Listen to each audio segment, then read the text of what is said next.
Hello, everybody, and welcome back to the archive as we return yet again with Final Fantasy XIV. I must apologize for the last couple Tuesdays. With the advent of starting my new job, it has been incredibly rough adjusting the stream schedule, mainly because my shifts are not set in stone. So it just so happens that all three of my Tuesdays so far have been taken up by work.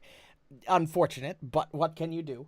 And thus, as I mentioned on the Discord, Tuesday streams will be relocated to Thursdays, but it shouldn't affect any other stream day. We should be good for all of the ones. They like having me work really early in the morning, so depending on the night, it's kind of tough to stream for more than 4 hours. But if I need to adjust my schedule to start earlier, we'll definitely do that. It's just going to be a lot of getting used to and adjusting things as time moves forward and we get more and more adjusted to this new thing. As for everything else, if I look a little flushed today, it's because it's hot as fuck in here, and the screen back here, insulating the the space heater that is my fucking computer does not help that. But unfortunately, it's going to be cold enough later in the week that I can't just throw the air conditioning in my window yet. So we're just going to have to live with it for a week or two. Fingers crossed it stays hot consistently enough that I can do that and basically eliminate that problem. But I'm going to be very flushed and sweaty for a couple weeks. What can you fucking do? So for the agenda today, we're playing more Final Fantasy. You might notice we are dressed a little bit differently and in a little bit different armor, and that's because something went wrong over here. Let me fix this really quick. I've convinced a friend to start playing with me, and thus I wanted to kind of level up and learn some new things, learn a healer and learn a tank. And I know I kind of already leveled up Arcanist, a Scholar, and Warrior, but I really wasn't particularly enjoying them. And I know I have Gunbreaker unlocked, but I really wanted to learn a tank from level 1 primarily and kind of go through those early dungeons as an early game tank. So I'm leveling up Guardian or Gladiator, whatever it's fucking called, and I'm leveling up Conjurer. Both are around level 17 at the moment, so we're gonna go through their job quests up until we're gonna go through the level 1, level 2, the level 1, the level 5, and the level 10 and the level 15 job quests for each of them. It shouldn't take very long. I can't imagine they're gonna take very long. And then we're going to continue on the main story.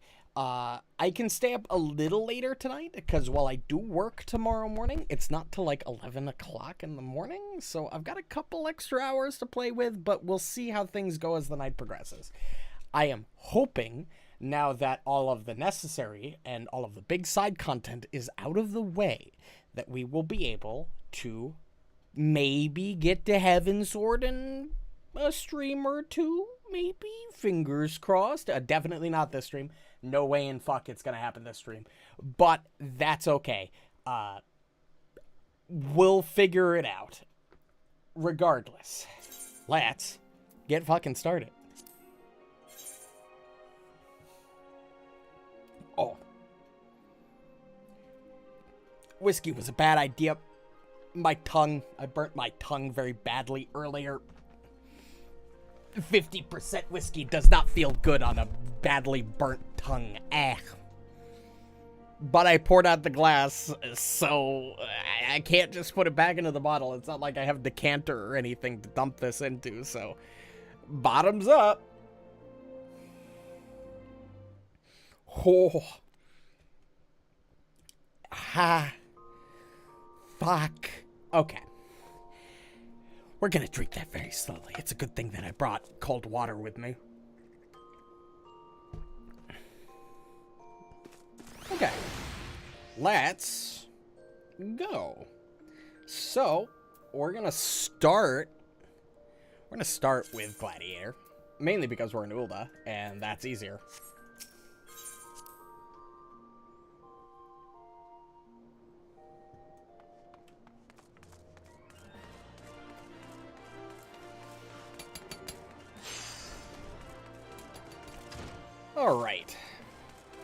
first impression of both White Mage and Gladiator, or White Mage and Paladin, however you want to put it, or Conjurer and Gladiator, are, I haven't really decided if I like them more than the other tanks I've played yet. Granted, I don't have as many abilities, so it's a lot simpler, and I haven't really done much with them. I haven't, like, dungeon crawled or anything with them yet, so we'll find out. But let's just get our first Gladius. I think that's how that's pronounced. Amazing what a difference a sword can make. Your expression, your posture, you're already brimming with confidence. Let's see if that confidence is warranted, shall we? Just outside, you'll find plenty of marmots, hornets, and shrews. Yep, okay. It's the standard, go kill a bunch of monsters, the job. Okay. Let's see. Easiest way to go get them would be in Central, I guess. Yep, I guess Central is the easiest place to go get them, so let's go get them.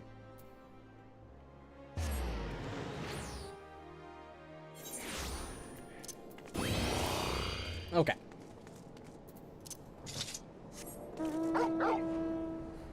I'm getting used to a new hotbar setup again, you know. It was probably only been like 4 weeks since I changed my hotbar the last time, but I altered it again just because I couldn't get, I wasn't having any luck getting used to the keybinds on the old setup. So, we'll see if this works better. So far it has been. But that doesn't mean much, since I have been playing low-level classes rather than my Black Mage.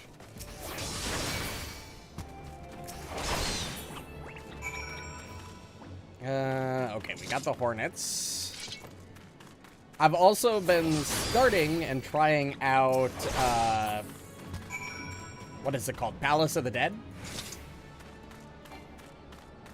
Mainly due to the fact that my Black Mage is officially level 70, and I really didn't want to level it up anymore until we can at least get through the main quest of Heavensward. Mainly because I'm going to feel weird if, like, we're already level 90 by that point. Like, it already feels weird not having a majority, like, 20 levels worth of tools that I've seen used on higher level characters and higher level runs and things. And like all of the guides that I've read for high level content all references shit that I get really soon. Am I good? Okay, good. We're still in combat apparently.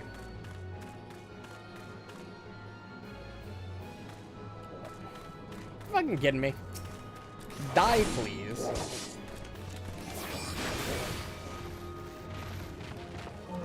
Are you fucking kidding me?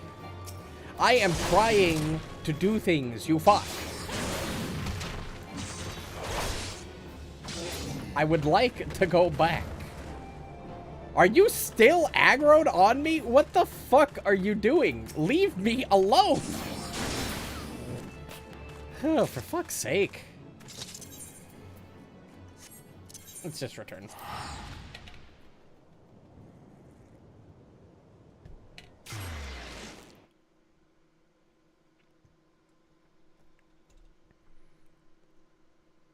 But yeah, I've started to do a bunch of the side content and a bunch of the non-main story stuff in my own time, which has been pretty fun. Like, for the most part, like, I technically did this before last stream, but I started, like, the Beast Tribe quests and, like, the daily Beast Tribe stuff. I have also started, I don't know what it's called, but the weird, like, NPC, like, missions that you get after you get to a certain rank in your Grand Company. I've started that as well, which has been going okay, other than the fact that the AI in the fucking dungeon runs is fucking brain dead as shit. Doesn't know what the fuck it's doing. Oh my god. The 2 times I've run Halatali with those fucking morons, it has not went well. Never in my life did I think Halatali would take me 40 minutes to beat, but and that's what I get for fucking training them as a DPS and not a tank.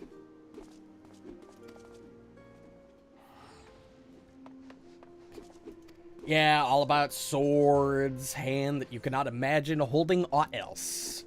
Yep, I'm already level 5. Give me the next quest. I take it you and your sword have become better acquainted. Then I will now instruct you on another fundamental aspect of what it means to be a gladiator, commanding an opponent's attention. As gladiators, we are trained to engage enemies at close range, weathering their attacks as we deliver our own. However, there are times we must do battle alongside allies whose talents are not the same as our own.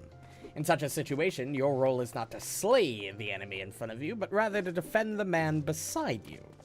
We do this by eliciting the enmity of our opponents through attacks. Yeah, okay, this is like a tank tutorial, the dialogue. Okay, yeah, sure. Oh my god, we're gonna have to go talk to Momodi for this?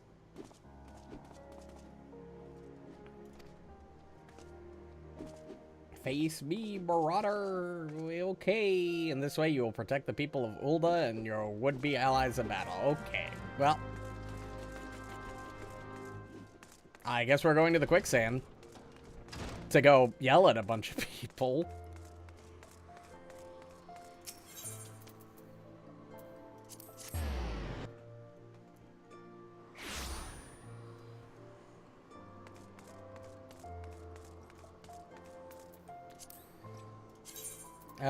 The me emote.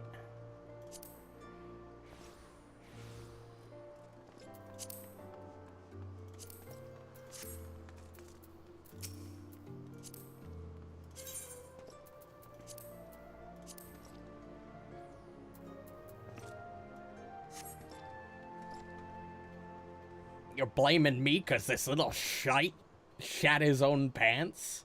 I'll bugger him and bugger you too.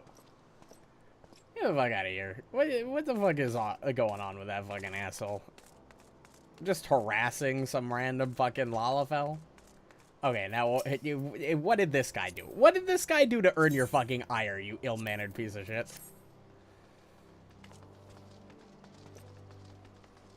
You know your friend here is a 12's damn cheat. Thinks he can charge us more because we're foreigners. But he'll get his own back. Mark me words. Hey, get the fuck out of here. I don't have fucking time for this. Literally Warrior of Light over here. Isolate Ultima Weapon, but you know, you're not intimidated at all by me. Granted, I did completely change my appearance, so maybe you don't recognize me. I don't know. Els is your problem. Maybe she likes her men rough. What are you supposed to be? Her bleeding lady in waiting? Doesn't matter. You've gone and spoiled the mood. Get the fuck out of here. Just harassing random people for no good fucking reason.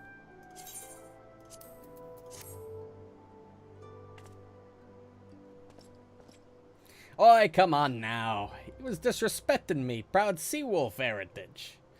Fine, I'll leave the bastard be, but we ain't finished. Hey, get the fuck out of here. Fucking asshole. Oh, we gotta tell more of them to fuck off? How many fucking people, how many fucking marauders are there? Farlmer.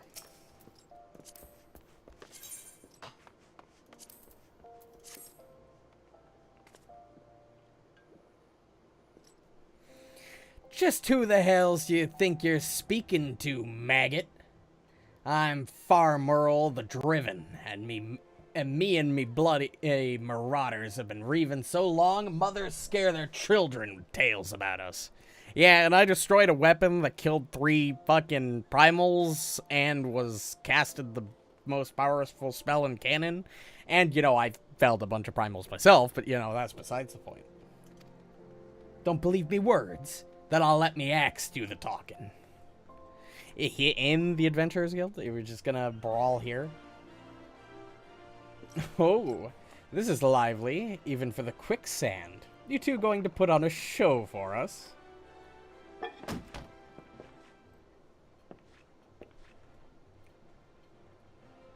What's this? Another God's damned fool? Show some respect when you talk to... Farrell Merle the Driven, leader of a troop of bloody mummers, or some such. I have heard you the first time. Your voice carries quite well. Then unless you want me to split your skull with me axe, you better... He's got a fancy blade. Yeah, that's cool. Hey, you wanna use it? That sword. It couldn't be. Frenzy? But only the sword of Nald would... Bloody hells, it's you! You know, I've never been one to stand back and watch. Mind if I join in on the fun? Begging your pardon, sir. Yeah, get the fuck out of here. Fuck off. Why do they always do that? Looks like it's just you and me. Standing up to that Leminson was quite brave of you, and quite foolish. I think I like you, Gladiator. Name's Aldous, and I'd buy you a drink, but I'm afraid I just spent the last of my coin. I used to be a young gladiator like you. Back then, but that hardly concerns you. These days, I'm just an explorer of the unexplored, a seeker of the as-yet unknown experiences. Like that beautiful stranger keeping my bed warm right now. Gods, I've missed this city, this wonderful desert jewel of debauchery and sin. Now, if you'll excuse me. He's pretty open. I'll give him that.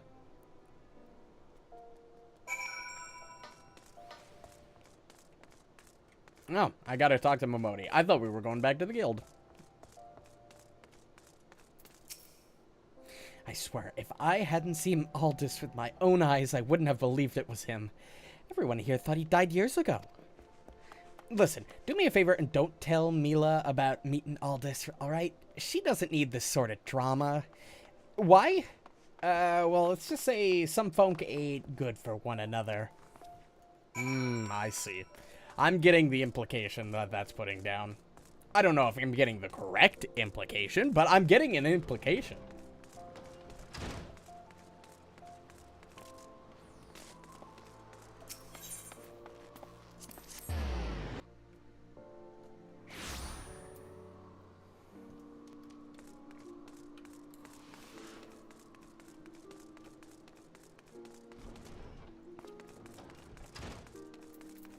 Mila, I've already heard of your exploits at the quicksand. You did well to send those marauders packing. I wish I could say we've heard the last of them. Alas, we've received reports of an axe-wielding raiders assaulting merchants traveling through Scorpion Crossing. It seems words would not suffice after all. I want you to finish what you've begun. Head to Western Thanalan and see that Farrell the Driven and all those who've shared in his crimes never trouble the people of Ul'dah again. Ah, you want me to go and murder a couple people? Yeah, I can do that. I don't know what my body count is at the moment, but it's got to be at least 500, probably. If you want to tie in all of the people that died when the Ultima weapon casted Ultima in that count as well, then you've got everybody in the Praetorium, which is probably at least a couple hundred. So maybe we're looking closer to 1,000 at this point? If you count, like, if you count tangential kills.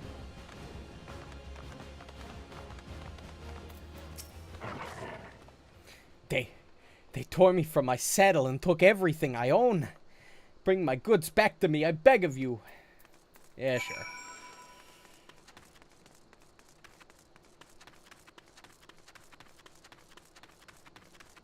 I mean, to be fair, I know what marauders are capable of. Their training literally is splitting rocks with their fucking axe. Not exactly a weak bunch.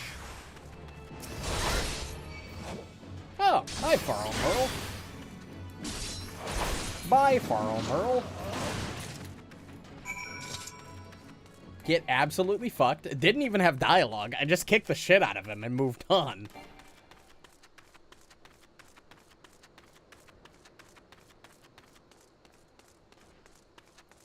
I got your shit.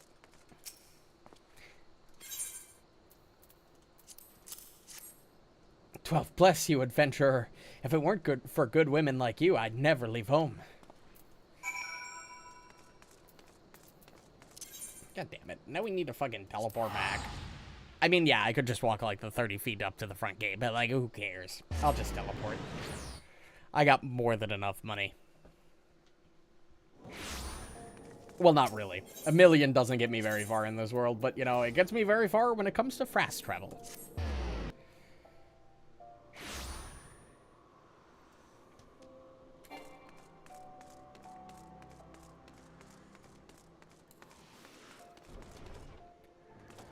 Mila! I killed those guys.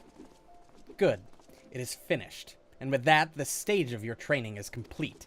This time, your enemies were ill-behaved ruffians. But who knows what matter of opponents you will face in the future. Regardless, I have faith that you will do well.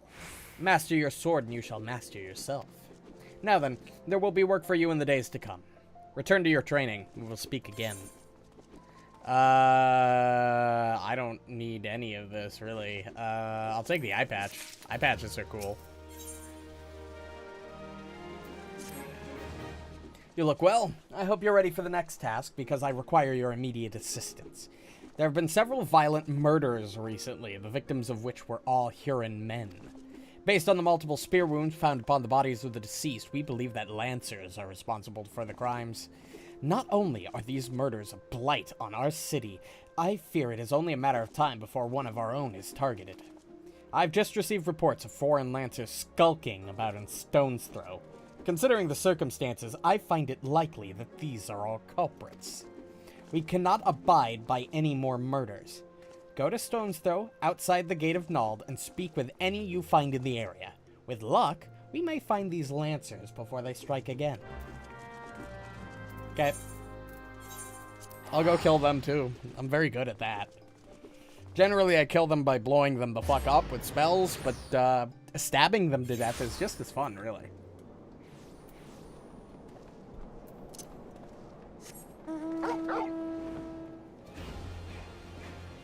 It really can't be overstated how many fucking people the Warrior of Light has killed in just fucking, in just A Realm Reborn alone. And we haven't even gotten to an expansion yet, which is fucking insane. Hey, Belle.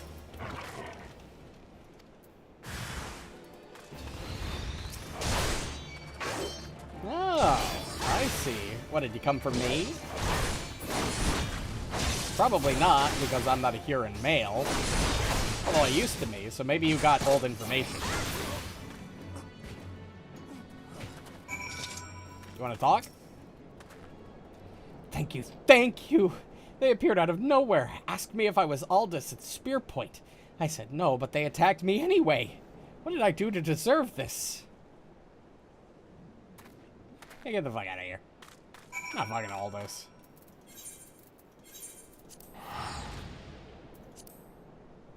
Besides, I'm pretty sure Aldous could, like, take them easily. I don't think we need to be concerned about that.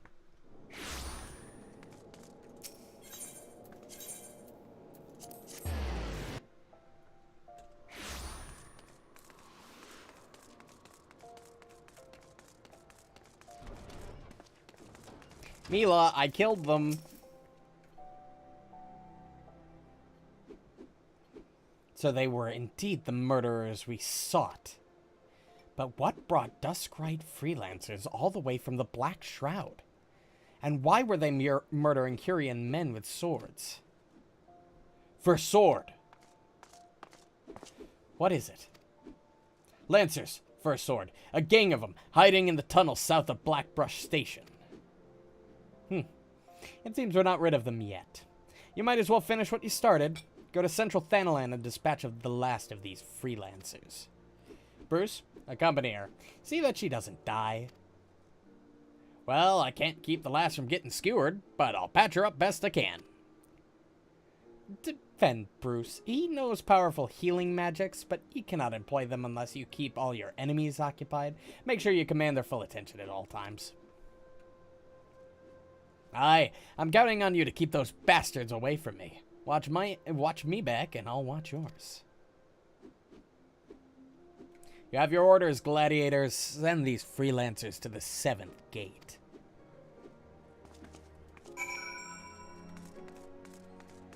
You know, there's some beauty in the simplicity of going back to the, like, level 1 job quests after completing a Realm Reborn.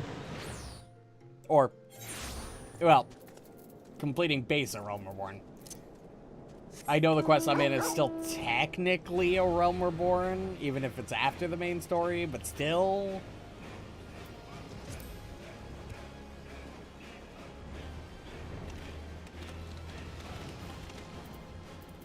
Alright, I'm gonna kill a bunch of people. You're just gonna heal me when I get damaged.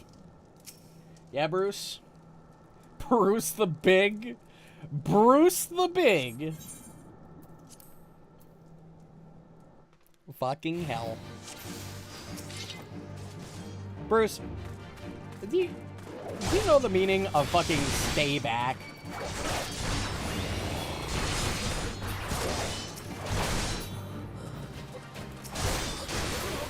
It's kind of hard to avoid getting stabbed and murdered if you run headfirst into the enemies, you fucking healer.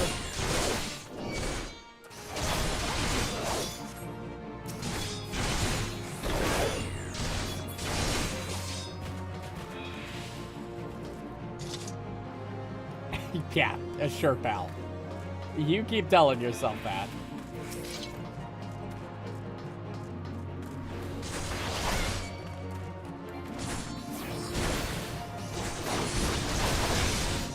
I'm fucking sorry, what did you say? Somebody pissed in his peace porridge? What the fuck does that mean?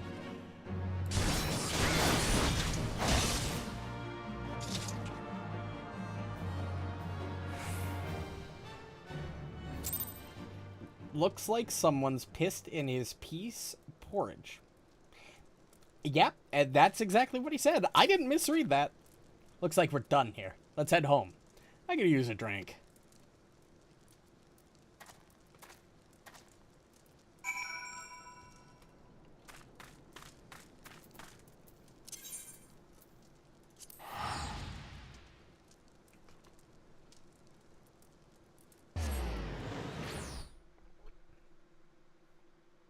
We're just gonna hammer through these quests.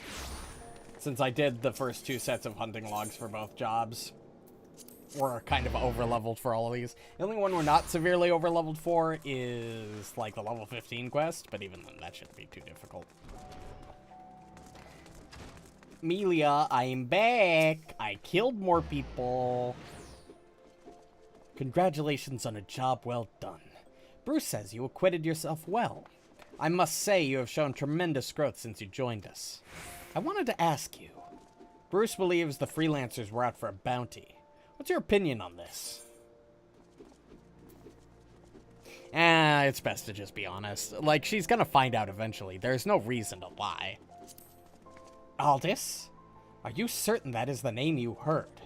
He's alive? But how? Yeah, I hate to, like, shit in your porridge, I guess, but, like, it's the truth. Hail, you've come at a good time. I have another task I wish to assign you. The Immortal Flames and the Brass Blades have both requested the Guild's assistance in maintaining security at Camp Drybone, a vital outpost along the Royal Allegan Sunway. The Omalja have been raiding caravans with reckless abandon, creating a significant disruption in trade. Ulda has a long, troubled history with the Omalja, so raids are not unheard of. However, this recent escalation must be addressed. Go to Camp Drybone and search for these raiders. I've already dispatched other gladiators to patrol the region, so I suggest you speak with one for more information. Cap.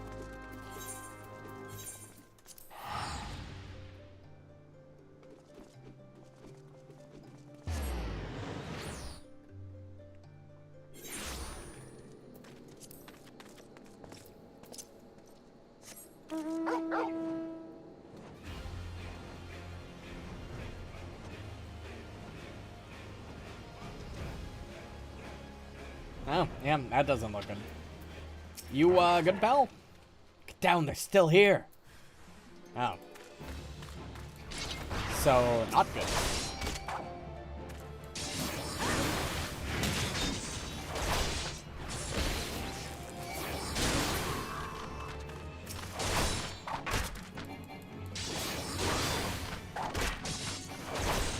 A whole 6 damage.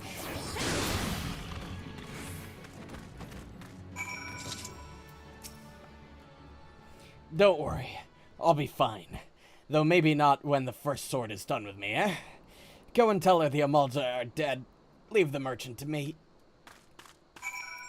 All the way back already, yeah?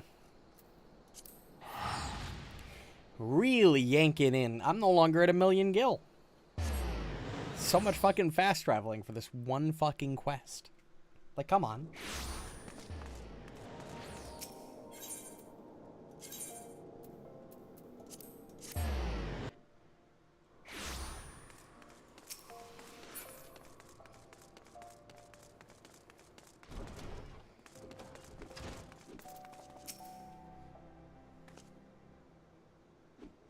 I knew I was right to send you. You've done us proud. 7 hells, this place reeks of sweat. How do you expect a man to concentrate on his swordplay like this? Aldous?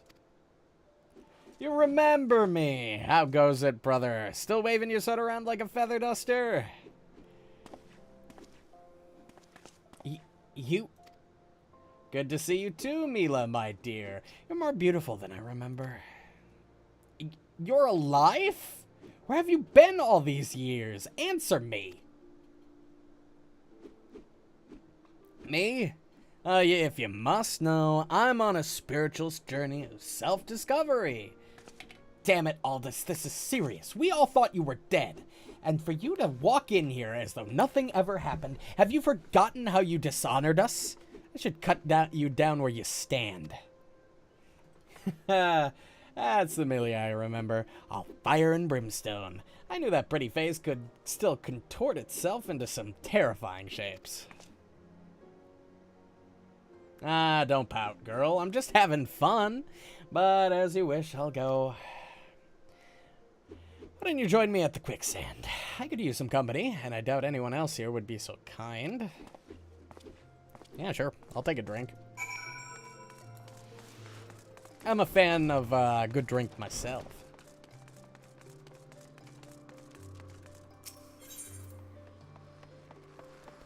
Although, to be honest, I totally believe that no matter what form our Warrior of Light takes, they are a fucking lightweight. Hey, Aldous. Oh my god, it's an instance. Are we really gonna have a duel right here? Oh, you came. Sorry you had to witness that little reunion between me and Milia. The Sword of Nuld, back from the dead. You'd think I'd be greeted by throngs of adoring fans, not threats of violence. Listen, you're good with a sword, that's plain to see. But more than that, you've got purpose. There's a fire burning within you. As a former man of conviction, I can recognize a kindred spirit.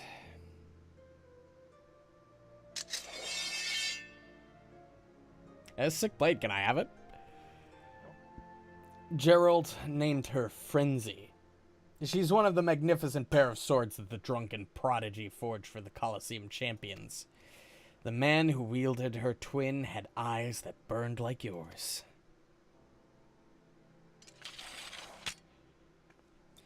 The hells? Momodi's just like, oh, for fuck's sake, and just immediately fucking just jumps behind the counter. Like, this is just a normal fucking everyday occurrence. Aldous, Sword of Nuld, we've come for your head. If you do that, how the hell am I supposed to enjoy my ale? Arrogant fool. Prepare to meet your maker.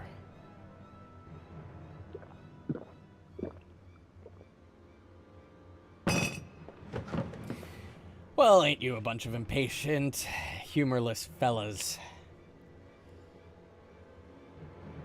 Up for a bit of fun? I'll lead, you follow.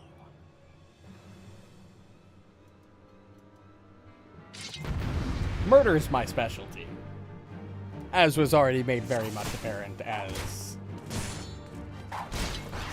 Hello. All of you on me. No, you really want him, huh?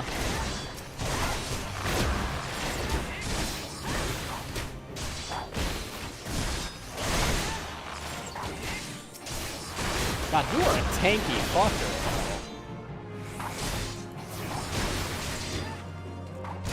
Alright, you want to take out this one first? Holy fuck, dude.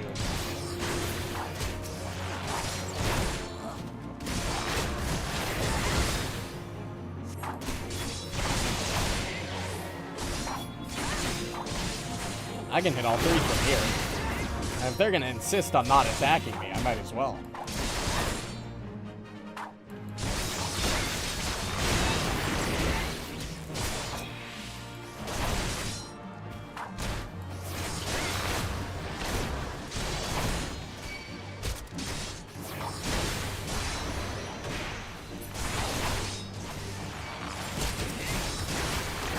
Okay.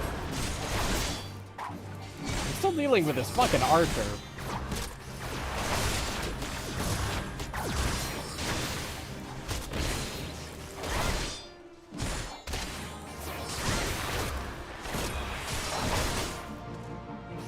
Goodbye.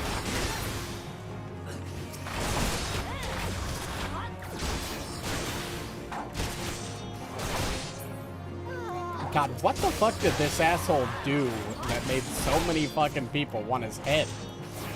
Like, what kind of bounty does this fucker have?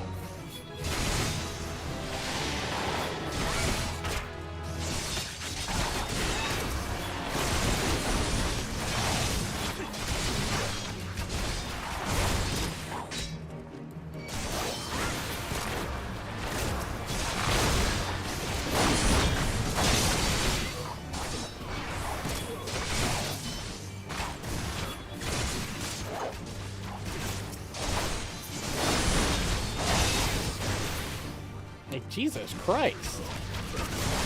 Just relax. So, interject and go up here. I don't need it on my primary hotbar. We good, all this? That was like 30 guys we just killed in this fucking place. Hopefully Momodi doesn't have us pay for the fucking cleaning. Didn't think he'd go so far as to send a gang of sellswords into the quicksand in broad daylight. Why is it never a bevy of beauties? Let's continue this another time, shall we? I need to find a new place to drink. One with more attractive company than this sorry lot. God, what the fuck did he do to piss everybody off? Jesus Christ. And everybody came back like it was fucking business as usual. As expected, it is a bar.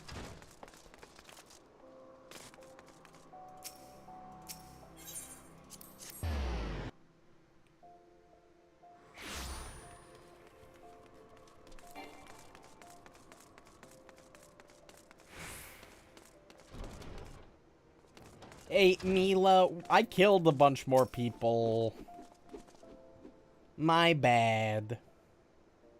My apologies. I meant to teach you a new technique earlier, but when that idiot arrived, I'd completely forgot. He's just so infuriating. The shield lob technique will allow you to attack from afar without the need for ranged weaponry. Since we gladiators are primarily close-range fighters, the ability to draw the attention of distant enemies is a valuable asset. May it serve you well in the field. I can now throw my shield at people.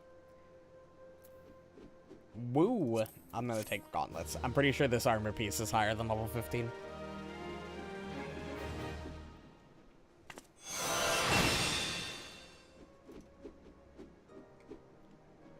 In fact, my gloves might be too. My gloves are. Alright. Conjurer time.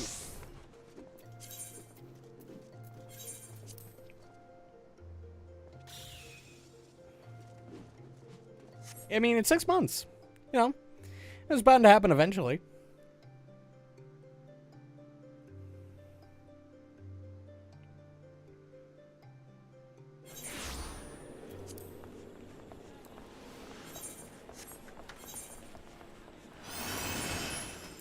Well, thanks for the resub, buddy.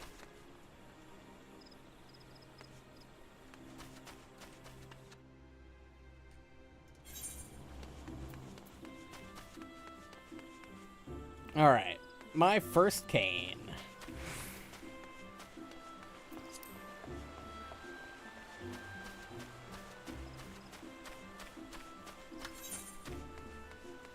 Or what am I doing? I should just Aethernet travel to fucking the Conjurer's Guild. Save myself a bunch of fucking time.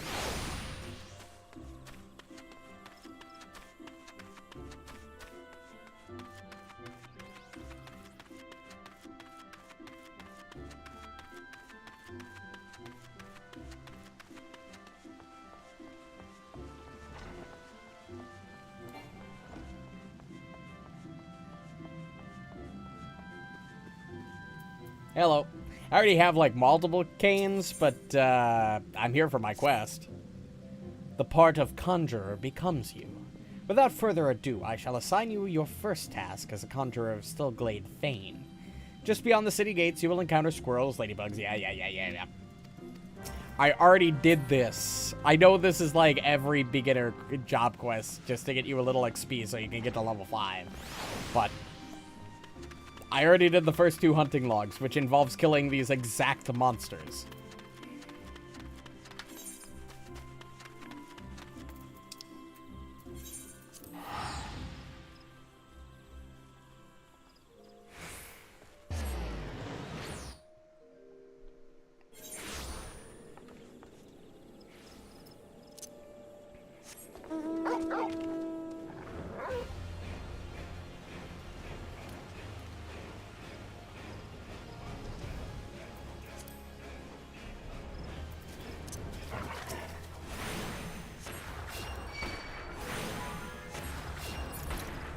Yeah, I don't even need arrow for this. Stone will do.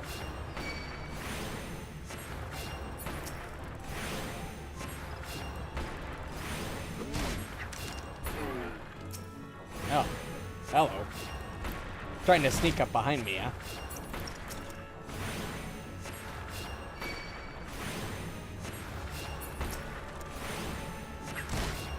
God, it is super weird not having to, like, worry about MP.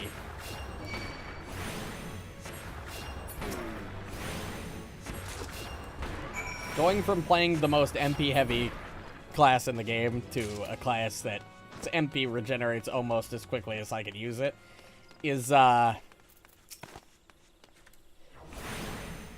liberating. That's the word I'm looking for.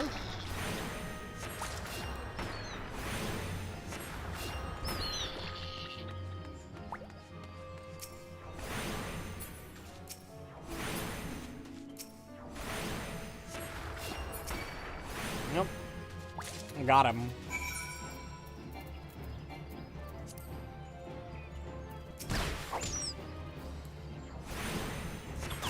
Let me travel, please. Thank you.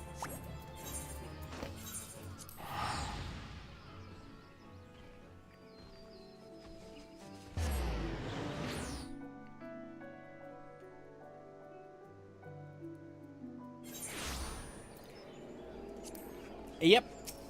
Welcome to every first level job quest. Go kill a couple weak enemies.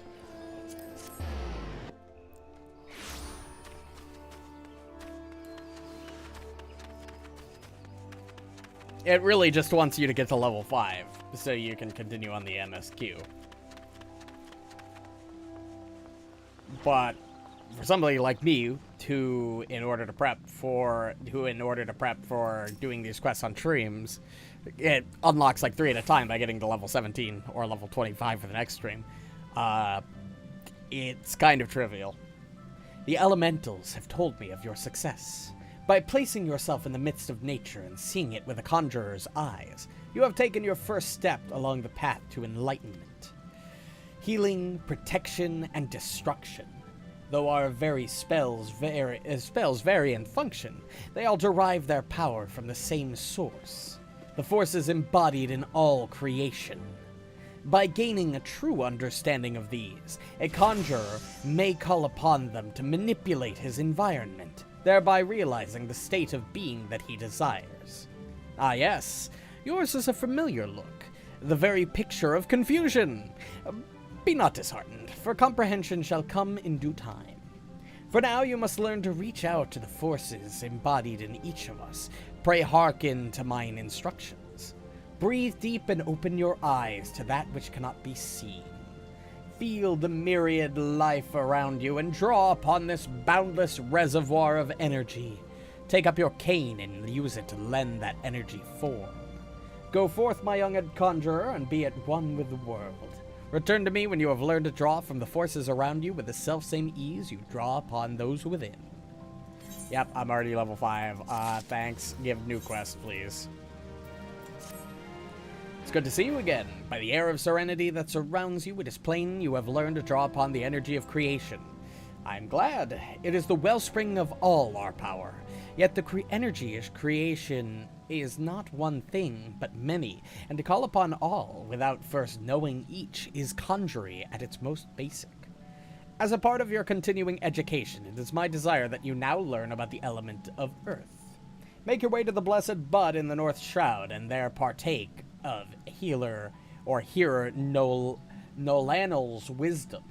The depth of his affinity for the elementals of rock and soil is all but unique amongst conjurers, as he is a gifted instructor besides.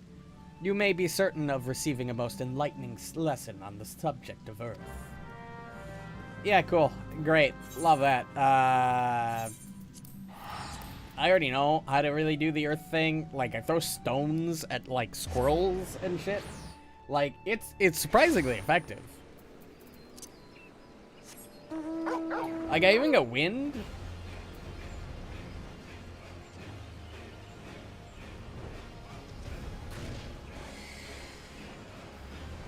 So I'm not really sure what this fucking asshole's gonna teach us, but,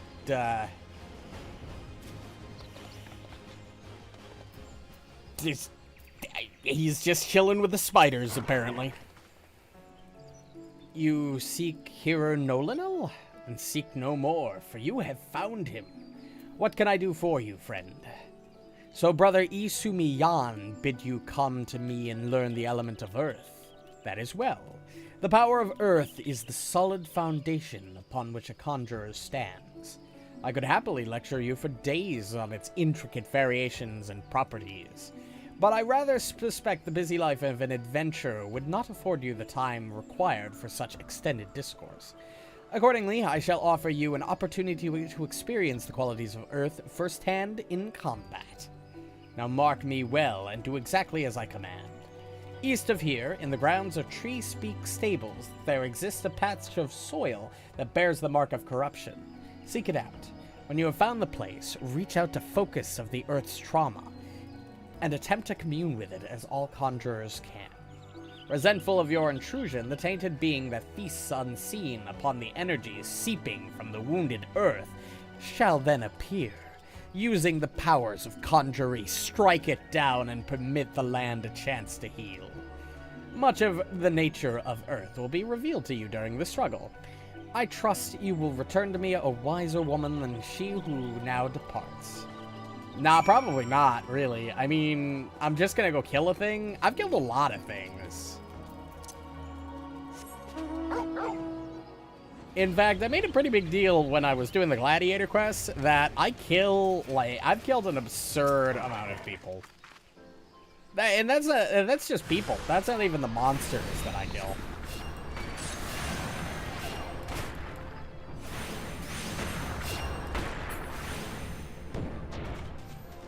Got him.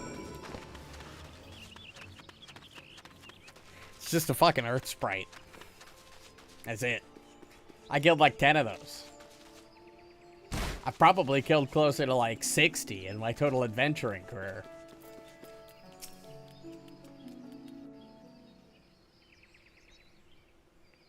Welcome back. The elementals whisper of your accomplishments. How does it feel to confront that embodiment of Earth? To endure its onslaught? Has the crushing power of this element shaken the very marrow of your bones? Not really, honestly. It's pretty mid. I like my fire and my flares, but, you know, Earth's okay, I guess. Corruption occurs when the land's wounds are prevented from healing. In vanquishing the tainted sprite, you permitted the Earth's energies to flow unimpeded and to nourish the land once more. Can you not sense the strength of the Earth returning? Already the land begins to heal. Thanks to your actions, that field will once again bear bountiful crops.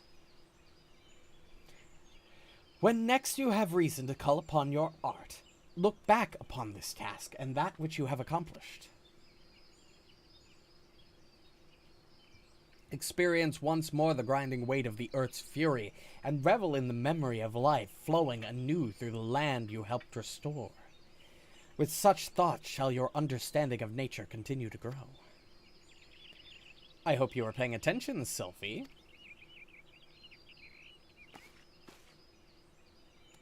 Oh, I saw you. You were, like, up at that tree earlier, weren't you? I think. Maybe. Maybe not. Maybe that was just a random player that just so happened to be wearing a similar outfit. I don't know. See this adventurer here? They came all the way from Stillglade Fane just to hear my lesson. You would do well to learn from her example. If you wish to become a conjurer worthy of the name, you must make an effort to study nature. Do you attend me, young lady? Why should I bother studying nature? I can conjure already.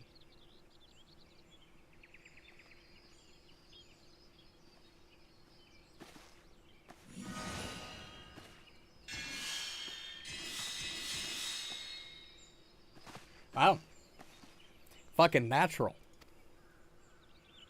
You have a rare gift for healing, Sylphie. A wonderful gift. Yet there is more to being a conjurer than... But I don't want to do more. I want to heal. I'm good at healing. You can't make me do those other things.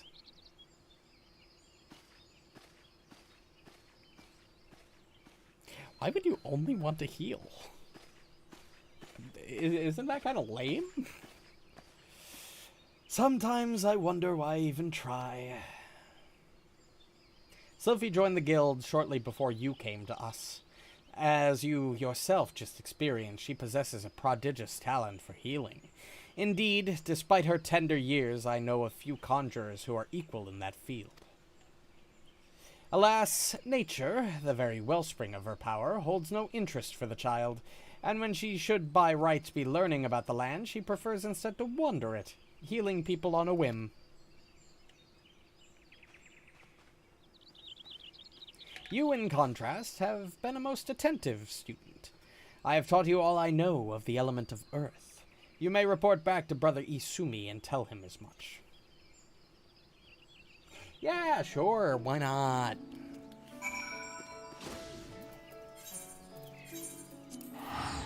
I'm just a natural.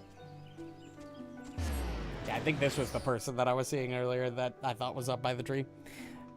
Not the, not Sylphie.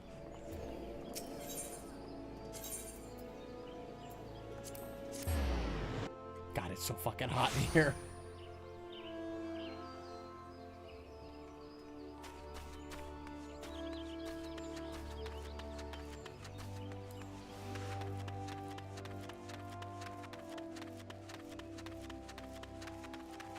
Biddy.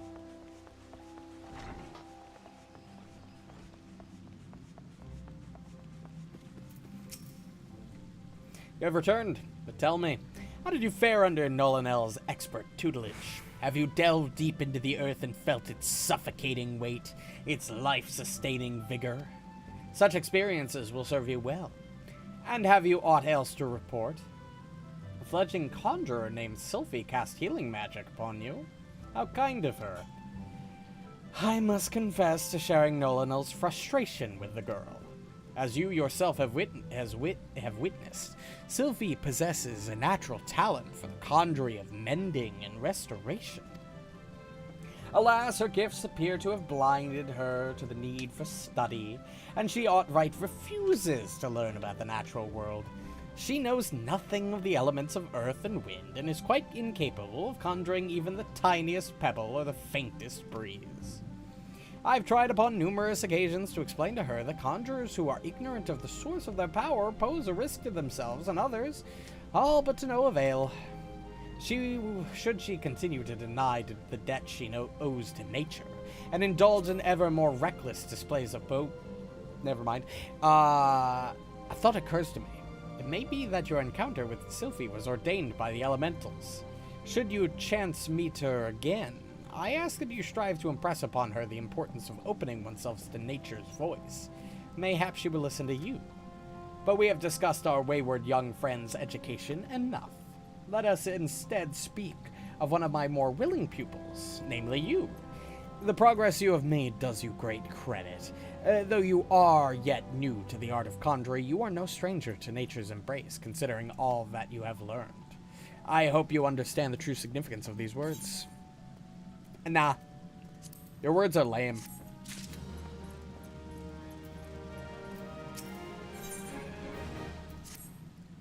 Greetings. Each time we meet, the part of a conjurer benefits you ever better. Yeah. Element of Earth, it is my desire that you next become acquainted with the wind. I already am. Travel to Full Flower Combe in the East Shroud and seek the teachings of Hero Wolfie. Though scant few years have passed since her coming of age, Wolfie, however the fuck you pronounce that, is a conjurer of consummate skill who has been able to divine the will of the air elementals with uncommon clarity. I can recommend no better tutor. Yeah, I can cast arrow. Thanks.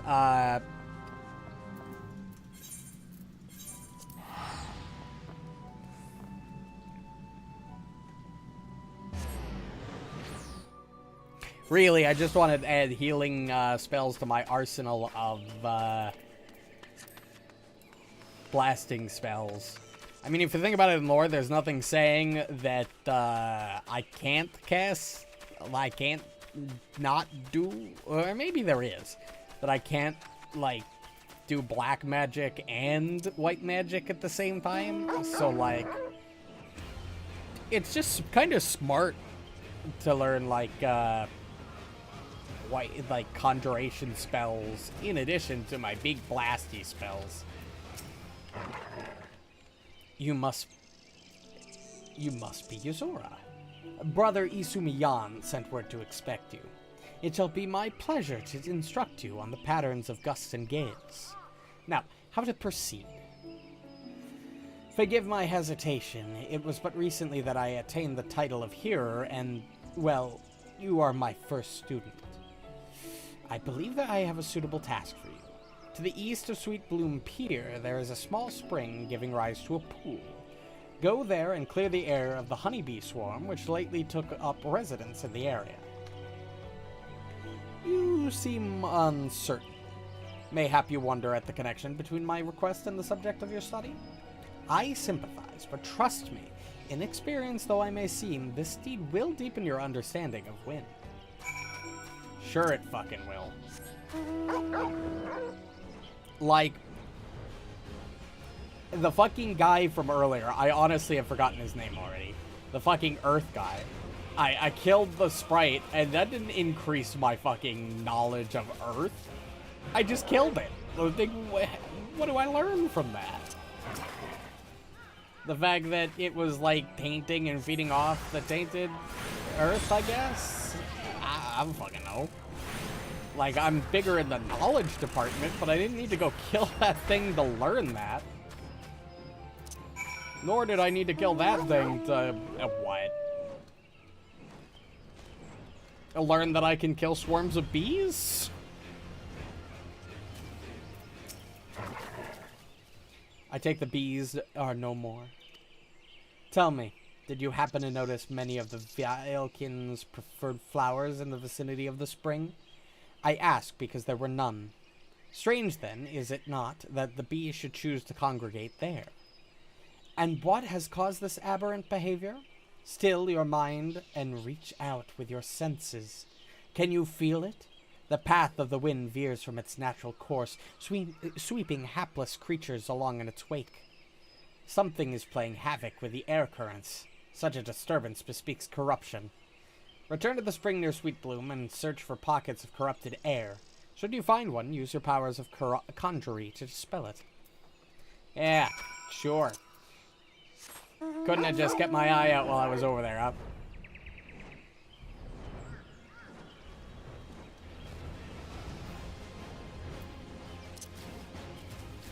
Like, it was literally right on top of where it was.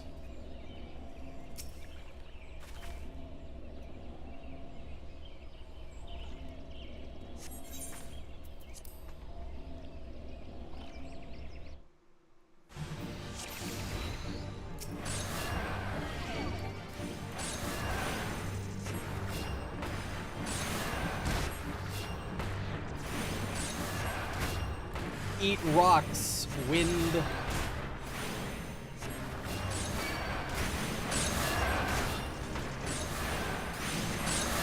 I'm just gonna eat the damage and deal it when I need to.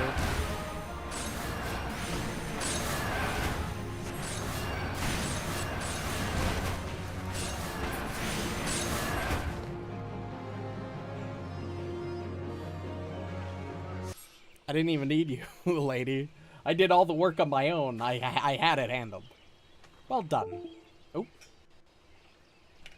Something disconnected. What disconnected? It doesn't sound good. What disconnected? Oh, my webcam disconnected. Give me a second. I gotta fix that. I don't know how it disconnected. Give me a moment. Bop. Give me one moment to fix that.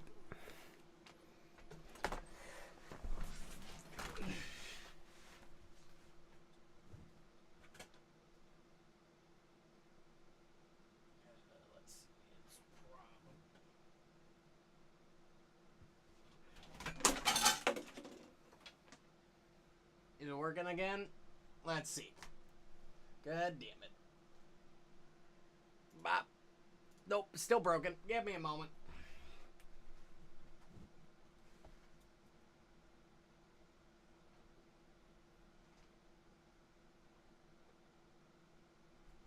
Oh, God. This is gonna be a right pain in my ass. Ah, fuck. Ah, shit. Alright, let's see. And then my camera's gonna be off center. This is such a pain.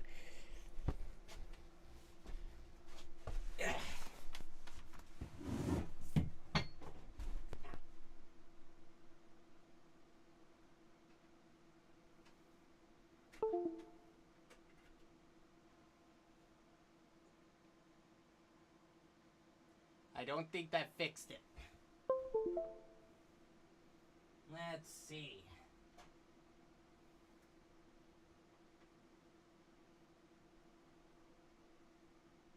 No, that's definitely the webcam. That's weird. Why is it doing that? God damn it.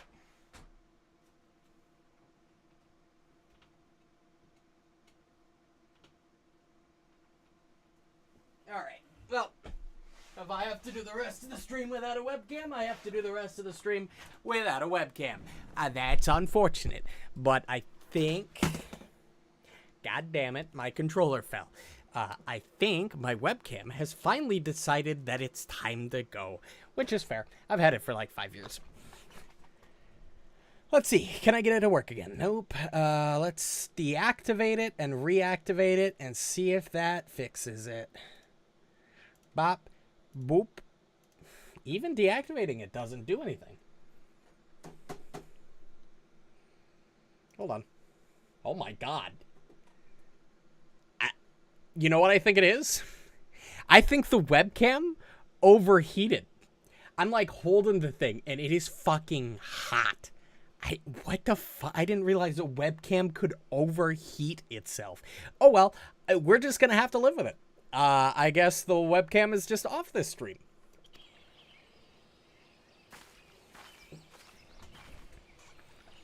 Huh. You know, I knew I needed to buy a new webcam anyway, so you know, this just reinforces that.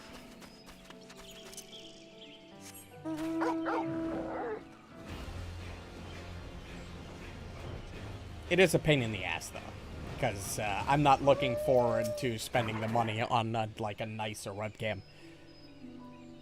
I must apologize for exposing you to such danger. The corruption was greater than I anticipated, but it is through such trials that we flourish as conjurers. Now then, what did you learn as you struggled within the air's grasp? Nothing. I literally just threw rocks at it until it fucking died. What did you expect me to learn? I don't understand. You will doubtless have noticed that the wind does not strike with the instant crushing force of Earth. Instead, it torments one's form, dancing across every surface and leaving 1,000 tiny wounds in its wake. There are the agonies of erosion, having experienced such pain, and now you are now intimately acquainted with the wind's capacity for patient destruction. No land is a stranger to its power. When you stand under distant skies and feel the wind's familiar caress upon your skin, remember the lessons you have learned here this day. I suppose I should be grateful that this latest elemental disturbance manifested itself at such an opportune time. Only the gods know what I would have taught you had it not. Yet the growing frequency of such phenomena begins to concern me. While it is true that the calamity wrought much harm upon the Twelves Wood, I suspect some other forces at work here. I bid you remain wary. But enough of these ominous ramblings. I regret to say that your time with me is at an end. Return to Stillglade Fane and inform Brother Isumi of your newfound mastery. Oh, and be sure to thank him for sending me such a willing first student. You didn't teach me shit. How many fucking times do I have to fucking say that? You didn't teach me jack all.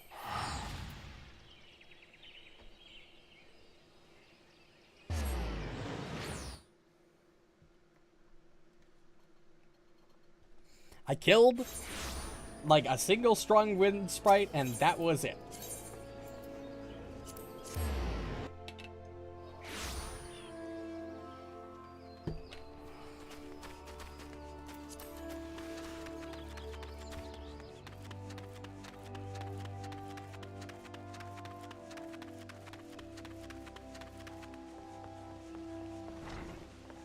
Alright, Isumiyan. What do you got for me now, buddy? Welcome back. The elementals inform me that you have opened your ears to the voice of the wind. That is well.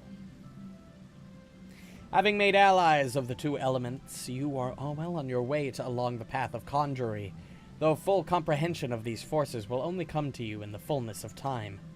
Be patient. As you seek to embrace nature more fully, so will nature hold you more closely.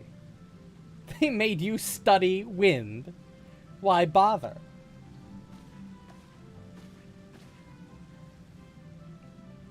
You don't need wind to heal things. Whatever those dreary lessons tell you.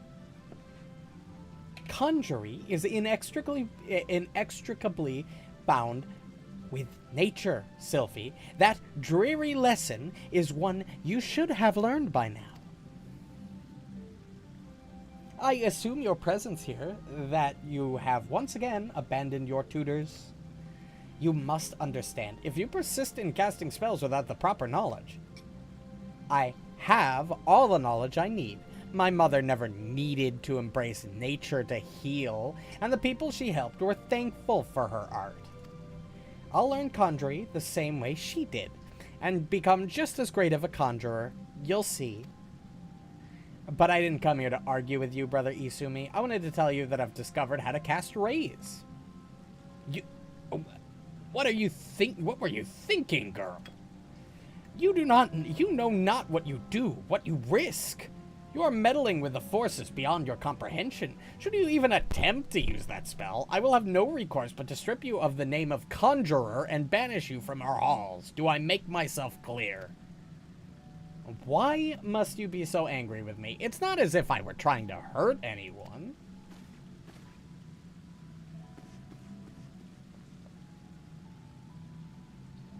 But that... Sylvie, my dear child, that's precisely the point. My apologies. I hope you do not find these constant disruptions distracting.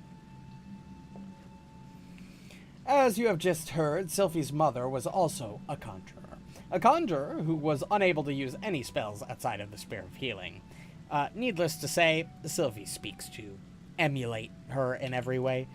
It is a rare and wondrous talent to heal without relying on the energies of nature, but such power is not born of true conjuring.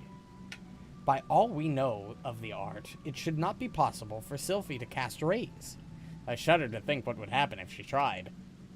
I fear my inability to set upon her the true path reflects my own failings as a teacher. I am only glad that those same feelings have not hindered you. Whether it be with my help or in spite of it, I believe that you will become a fine conjurer. Already you are blessed with great power, and more shall be yours should you persevere with our art. As indeed I hope you shall. Yet however much you borrow, however powerful you become, remember that ours is a power borrowed, not taken. I don't know. Give me hat. It really doesn't make a difference. All my gear is higher level anyway. One more job, and then we can go back to the MSQ. Let's go. It's good to see you again. By the aura you exude, it is plain you have grown further as conjurer. I literally was right here the whole time. The time has come that you acquaint yourself with the third element of our art. Water. For the first part of your lesson, you are to take this flask of pristine water and pour it at the foot of the hedge tree found near the hawthorn hut. The water's purity will draw forth the corrupting entity that is siphoning the tree's life force. Dispatch this being and then speak with Brother Hawkin at the hawthorn hut. As you might expect, he is a conjurer with a fine ear for the murmurings of brook and stream. Listen well to his advice if you would learn to master the element of water. Sure. I'm gonna go to a lake. I'm gonna go to a tree, water it a little bit, and kill a thing, and that's gonna make me learn water, apparently. You know,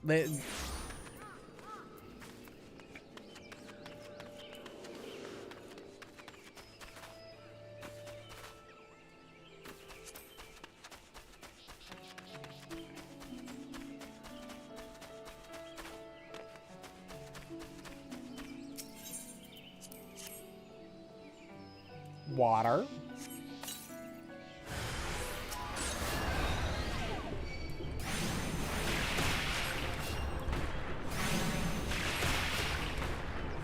When in doubt, hit water with rocks.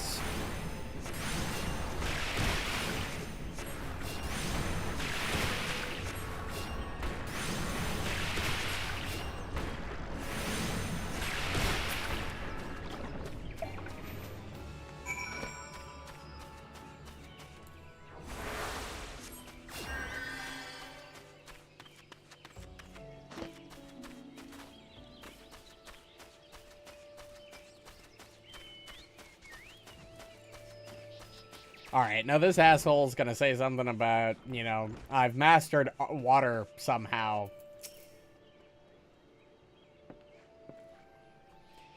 Greetings.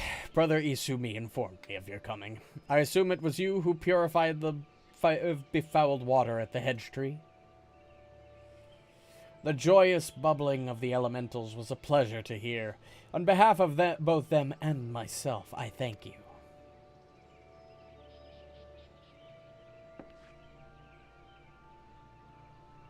Now, without further ado, let us speak of that which Brother Isumi sent you here to learn. I trust you did not find it strange to be asked to tend a tree when your lesson this day concerns the element of water. One need not have studied botany to realize that the forest requires more than rich soil to flourish. Just seriously?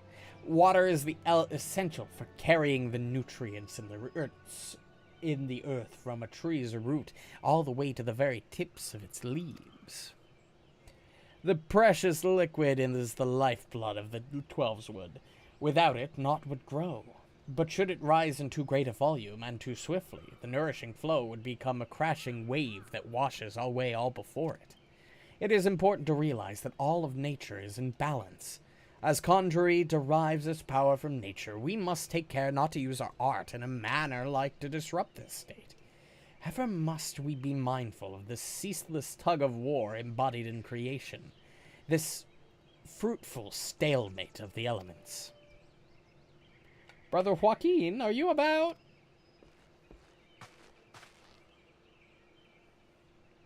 I am here. What has transpired?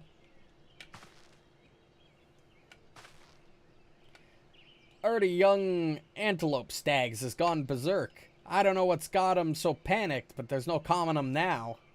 The mad beasts have gored the soldiers sent to shepherd him away from civilian settlements, leaving us with a pile of wounded over at Jocelyn's Spire, and not enough hands to stanch the bleeding. We need a healer, and fast. Curious, I sense nothing amiss in the whisperings of the elementals. What could have frightened these antelopes so? Apologies. I shall revisit these musings anon. Let us make haste. If matters are as chaotic as you say, I fear the number of injured may be rising as we speak. I doubt that we two will suffice. We must divide our forces. Travel straight away to Jocelyn's Spire and tend to the wounded. I shall endeavor to rally further healers and follow after you, bearing what restorative unguents I have. You, sir, head to Stillglade Fane and beseech the aid of Brother Isumi. Yeah, something tells me that, Sylphie did the thing she wasn't supposed to. Just a theory, you know. Just a thought.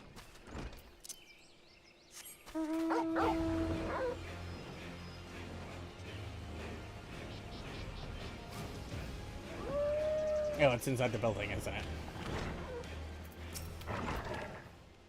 A conjurer, you say?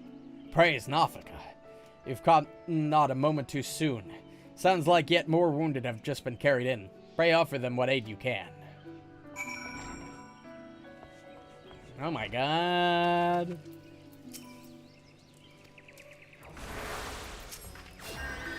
I didn't want to do it on myself. I can breathe again. Thank you. I healed one. These folks are out of danger for the present, but I fear our reprieve shall be brief. The battle with the stags yet rages, and there are reports of yet more wounded. I bid you join the Wood Whalers and help put an end to this. Seek them just off the road that leads to the northeast. And do not worry. My art should be sufficient to prevent matters from worsening here. Now go!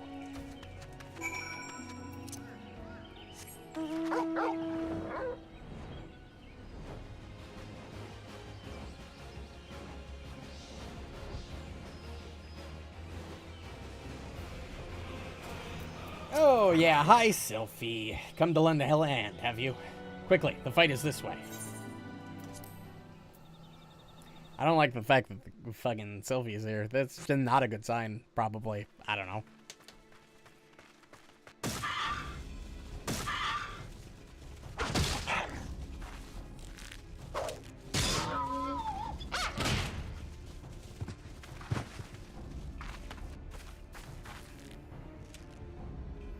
You can cast Cure from a distance.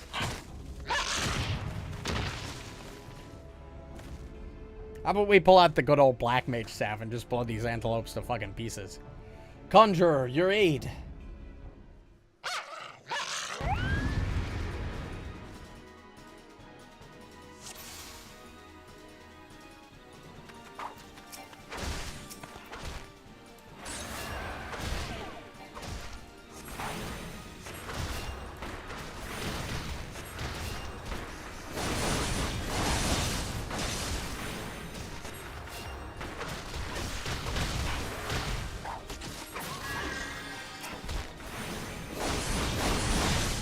think that actually...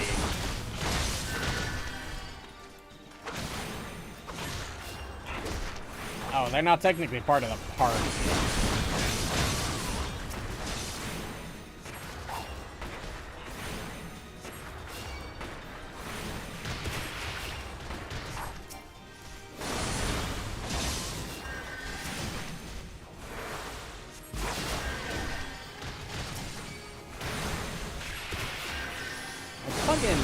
Trying not to take so much fucking damage. Like, God, you guys are bad at your fucking job. How hard is it to kill a couple antelopes?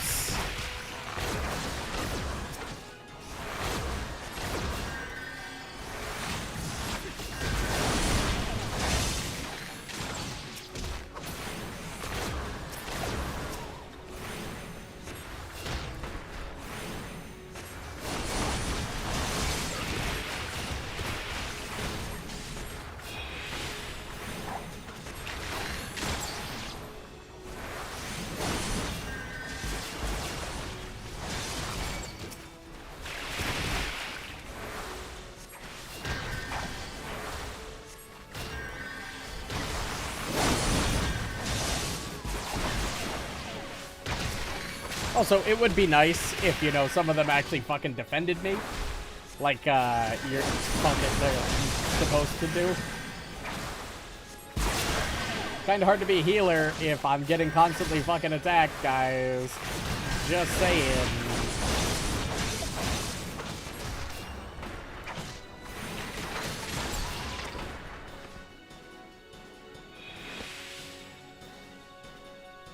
Pulled through anyway. I really carried that one.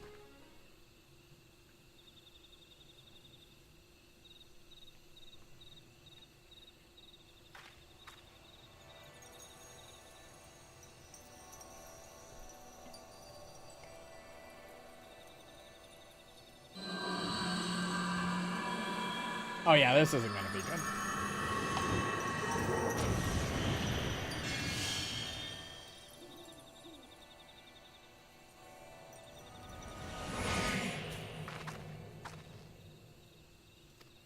You could just let me do it.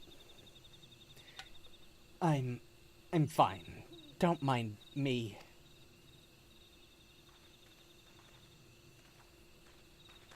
Pray tell me we were not too late. Oh, he doesn't look fucking happy. She tried, you know? Like, come on, man. She just wants to help. Also, I really don't get why this is such a big deal. Sylphie, what have you done? I forbade you from using such methods. Guildmaster, I will not see you repeat your mother's mistakes.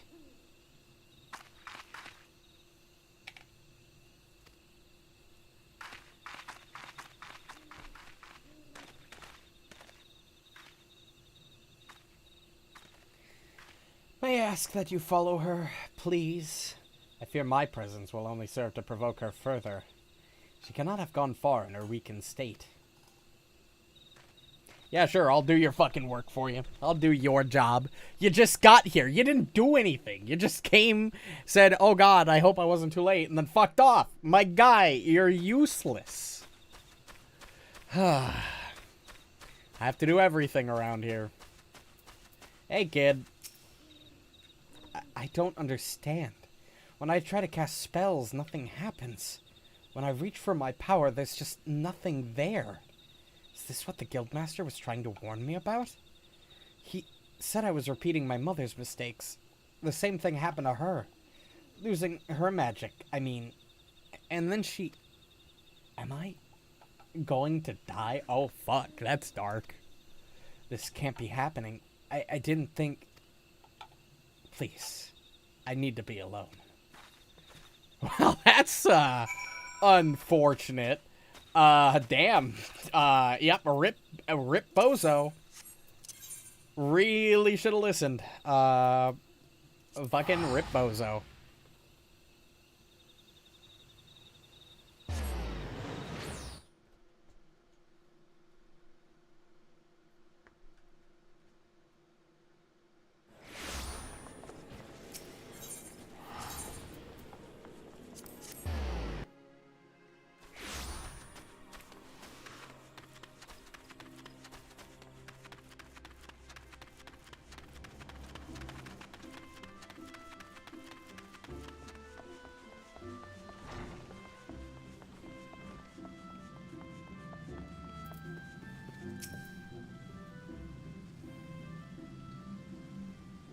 You have returned at last. Were you able to speak with Sylphie? I see. I once taught you that conjurers harness the power of nature that we might bring about change. Earth, wind, water, healing, the principle is no different. For the art of mending, we draw on the boundless life force of nature and bestow upon it upon the wounded. Sylphie has never sought to borrow that from that bounty. Her power to heal stems from her own life force. The vital energies of mortals are, however, finite, and now that which I most feared has come to pass. Her mother unwittingly took her own life through the continued use of her healing skills, and Sylphie's aptitude for her art is, if anything, even greater. Thus it is not unexpected that she should reach the limits of her strength at a much earlier age.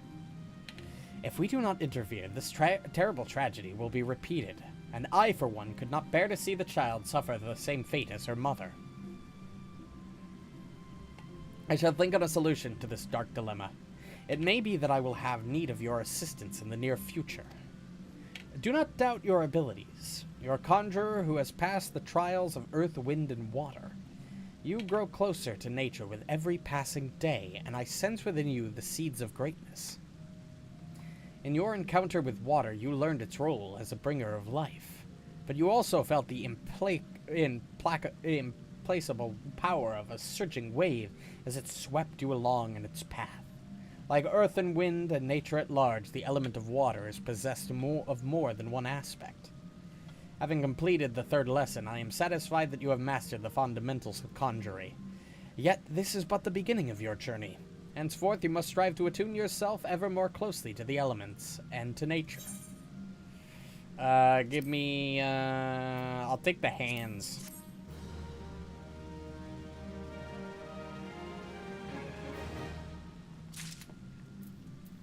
And now I can't make any progress in my job quest, but that's okay, because I didn't expect to. Back over to Black Mage, and it's main scenario quest time, baby. Recruiting the Realm.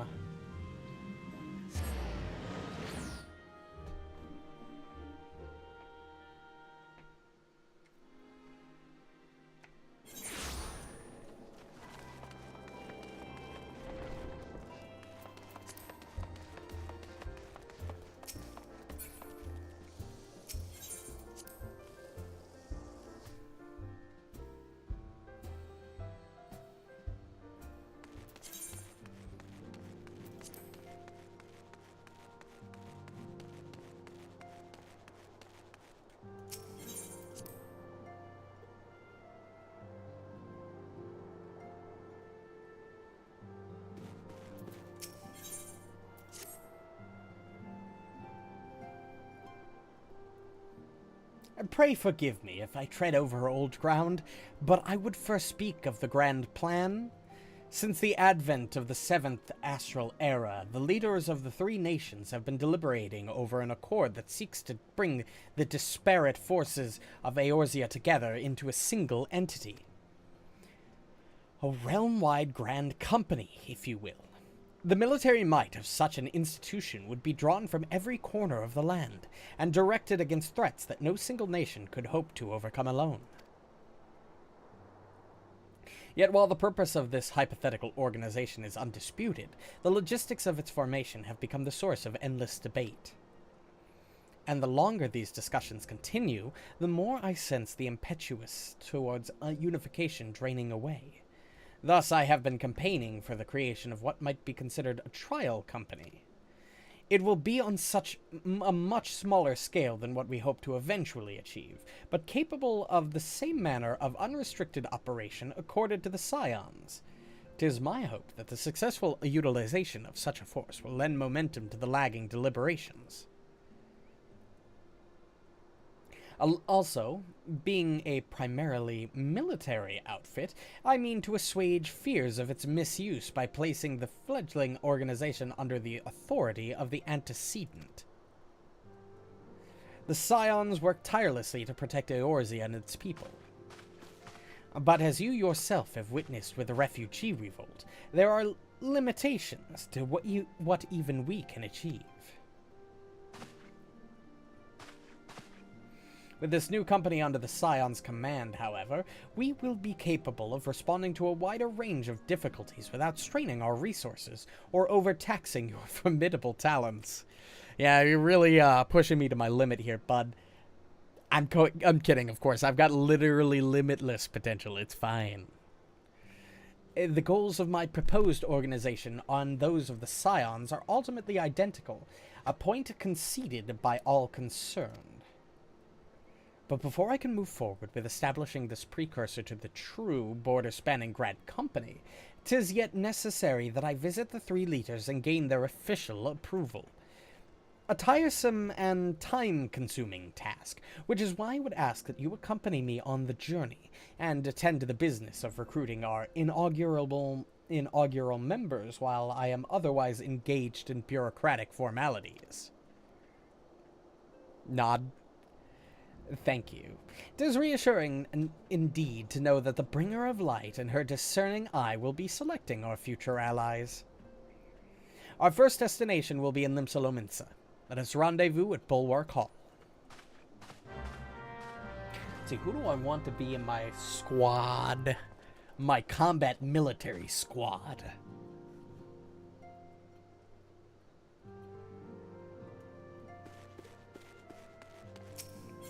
I mean, we probably don't need more than me, but, like,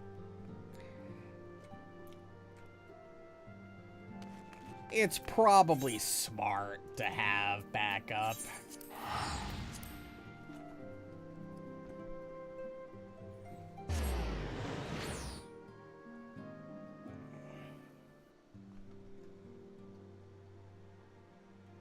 God, it's super weird to look over at OBS and not see my webcam.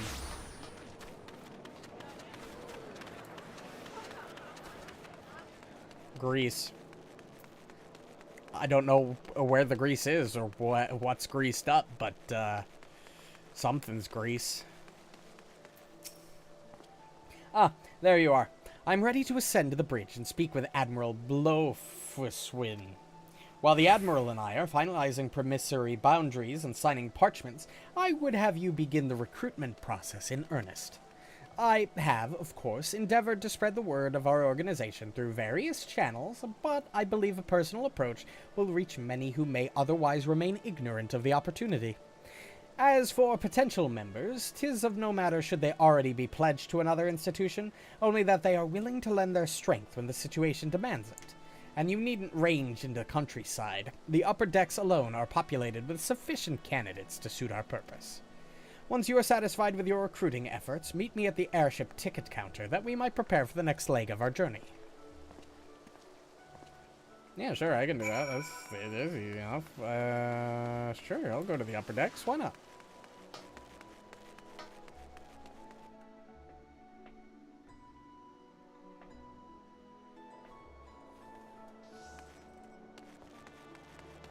Oh my god, they're all over the fucking place. Am I really gonna be recruiting, like, just a bunch of random fucks?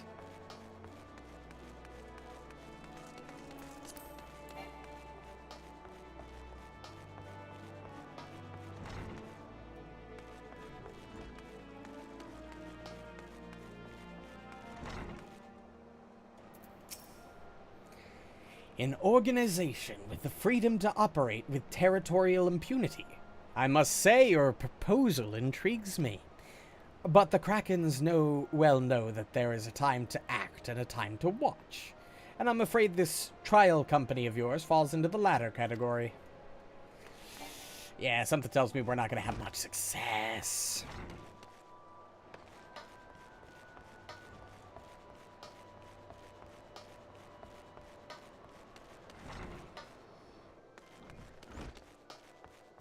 I was hoping we'd talk to Wernzoen, but, nope. Rainer! Hey! I've never talked to you before. What's up? Master Alphinode's new organization. Yes, I had heard the formation of his trial company was in the offing. 'Tis with regret, however, I must decline your invitation.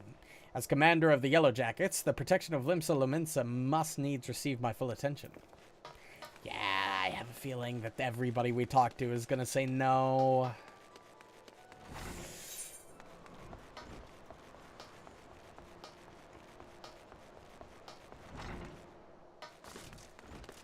I could probably have fast traveled, but it's okay.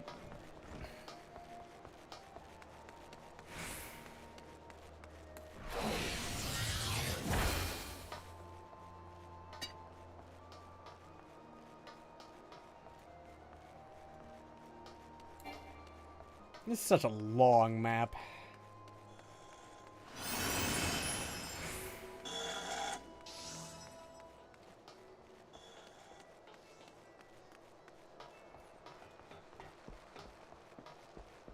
No point to fast travel now. Just got 3 people to talk to.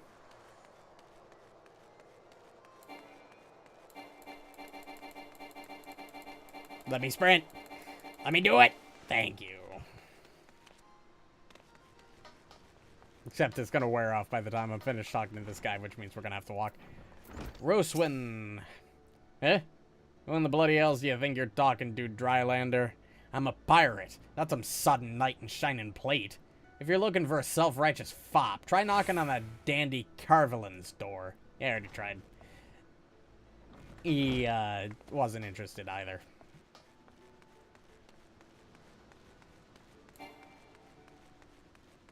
We're gonna be an incredibly small organization at this rate. Granted, I could probably handle all of our problems alone. But still.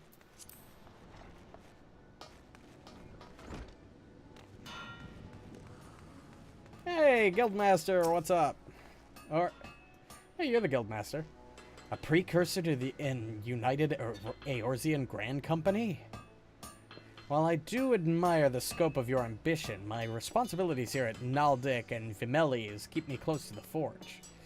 I have not the time to be tripsing hither and yon across the realm. Should you require my skills as an armorer, however, I might be willing to accept some special commissions. Yeah, I'm not fucking surprised.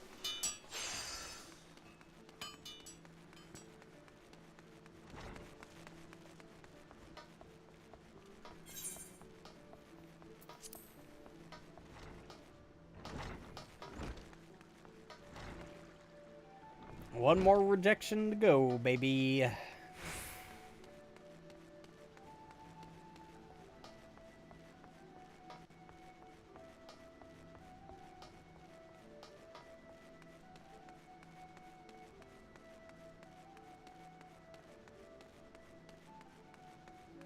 Who the fuck is this guy? Why do I think this guy's a good fit? I mean, he's got an eye patch. That's pretty cool. Well, if it ain't you. I'd not forget a venturer brave enough, or daft enough, to seek the shortcut into Titan's bedchamber. You remember old Real, don't you? Formerly, the Company of Heroes? Through Whistles of Bronze Lake? Aye, it ain't often I drag me arse out of limbs for a drink, but I'm glad I did. How fare you these days? Looking to put together a new crew. Top-tier work. Sounds like a right lark it does. Alrighty, count me in. The heroes may have gone their separate ways, but I ain't ready to climb into my grave just yet. Oh. Finally. I was genuinely expecting nobody to bite.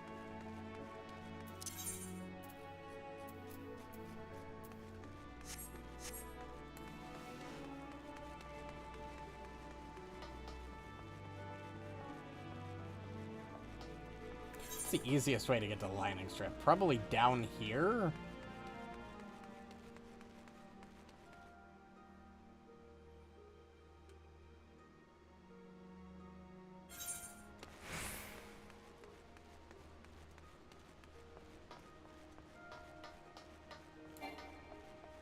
I have a feeling that Elfino is going to be a little disappointed.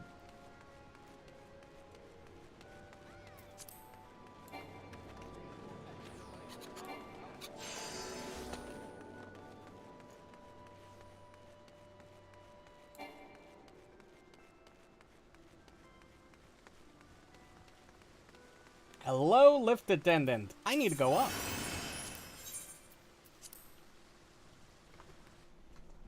I also need another drink.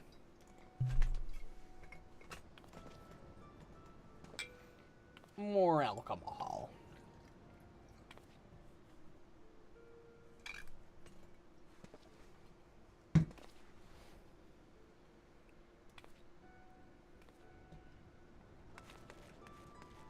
Hey, Elfino.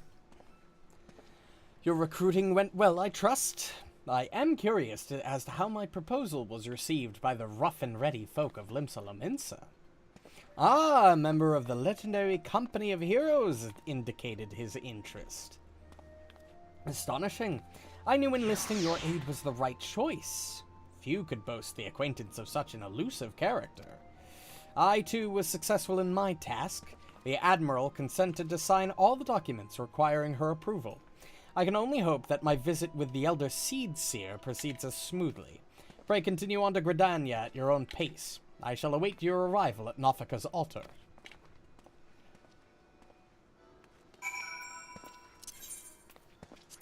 Back to Gridania.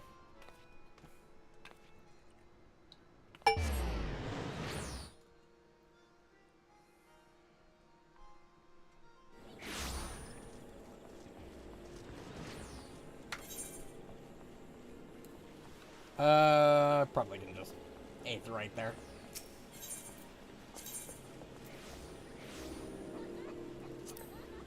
Yep. Just literally right on top of the Conjurer's Guild. Man, this place looks familiar. My audience with the Elder Seedseer is due to commence momentarily. I would be grateful if you would once more see to the task of recruitment here in Gridania. After you deem the well of potential candidates has run dry, let us rendezvous at the airship ticket counter as before.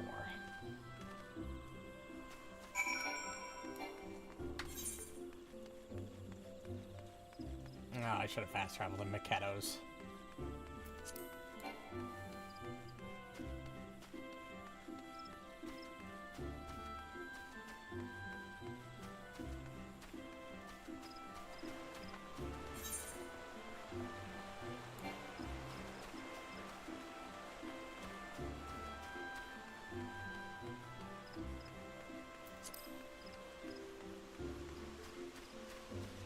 Alright, who's first? Laurentius. Oh gods, can it truly be you? By what fickle fortune must the first face I see upon my release be yours? Eh? Could be you don't remember me. It is I, Laurentius, the man whose crimes you've exposed. I was a whaler and a regular patron at Buscaron's. Who? Laurentius! I was selling maps and supplies to the Garleans before you and those red-belly poachers mopped the forest floor with my erstwhile employers. Here now, just how many criminals have you dealt with that my ignominious tale ignites not the slightest flicker of recognition? The less said of my past, the better, I suppose. And what of you, adventurer? What business brings you to this part of Gridania? Recruiting, eh? And what is your policy on reformed convicts? As matters stand, the wood whalers will have not more to do with me. This may just be the second chance I was looking for. Revenant's toll, you say? I shall leave at once. You shall not regret this, I promise you. I am a changed man. Why the fuck would we even talk to that guy? What are we thinking? I'm not usually one to judge the logical thinking of my powerful, intelligent mage with fucking how much intelligence? With 896 intelligence. But like, him? The spy who was working against us? Really? Grandfather, you must call it a day. Let us return to the guild and rest ere your tormented pack gives up on you for good. I'm terribly sorry. We were just... Oh, you, isn't it? It's been some time since our paths crossed outside Copperbelt Mines. Why, you were barely more than a novice adventurer then, but look how far you've come. Mother Mione tells me 'twas you who felled the fearsome Black Wolf. And now you seek stout-hearted souls to fill the ranks of a new order. Well, your cause is undoubtedly just, and my old companion here would be much relieved to see me in good hands. Yes, I'll do it. This is the very thing I've spent my entire adventuring career working towards. I shall join your company just as soon as I'd seen Sildar safely home. Wow, we recruited 2 people here. Honestly, kind of surprised. Who's next? A member of the Lancer, or somebody in the Lancers, huh? Or Sandal. You would offer this old man a place in your company of champions? I am both puzzled and honored by your invitation. Pray forgive me, young mistress, but I cannot accept. I have sworn to abide here for whatever scant years remain to me and bear responsibility for the evils my lady has wrought upon this land. Oh yeah, you're the butler who gave us information about the haunted mansion. Right, true. God, I'm eating all of the faces I do not fucking remember for the life of me, huh? It was like at level 20. Or like 25. Something like that. I don't fucking remember. It's been like fucking 30, 40 hours at this point since we did that dungeon.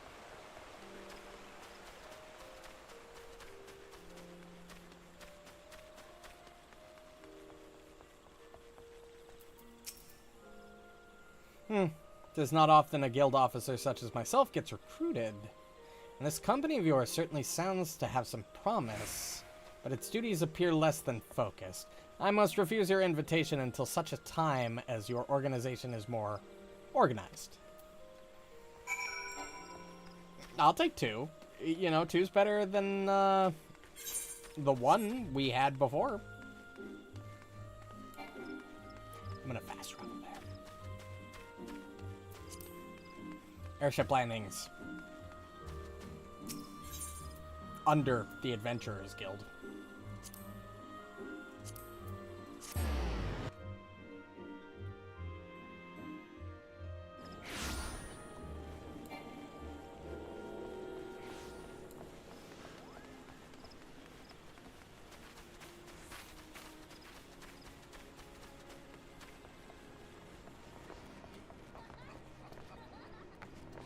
God damn it, I can't jump down.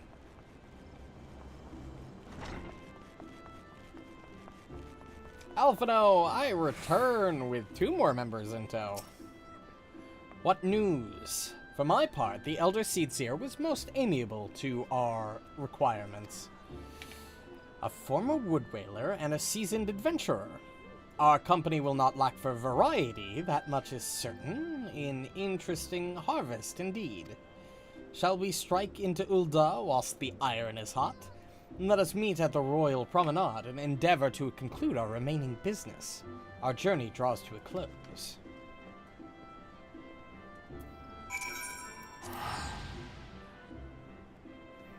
I can just return to Ul'dah.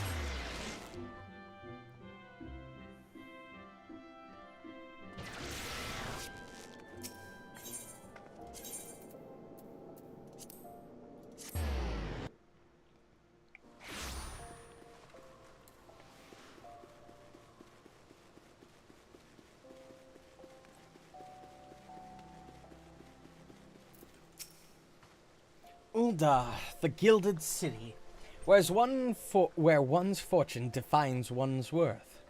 I hope some manner of fortune is with us, and that this final leg proves as successful as the previous 2. Might I suggest ascending to the lower levels before beginning your recruitment efforts? I do not think the Sultana will take kindly to us poaching from her personal guard. Let us meet back here at the promenade when our respective tasks are complete. Good hunting.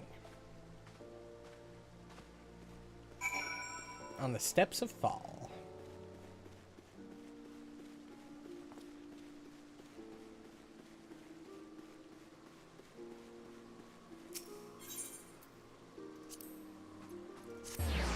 Lots of people here. 5 more possible recruits. Wilred! I remember that name. I don't remember where from. Oh, wait, I'm the lady who came to Little Alamigo looking for that masked devil. Who knows what might have happened if you hadn't? I'd probably be dead, and a whole lot more of my friends besides. We were such fools. Oh yeah, you're the kid who almost summoned that thing. Right, I remember that. Anyway, that disaster really got me thinking about our homeland and about the outsider who saved us from ourselves. I realized how easily I'd been manipulated and vowed to make myself a more worldly man. So here I am. A new company of champions? And you say it will take me to all corners of the realm? That sounds exactly like the opportunity I need. And don't worry, I'm not the same stripling you met in Little Alamigo. I've prepared myself to fight the evil I now know is out there. Nice. Okay, we're making progress. That's, 4 total members, including me and me and Alphino. Yeah, our little, squad is coming together. A bit.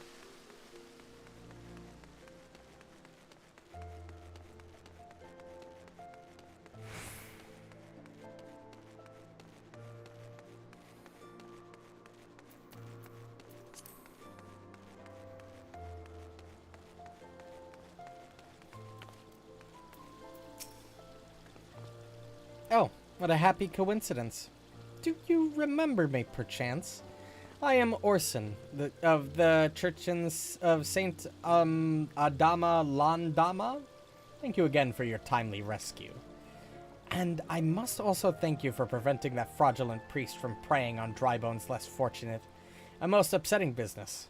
Are you here with your companion? Thancred, was it? Ah, it is new companions you seek, then. Your proposed organization sounds a powerful force for good, but my place is at the church with the children. Nevertheless, I wish you well in this undertaking. God, just everybody is fucking in the main towns, huh? It's crazy to think that I'm talking to NPCs that I had completely forgotten about.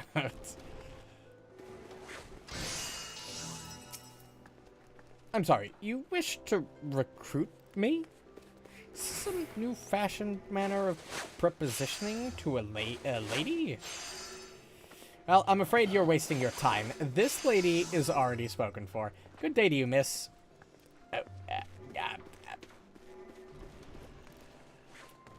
Okay, I guess we just gave up. We didn't try to explain ourselves. We didn't try to, you know, alleviate the confusion. Nah, we just gave up. Okay, that's fair. Honestly, it's probably not worth it.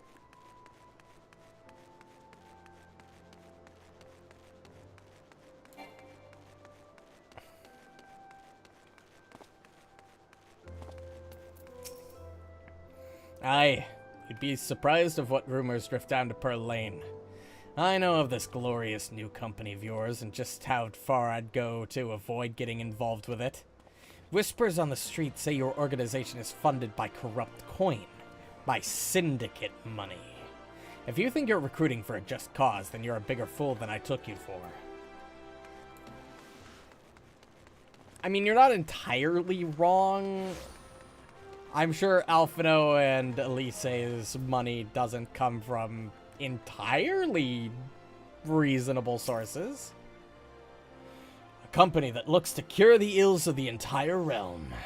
Listen, friend, I can scarce bear the complaints of the next stall over, let alone the conundrums of the neighboring nation. Yeah, that's fair. Also, what the fuck is this quest that I can't pick up?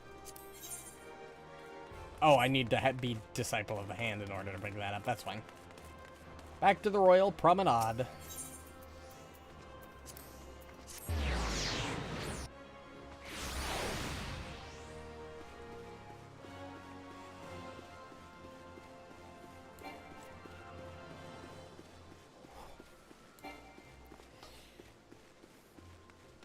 I had some decent luck, Alphino. How fared you? What hidden gems did the street of Ul'dah offer up to your unrelenting gaze? A single Alamigan youth. Well, you've certainly given us an admirable start, even if our ranks are yet somewhat thin. In these troubled years following the calamity, talk of Eorzea's salvation must seem akin to grasping at clouds. But there are those who have risen to the challenge nonetheless, and the hope that inspires these people was born in no small part from the victories you yourself have won. Thank you. I will not squander the precious gift you have placed into my keeping. These recruits will become the foundation of a new beginning. And yes, we are free to begin. As you no doubt have surmised, the Sultana also graced my trial company with her blessing. Our first wave of recruitment is over, the documents signed, and the finances secure.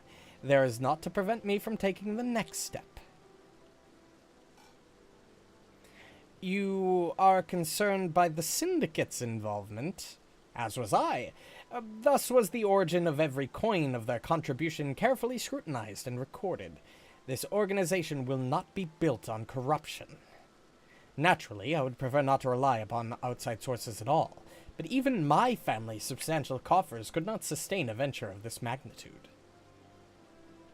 And as for the rumors and doubts surrounding this enterprise, well, such things shall plague us until the company has had a chance to prove its worth. It will not be an easy process, but we will earn the people's trust one success at a time. Speaking of time, we should waste no more of it. Let us return to the Rising Stones and lay the first stone for a united Eorzea.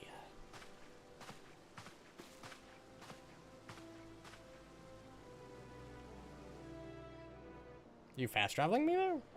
Oh no, I'm getting a cutscene.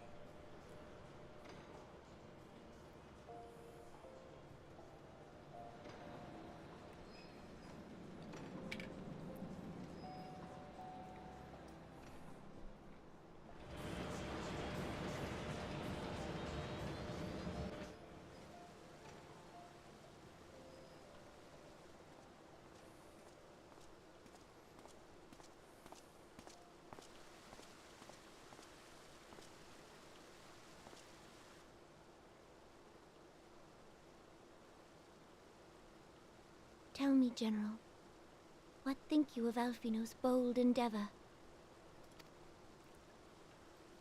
I think it is more than bold, Your Grace.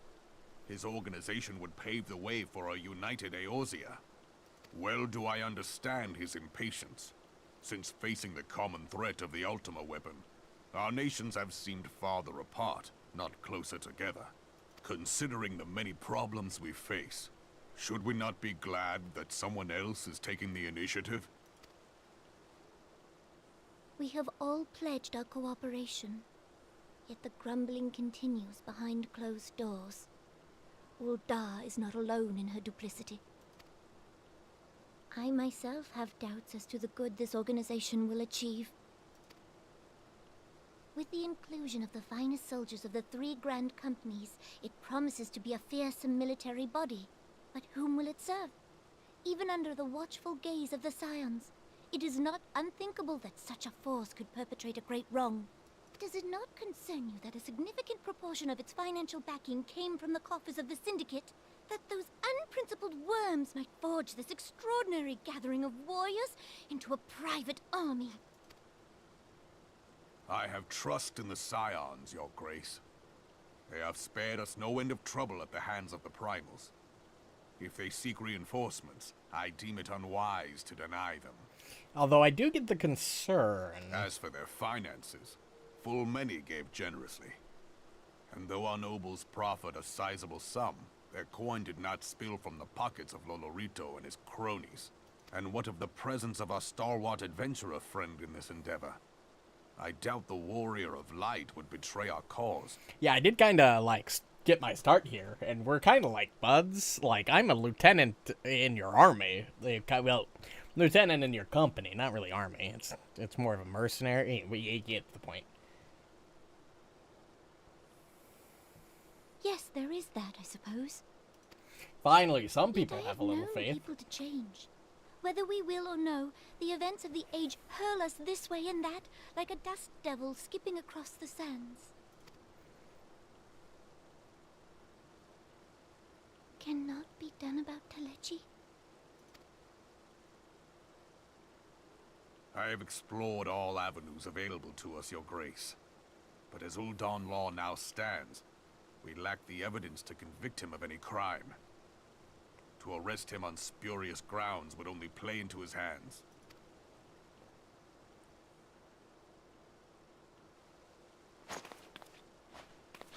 He has all but committed treason, and yet we can do nothing?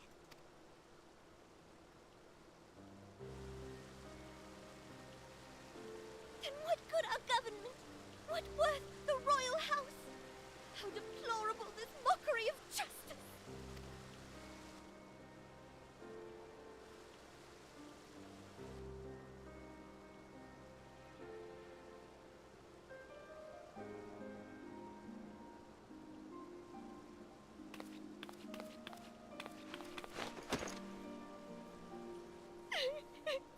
Man, that's been a long time coming.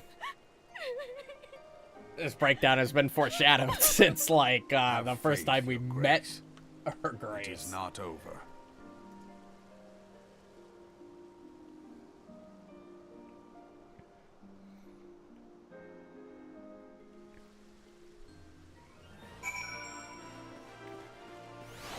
Alright, back to the Rising Stones. I'm sure we'll deal with the Syndicate's corruption soon enough. Probably. I don't know. Maybe it'll take all the way to Endwalker to get to it. Fuck if I know.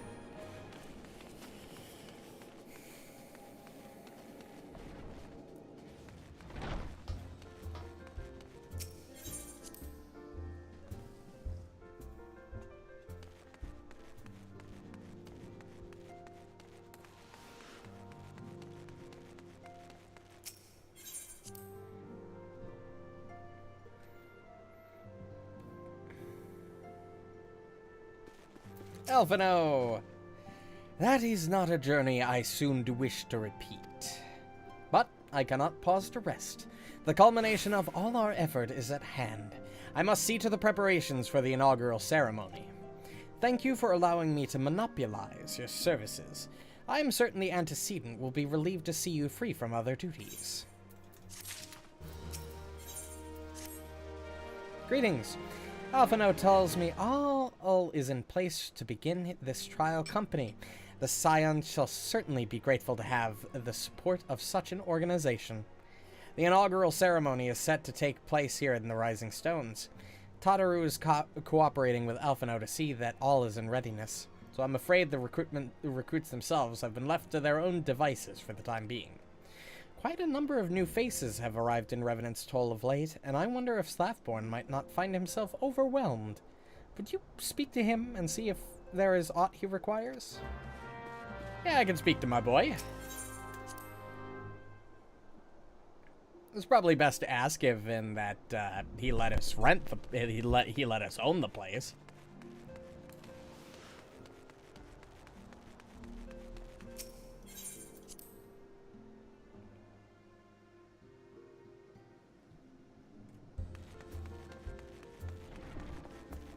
Hey, Slathborn, what's up, my guy?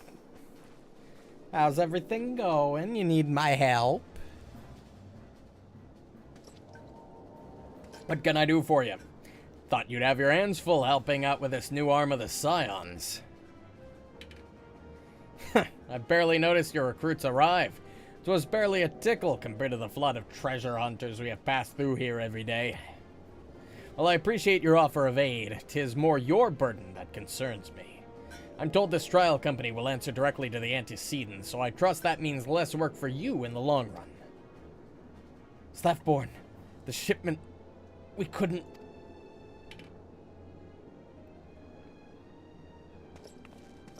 Gods, woman, what befell? We were bringing a shipment to Revenant's Toll, provisions earmarked for the frontier effort. But just as we sought to cross over into Mordona, we were upset upon by brigands. I believe they may have been heretics. There were many, too many. We only escaped with our lives by abandoning the supplies. Pray forgive us. There's naught to forgive. Provisions can be replaced, but smart soldiers are hard to find. Take a rest and I'll have someone along to tend those wounds. What to do? If heretics are involved, then this is like more than a case of simple thievery. Ishgard will need to be informed. Whence do these supplies originate? House Fortemps. We collected the provisions from Camp Dragonhead proper. Oh, these fuckers again? Are they still bickering? Understood. I shall see they are apprised of this development. Were you not on good terms with the Knights of House Fortemps? I will be sending them a missive immediately. Of course, I would also have you travel there and offer your considerable talents. Yes, I realize I contradict my earlier hopes to lighten your load, but I need someone who can bring this incident to a satisfactory conclusion. Our favorable relations with Ishgard are far too important to risk half measures. Thank you for your understanding. I'm certain Lord... I still don't know how to fucking pronounce that name. Will be glad of your assistance. Oh, I'm sure he fucking will be. He better fucking be. Dragging me all the way out into the fucking snow.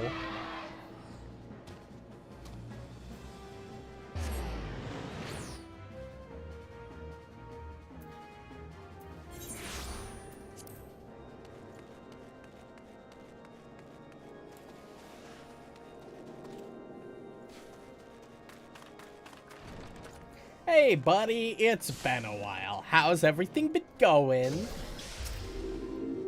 Well, if it isn't my fine friend. Would you care for a plate of roast caracou? Some mulled wine? No? Ah, I see you have not come into my hall merely to escape the biting cold. I was, in fact, on the verge of opening an urgent missive from Revenant's Toll, and I suspect the timing of your arrival is no coincidence.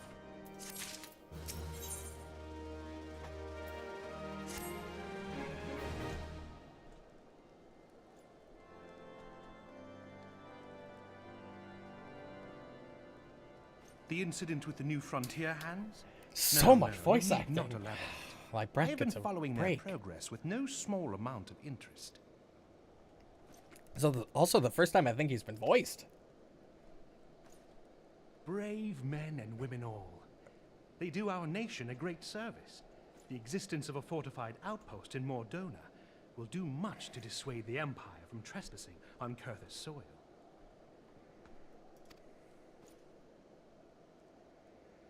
Right glad am I that you have chosen to lend your support to this endeavor. Never let it be said that House Fortemps does not acknowledge the efforts of her allies. Or, 'twas in the spirit of gratitude that I arranged for sundry supplies to be delivered to Revenant's Toll. That the shipment should chance to be waylaid by heretics is poor fortune indeed. Poor fortune, I say, yet not without precedent. If you would know the truth of it, these incorrigible villains grow more organized with each passing day. This new unity of purpose we attribute to their leader, the Lady Iceheart. But though I have devoted significant resources to the task of identifying this woman, we have yet to learn so much as her birth name. What we do know is that the heretics speak of Iceheart in reverent tones, and would gladly embrace death rather than betray her. Such loyalty is rare indeed, and I fear to imagine what so committed a collective might achieve. The brigands have not yet been so brazen as to risk direct confrontation here in Dragonhead. Some few of their number have, however, been sighted not far to the west of here, and with ever-increasing regularity. A visit to Whitebrim Front may bring you the answers you seek. Will you brave the snows, knowing what implacable foes may lie in wait? It's just a little cold. Halone's blessings be upon you. Though I take no pride in the admission, many of mine own countrymen are not so well suited as you adventurers to dealing with such foes. Were they dragons? It might be otherwise. Nah, I can kill a dragon. I've killed several dragons. In fact, I killed the dragon. But truly, I could not wish for a finer ally. You have done much for my house in the past, and I have no doubt but that I shall have cause to celebrate your deeds again ere long. Should you learn aught of value, pray return to me forthwith. A warm hearth and a warmer welcome shall be waiting for you. Yeah, just have some more warm food for me when I get back. Maybe some meat, you know, some ale.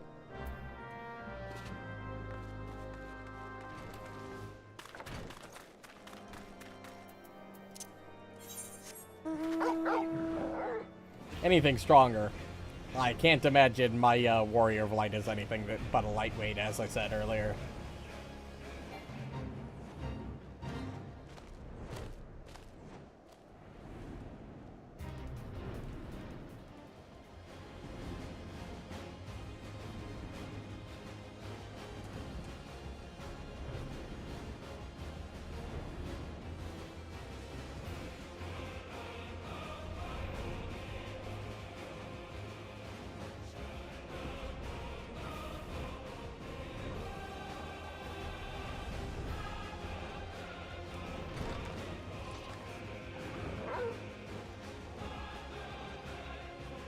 Higher still. Hey, Drillmont, my guy, what's up? Is there aught you would ask of me? Pray speak plainly. I'm a man of action and need no honeyed words. On the trail of a band of thieving heretics, you say? By the Fury, you do seem destined to cross paths with those villains. I must confess, then, 'tis a sad truth that the wilds hereabout have indeed grown thick with their number. They strike swiftly, without warning, and are canny enough to evade our most able trackers. But 'tis not merely their newfound organization that confounds us. The heretics themselves seem somehow changed. Yeah, I'm starting to think more and more that this unbridled sense of loyalty to the death and this Lady Iceheart might be, in fact, a primal that has tempered these people. And if I know ice people, if I know ice gods / powerful beings in fucking Final Fantasy, I'd say we've got about a 50% chance that Lady Iceheart is actually a Shiva. I know not what matter of influence this Iceheart wields, but the men we face seem utterly lost in the grip of righteous fervor. 'Tis an unsettling and unnatural zeal. Mayhap you would care to question one of their recent victims. As fate would have it, your arrival came moments after a trader was waylaid on the road. A patrol found the unfortunate fellow lying senseless in the snow and carried him to our infirmary. Assuming he has regained the use of his faculties, the merchant might recall some small detail that could aid you in your task. Yeah. I think we're dealing with another primal. Just another one to add to the body count.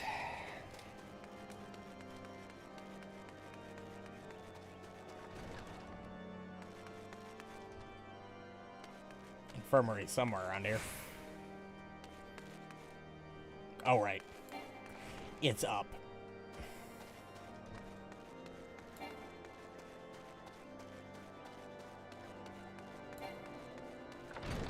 It's been a while since I've been in Corthus. Tell you what happened? Why, yes, of course. I am quite recovered enough for that.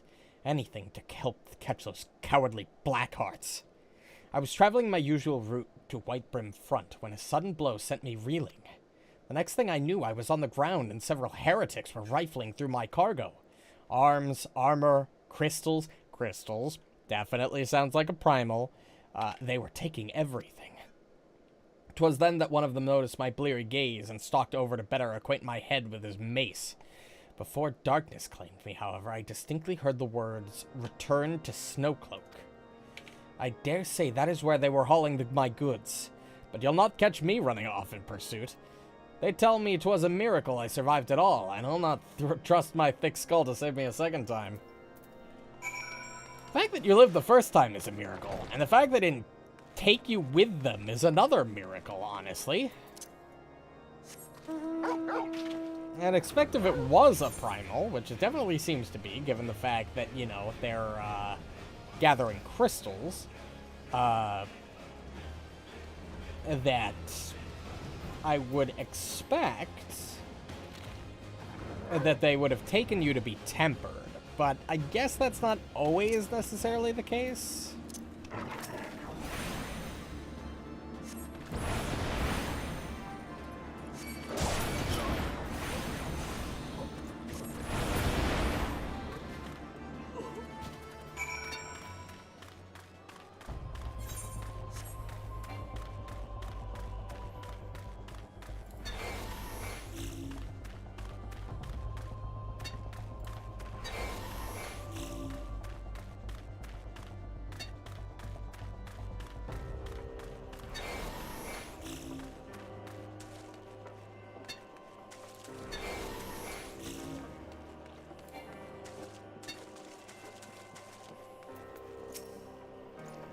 Gah, draw your weapons, foul.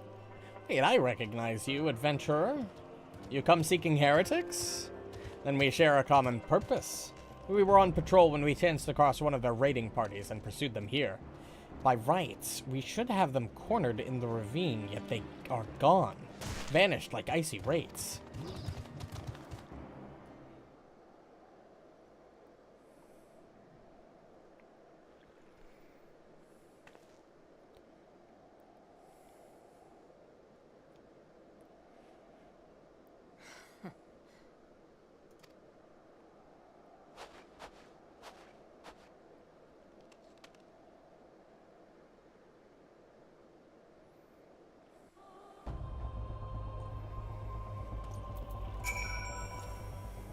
You glimpsed a woman atop the cliff? Could it be the Ice Heart herself come to sneer at our folly? And where did she disappear? The heretics must have discovered a passage through the frozen wall, some hidden tunnel that escaped our notice. We have not the men to risk further investigation. 'Twould be best we were to return to Whitebrim front and lay our suspicions before Lord Drillmaw. Okay. I could, like, fly up there?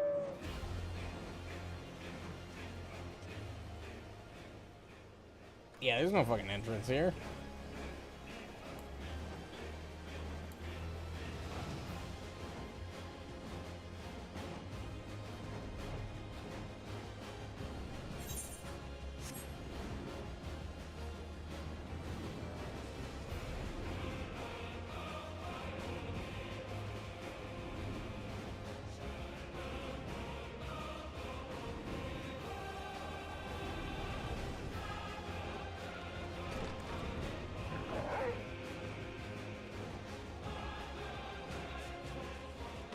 Hey, Drummond. I'm back. It appears I owe you my thanks once again. The surviving knights spared no detail in their report. The men you found near Snowcloak were some of my finest. They should be bested so handily. I fear I have woefully underestimated the threat these heretics pose. While I understand you might balk at the notion, I must ask that you put aside your mission and consider the stolen provisions lost to us for now. 'Twould be ill-advised to blunder unprepared into what may be the very lair of our enemy. Pray return to Dragonhead and inform Lord Harfal of your discoveries. He will wish to plan contingencies of his own. As for Iceheart and her fanatics, the freezing heights of Snowcloak will not shield them from our justice for long.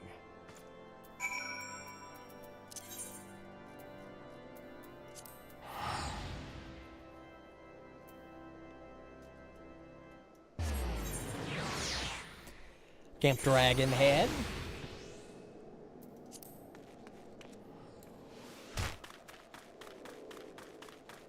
Nope. I jumped off the wrong side. I broke both my legs in the fall. I'll never adventure again. Oh no. Just kidding. We're fine. We can take a literal dragon's breath and live easily. Your return is most timely. Of their own accord, my thoughts had turned to your task and the progress thereof. I confess, my imaginings tended toward the grim and bloody.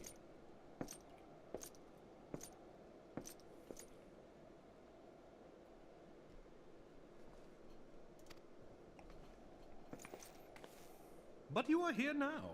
and I suspect such frivolous wonderings do little justice to the reality of your travails. Tell me, what did you learn of Iceheart? God, you're fucking huge, by the way. Indeed.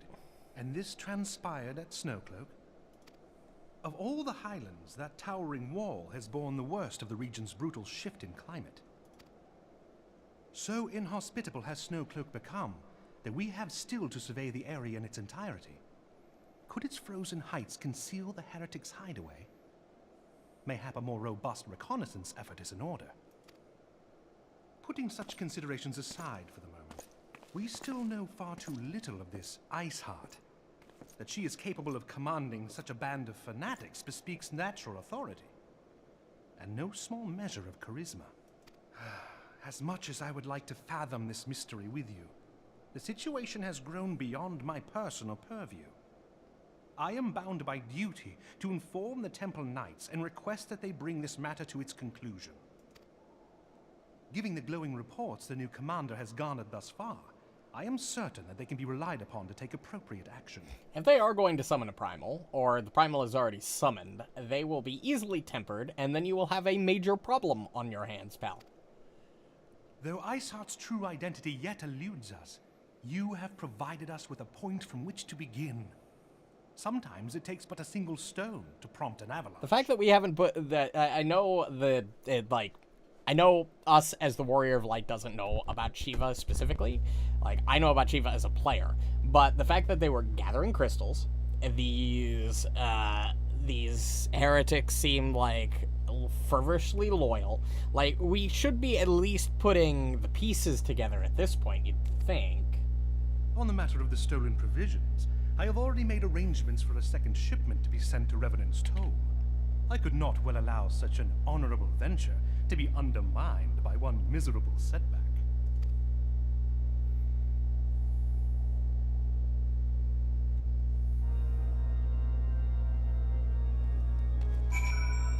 Oh, well, back to Revenant Soul. I guess for the time being, at least, we're going to let this potential issue sit.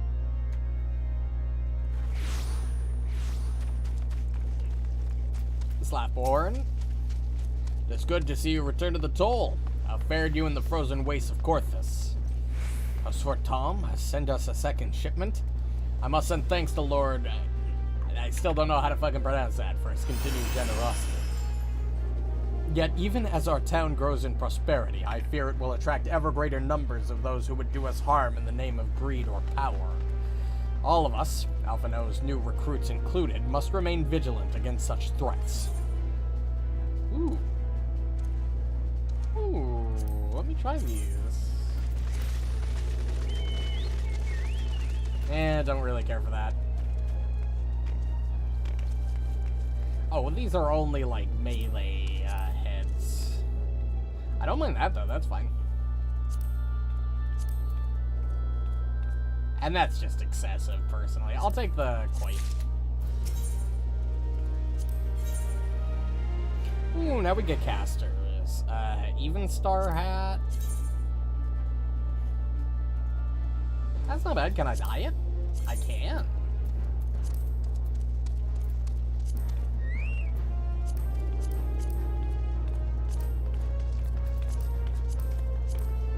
Yeah, it doesn't look great dyed, though.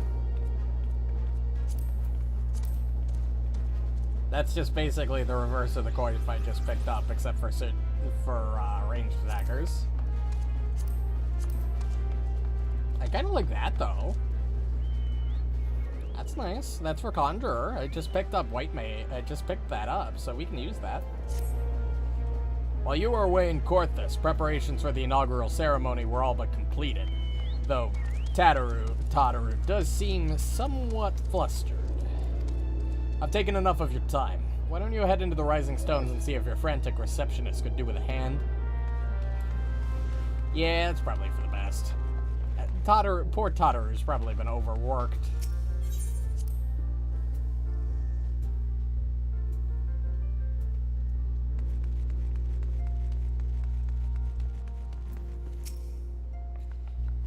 These parchments need to be sorted, and these documents... Why are they even here?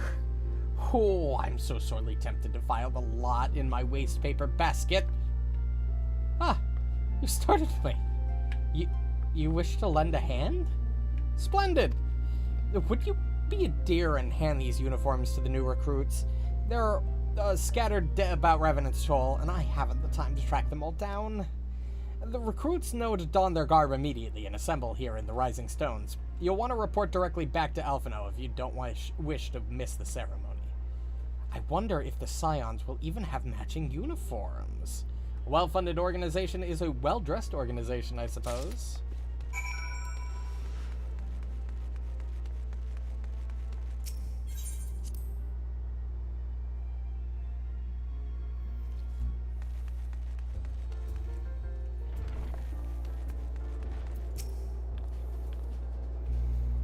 Those who believe this company will see no riches are short-sighted fools. The giving of oneself 'tis an investment in the future. Thus did I sign my name to the cause. Here's a uniform. These uniforms are a splendid idea. Once our organization has made a name for itself, there shall be wealth aplenty in selling replica costumes to the adoring masses. I don't think you're in the right mindset. But, you know, I appreciate, that's a thought. This scarlet garb marks me as a proud member of the Maelstrom and a hardy defender of Limsa Lominsa. Yet, in truth, I stand for the betterment of the realm, and though this new company is a fine opportunity to contribute on a grander scale. Well, here's a uniform. Oh, now that's a striking shade of blue. But alongside my Maelstrom uniform, my wardrobe will certainly not lack for color. I don't think that should be your main concern, buddy, but whatever you say, boss.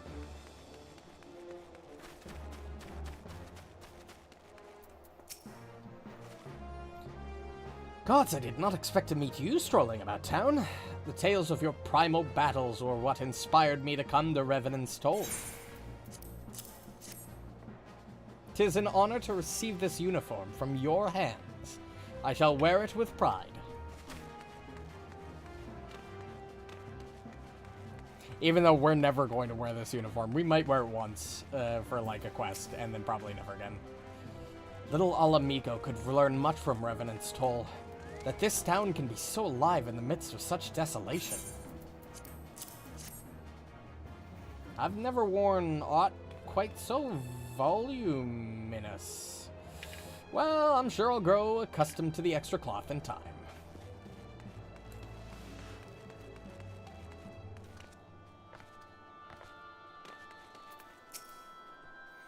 Hello there. Looking for me, was you? I'd suggest giving a whistle, but I'm not sure as I'd hear it amongst all the bustle.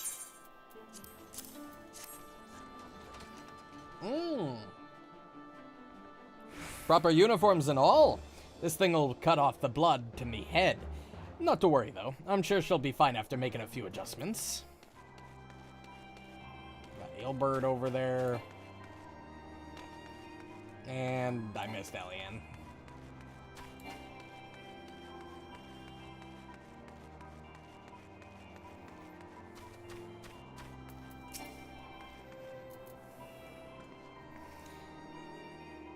Isildar has at last retired from the adventurer's life. Though I shall miss his wisdom and irrepressible spirit, I am excited to forge my own path onward. Yes, the uniform. Thank you. Truth be told, the thought of pledging myself to such a lofty organization is somewhat intimidating. Well, you get used to it. Yeah, I did a long time ago, and look where it got me. I'm like well-renowned, world-known hero.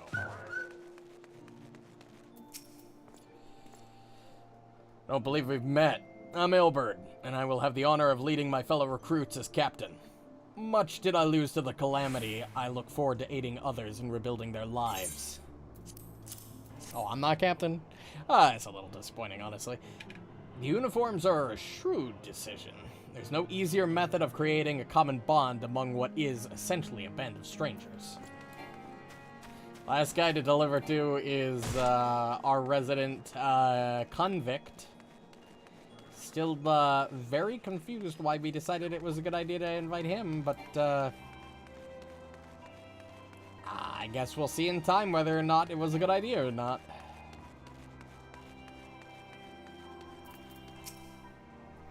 I thought it best to mimic my fellows here, but I have to admit I have no idea what we're supposed to be doing.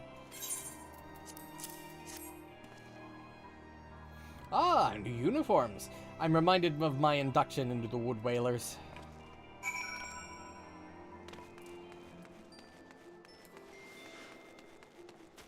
You've got quite the band here.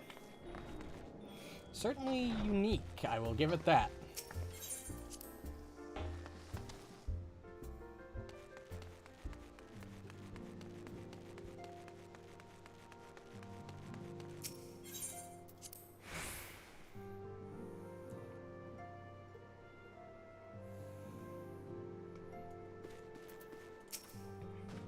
Yes? Ah, Tataru mentioned you were handing out the new uniforms. I assume you've now met with the rest of the recruits? Some few answered the call to arms I put through the established grand companies and such. We are not yet an army, but there is much a small corps of elite warriors can achieve. Did I mention I'd thought of a name for the company? It is my hope that it shall soon be known across the breadth of Eorzea. The moment of truth draws near. Once the last of the recruits have gathered, I shall make the official announcement.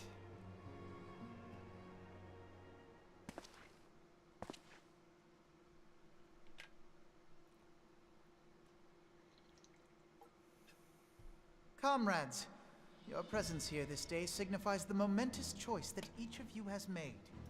With your strength now pledged to the scions of the Seventh Dawn, you are beholden to no single nation. You stand as the vanguard for a united Eorzea.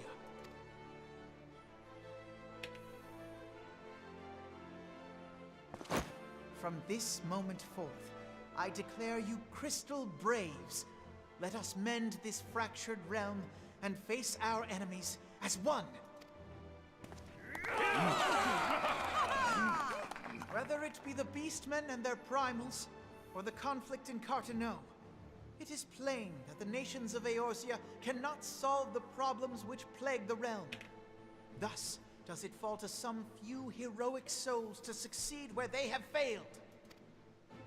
Come, take your place at the Scion's side as guardians of Eorzea, and together we shall fight for the freedom of all! Hell yeah, let's go! For the freedom of all!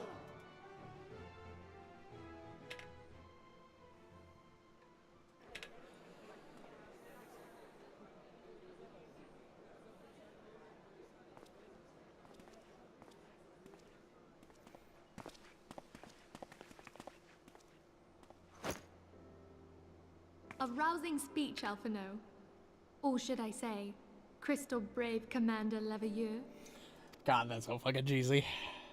Please, Antecedent. The title is honorary. I shall not be leading the troops into battle, as it were. We are of the same purpose. Let us join hands and do what must be done to save this land. The Scions stand ready.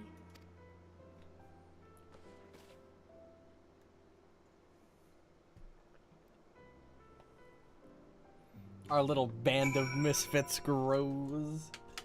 Oh, how wonderful.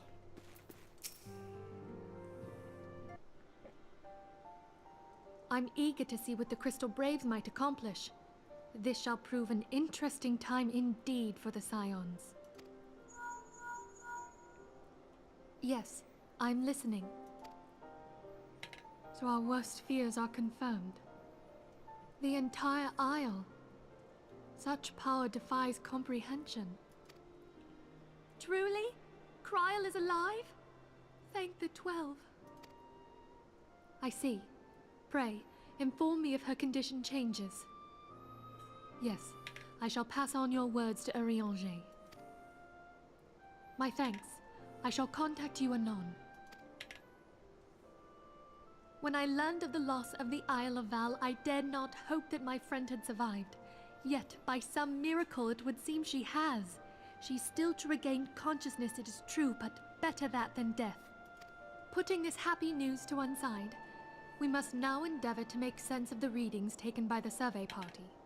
It appears the etheric disturbance which accompanied the Isle's destruction is of a magnitude alarmingly close to that of Ultima. Could the Ascians be responsible for this devastation as well? I don't see how. Ultima was housed within the Ultima weapon. Unless they have another crystal heart similar to what the Ultima weapon has, so they shouldn't be able to cast it again. But I guess there is evidence. Have you heard aught from the Mother Crystal since the battle with the Garleans? Have I?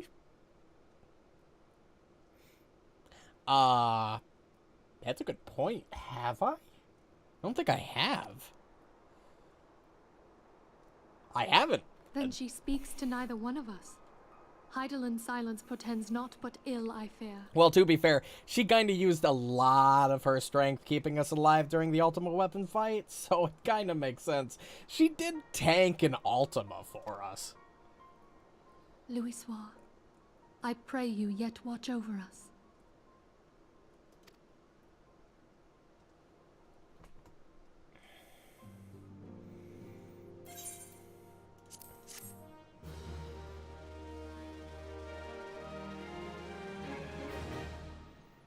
Oh my god, so many cutscenes. So many voiced cutscenes.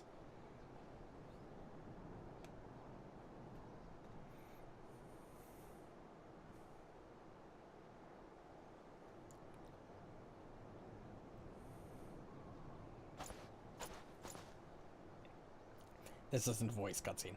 I spoke too soon. Fuck. Very good. See that the provisions are prepared for transport. Let us hope that this shipment is spared the fate of the last.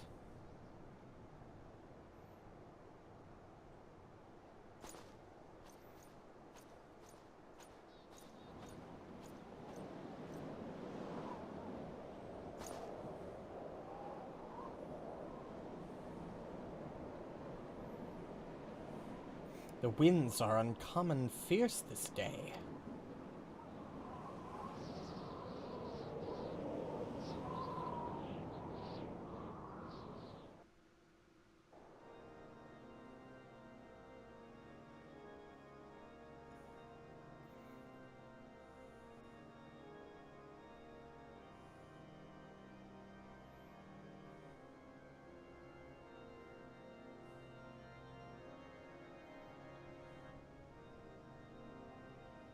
Who the fuck are you?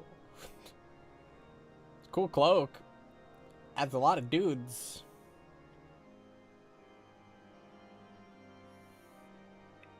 King of Ishgard? Maybe?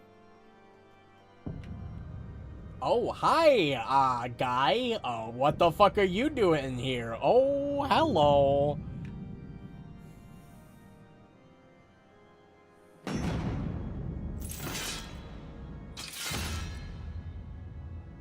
I can't help but be a little concerned at the fact that there were two fucking Ascians in the same room as that guy.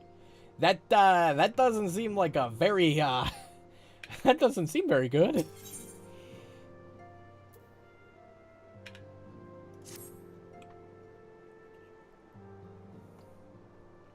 Try as I might, I cannot shake a creeping sense of dark foreboding. But it avails us not to fret about the unknown. We must concentrate instead on the problems of the present. The primals have been relatively quiet of late, and the beast tribes who summon them are under constant surveillance by the grand companies. Should any suspicious activities be afoot, you may be certain that we will hear of it. And until such time as a permanent solution to the primal problem has been found, we can do little but wait and observe. As for the Ascians, Urianger is wholly dedicated to finding the means by which to defeat the dark beings. Let us pray for good tidings on that front. But all of this you already knew. Let us speak of the more current matter, in particular the state of the Crystal Braves.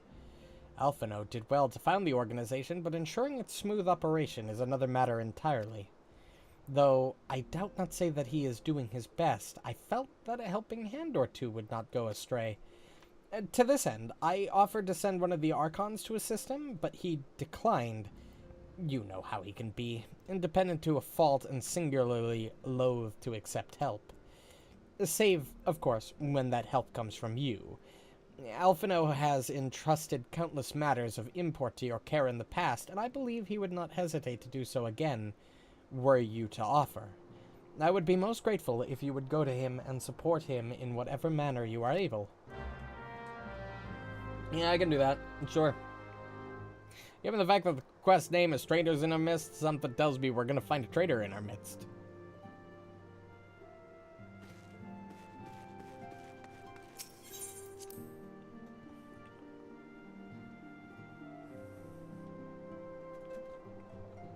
I guess this probably seems sudden from the fact that I just completed the quest where these guys are indoctrinated, but it's probably because of the fact that this was probably the first quest in a patch, and that was the last quest in a patch. What is it? And do be concise. I am rather busy. You would lend a hand, you say? I see. Well, now that you mention it, there is a matter that wants for attention. Given its sensitive nature, I was hesitant to entrust it to my braves, but the demands upon my time are such that I had little choice. Which is not to say that my men are want for labor. Though we are but newly formed, there is already a great demand for our services, and we are hard-pressed to answer all petitions. But I digress. Fact is, I would sooner attend this particular matter myself, but my presence is required elsewhere. That being the case, I have entrusted its resolution to my second-in-command, Captain Ilberd. Tell him I said that I sent you, and he will furnish you with the particulars. My thanks in advance.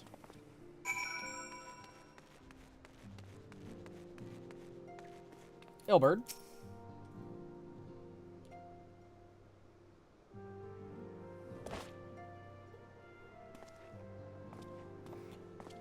Hail to you, Scion. How might we serve you?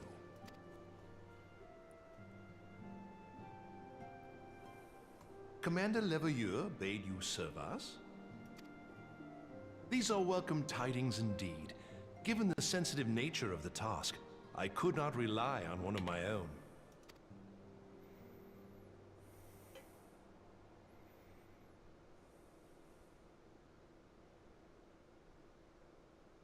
That which I'm about to tell you, I tell you in the strictest confidence.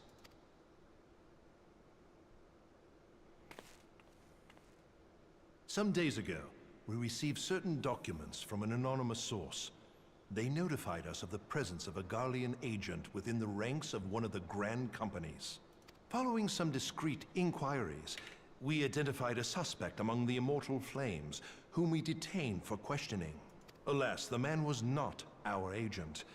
He was but one of many men in the agent's employ. Okay. We pressed the traitor for a name, but he had none to give. He claims never to have met his master, whom he knows only as the Ivy. The Ivy? He was, however, certain that this Ivy had coiled itself around every part of the Immortal Flames. It would seem our quarry joined the company some time ago, and gradually recruited others to his cause. These conspirators are the vines by which he learns our secrets, all without exposing himself. It won't be easy to identify the Ivy amidst this tangled mass of subterfuge. But we have a tendril in our hands, and we shall follow it all the way to the gnarled root. Now, much as I would prefer to proceed with due discretion, circumstances demand that this matter be settled post-haste. Garlemald's War of Succession nears its end, and it is feared that the Empire will soon resume its march on Eorzea. When it does, we can ill afford to have traitors in our midst.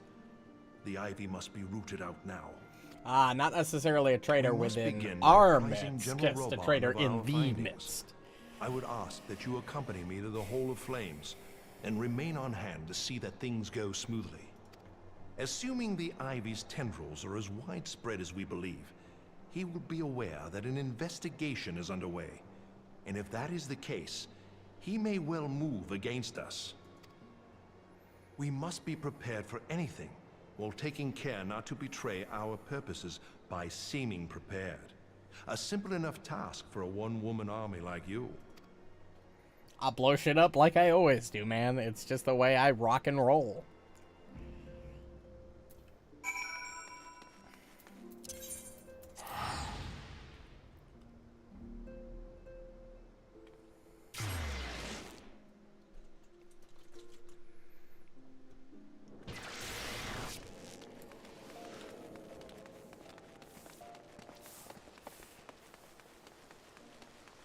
Ruban, my guy, how's it going? It's been a minute.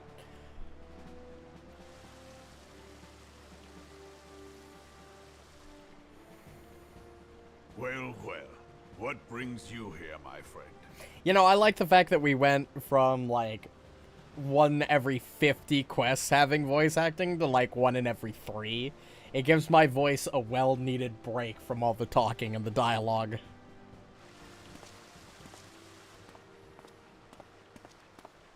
She is here at my behest. Greetings, Roban. It has been a while. Hilbert, you old scoundrel. When they told me you'd be visiting, I scarce believed my ears.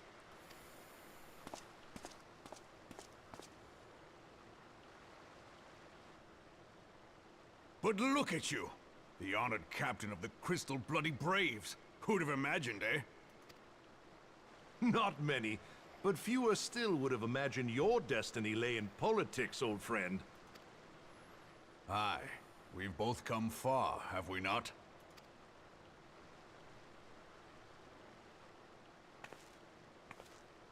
Lest you wonder, Hilbert and I go back a long way. We've been friends and rivals since we were lads. Rivals, huh? The last time we saw each other, Alamigo had just fallen, so you can guess how many summers it's been. And in all that time, not a word from the fool. Ah, well, my dealings tended toward the modest and mundane, unlike some I could mention. As I hear it, no sooner did you reach Thanalan than the brass blades clapped you in irons and dragged you off to die on the blood sands. Being a stubborn sort, you won 1,000 matches and earned yourself a place in the people's hearts while you were about it. Oh, really? Then, with your mountain of prize money, you bought the Colosseum and secured a seat on the Syndicate. Those balls, brother! Rags to riches does not do it justice. You're a hero to the common man. Pah! Spare me. I am no hero. If anyone is worthy of that title, it's our friend here.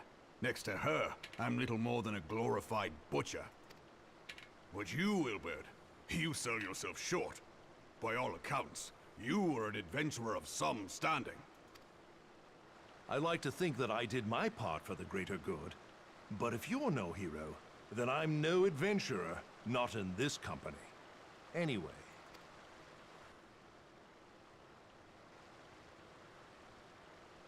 I have tidings. So there has been progress. I've let it be known that this meeting is a reunion between old friends. None will give your visit a second thought. To convene elsewhere would only attract attention. Let us speak here, in plain view of all. That seems somewhat foolish, but I kind of get the logic here.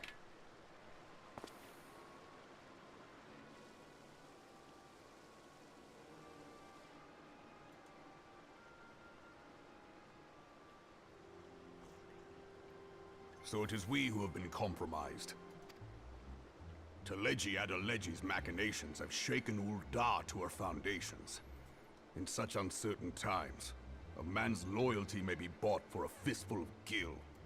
But if this snake has truly been in our midst for as long as you say, we must needs consider a far graver possibility. Conspiracy.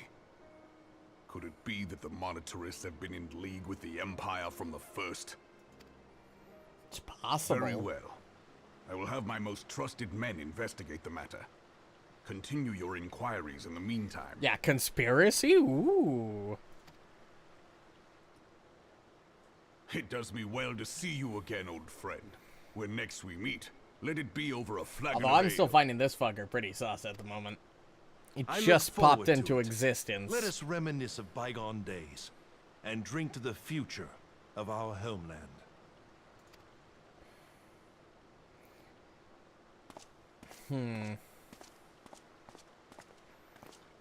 I mean, that's true, but that could also just be a ruse. He might just want you to think that way because he's got the bun. Flame General, you wear the mantle well, old friend. I must work hard if I'm to keep up. Well, it would seem your services were not required after all. I dare say we have Roban's prudence to thank for that. Still, I was glad of your presence. You're right, it thanks, is Simon. pretty mental gymnastic-y, but, I mean... That's true. I mean, Ruban, you know, generally has a good taste in people. You know, he hasn't, led me astray thus far, and it's been a long time. He's had plenty of opportunities.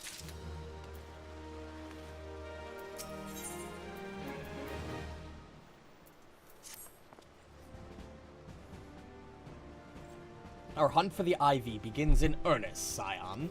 Suffice it to say, we must tread warily, but one misstep may well cost us our lives. His fucking massive ass shoulders, yeah. Our business here is concluded for the time being. Let us return to the Rising Stones and report to Commander Liviere.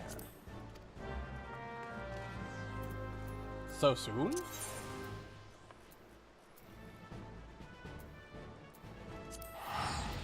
That's fair, yeah.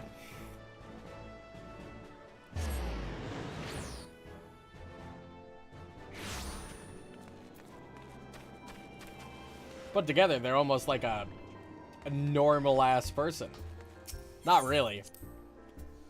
But close.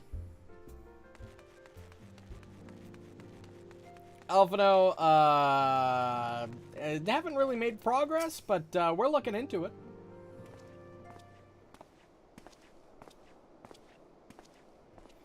We are returned from Ul'dah, Commander.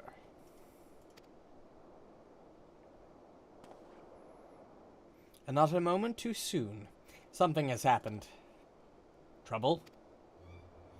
You will recall that the Fourth was tasked with reconnoitering the rendezvous site used by the Ivy's minions and his Imperial contacts.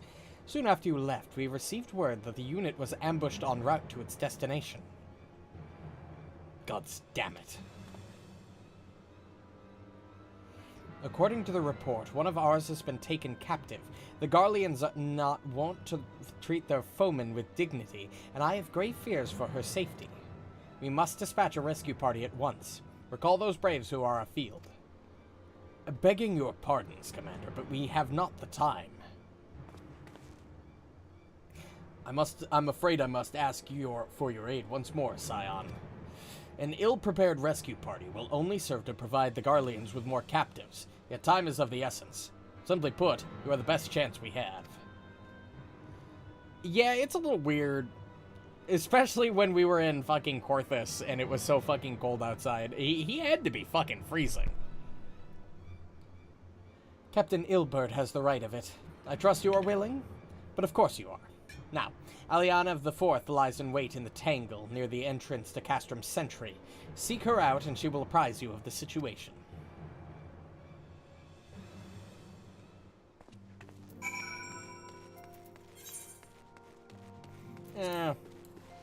We'll just...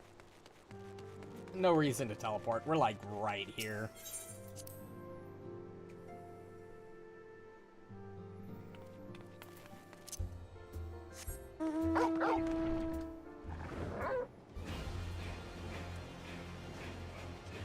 Another attack on Castrom's Sentry, though.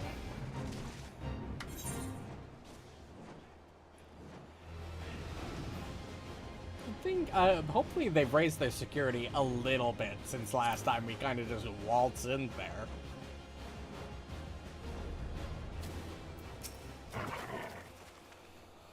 You would aid us in the rescue mission? We are in your debt, Warrior of Light. Now, time is against us, so allow me to brief you on the situation.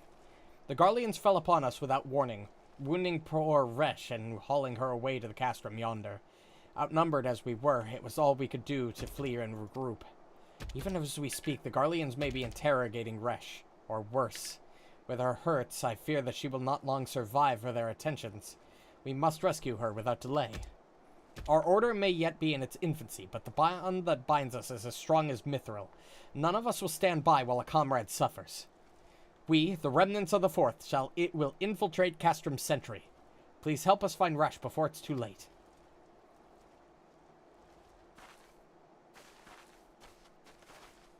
Wow, our numbers really have grown. Those are unnamed. Those are unnamed guys.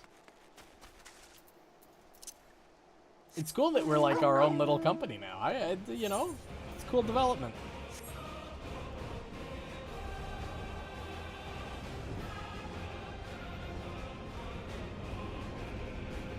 Man, I wonder where they... Okay, they're actually not in there, given that the circle doesn't extend that far.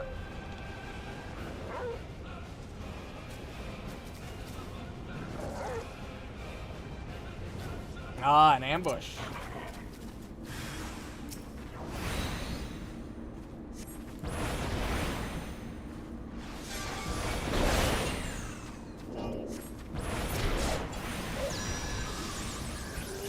God, slow hurts.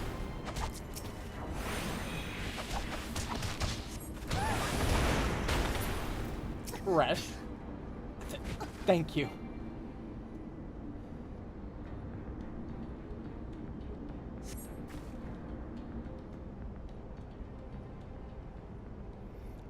Where am I?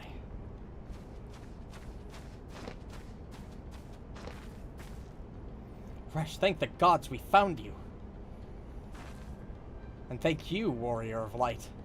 Now, to quit this accursed place. Resh cannot move with those wounds. She will need to be carried out. I believe a diversion is in order. Might we trouble you to provide one? Given your reputation, I suspect the Garleans will be only too happy to grant you their undivided attention. If you were to create a commotion within the castrum, we should be able to steal away unnoticed. Let us speak again once we are safely outside these walls. Yeah, when we had a big distraction the first time, we had to flee and barely escaped with our lives. But I guess we've grown since then, because we're just gonna fucking do this manually. Do this, the fun way.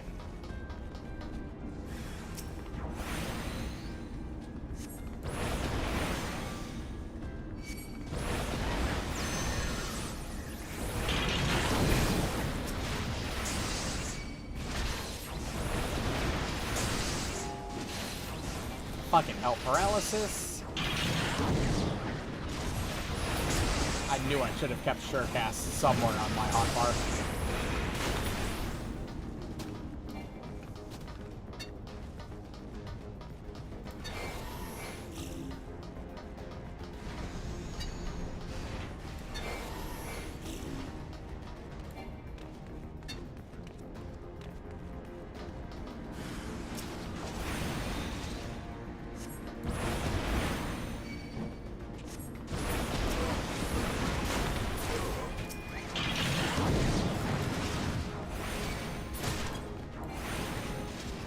Who am I targeting? I want to target this one, please. Thank you.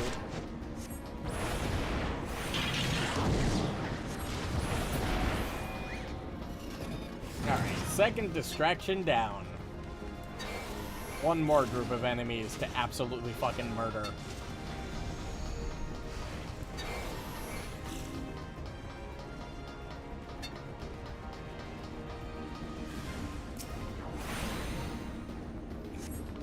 Yeah, every once in a while the targeting does that. Like, for the most part, it's pretty consistent at what it wants to target, but every once in a while, it just decides to lock onto something I don't want it to lock onto.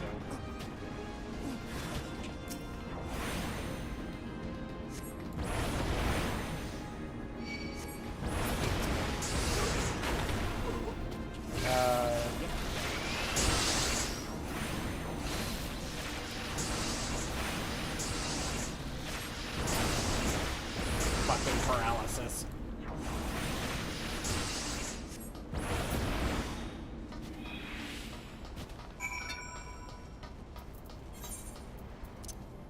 Alright. I should have gotten up by now. Hopefully. The fact that we were ambushed when trying to rescue them, I mean, we were in their base, but I am still concerned that somebody on the inside is giving them information. I've awaited your return most anxiously, my friend. You have done us a great service indeed. Thanks to your aid, our comrade Resh is safe, and we suffered no further casualties. Words cannot well express my gratitude. All that is left is to report the mission's success to Commander Levier. And I shall go on ahead to the Rising Stones. Well. He wasn't... I was like, what the fuck? Why are they targeting me?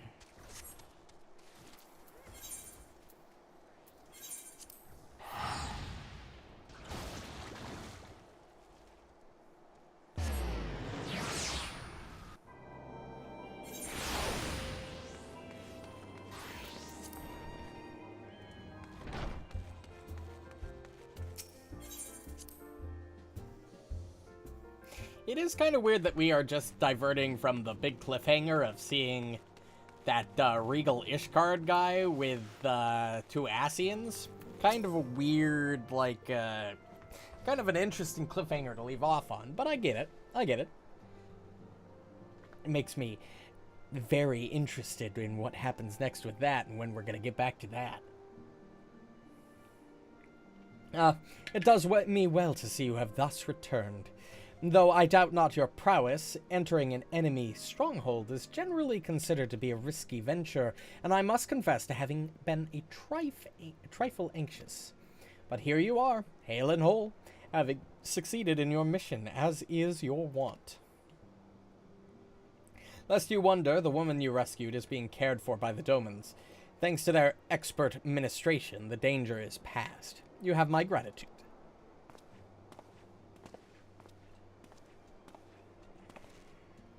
Allow me to thank you also, Scion. Resh owes you her life.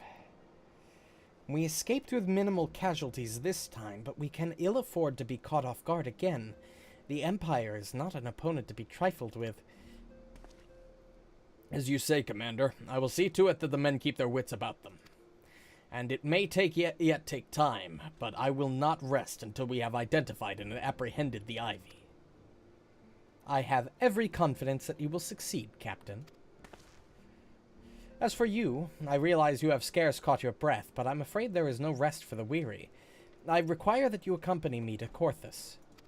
I have been granted an audience with Ishgardian dignitary, you see, and the man expressly requested your presence. Oh, do not look so surprised. You should be familiar with the trappings of fame by now. We shall depart as soon as you are ready. That's like my Black Mage gloves.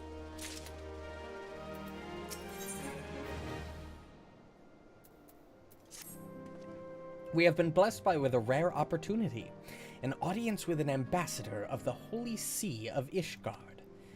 We are to treat with Sir Aymeric, Lord Commander of the Temple Knights in Camp Dragonhead. It is considered a great honor to serve the Holy See directly as a Temple Knight.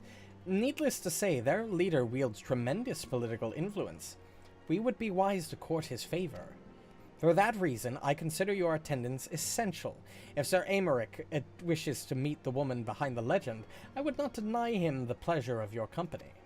The antecedent would see the wisdom of his plan when you request her permission to accompany me to Korthus. Aymeric? Yeah, that's fair. A bunch of the other names are fucking nightmares. Aymeric is, relatively simple. Mayhap you feel this to be a waste of your talents, which could doubtless be put to nobler use. Yeah, I still don't fucking know how to pronounce harsh font, or however the fuck you do that. If so, I should remind you that more good can be accomplished with the stroke of a pen than the thrust of a sword. Yeah, kind of. Harsh font, or font, however the fucking French pronounce like T's. Ha she font. Or se, or however fucking.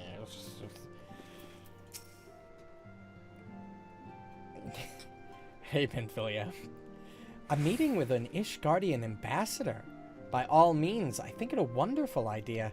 We have received no reports of etheric disturbances or unusual beast tribe activity of late. If Alphinaud believes your presence may help him to secure more favorable terms, I see no reason to deny him.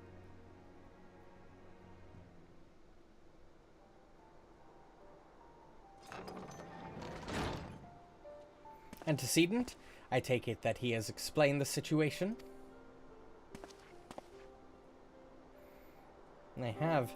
Yet welcome these overtures are, I cannot help but wonder what prompted them. The Ishgardians have spurned all contact with the other city-states for decades. Why reach out now? Ha like Hawthorne, so ha. She like Shetland? Or Shetland, I think. Font like Comic Sans is a font. Okay, so font. Font. Yeah. I got it. Oh my god. A map. Notoriously reclusive nation of Ishgard, situated at the center of Abalathia's spine. Ruled by the Ishgardian Orthodox Church, at the head of which presides the Archbishop. Members of the original Eorzean alliance formed in the wake of Alamigo's fall some 2 decades ago. Friends of convenience who withdraw from the alliance as soon as the Imperial fleet was routed at the Battle of Silver Tear Skies. Silly fantasy French? Yeah, that's fair. Since which time their borders have remained closed to all outsiders. They have rejected every one of their former allies' calls to reopen dialogue, having turned a deaf ear to their neighbors' pleas, even when the calamity loomed large. And on the fields of Cartonau, where brave men and women laid down their lives in defense of the realm, their banners were conspicuously absent. I have tried to convince Ishgard to rejoin the Alliance at every opportunity. I have explained over and over again that unless Eorzea stands united, we cannot hope to preserve our freedom. One by one, our nations will fall, as once fell Alamigo.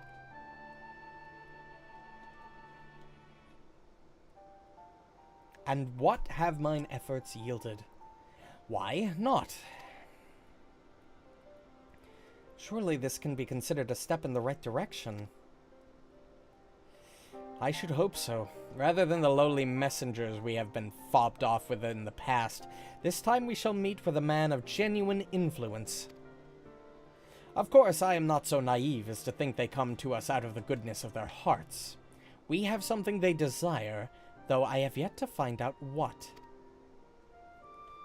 But such is the nature of diplomacy. They will bring their agendas to the negotiating table, and so will I, along with a handful of incontrovertible truths. The Empire will soon be at our doorstep once more. Indeed, you may be assured that I will expound upon this point and others. Let us depart for Camp Dragonhead. Our old friend Font is expecting us. Font. Since our quest to recover the Enterprise, I understand you have further ingratiated yourself with the man. Excellent work. His fondness may prove useful to our cause.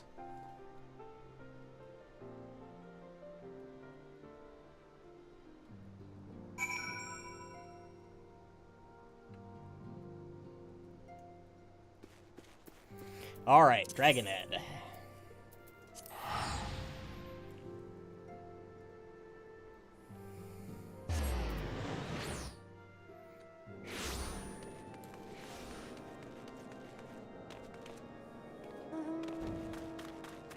Alright, let's see. Hey, buddy. How's it going? I was just here like 20 minutes ago, but I'm back. Ah, ever a welcome sight.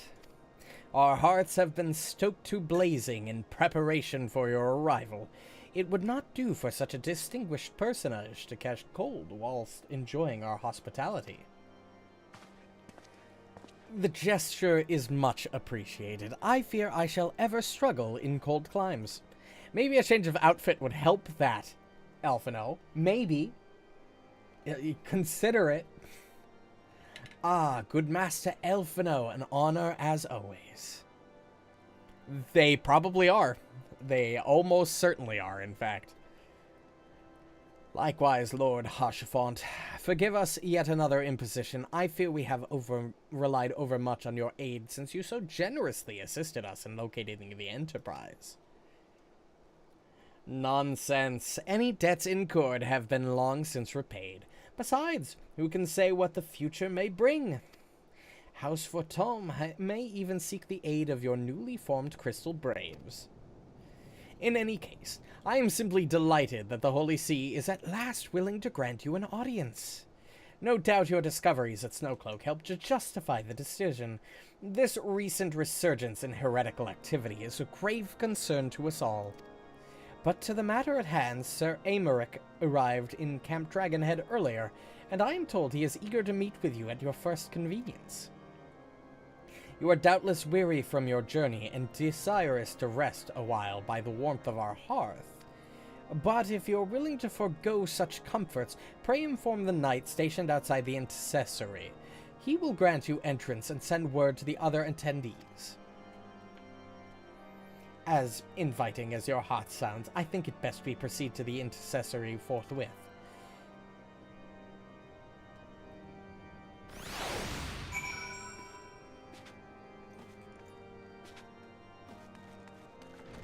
They're doing their squats as always. They never stop. Literally doing it 24/7.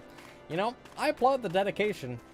It's gotta be killer on the fucking quads, though.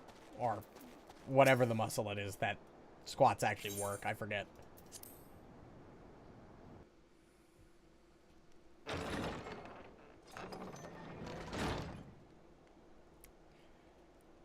Honestly, I'm surprised they can still stand.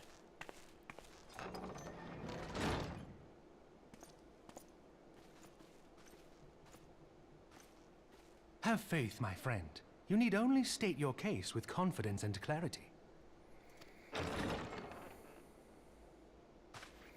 We don't really state anything. We just kind of nod along to whatever our resident speaker says. Oh my god. Oh my Commander god. Leveilleur, it is both an honor and a pleasure to Look meet at that you. fucking hair. My god. Ho, ho, ho, ho, ho, ho, ho. I am Aymeric, Lord Commander of the Temple Knights.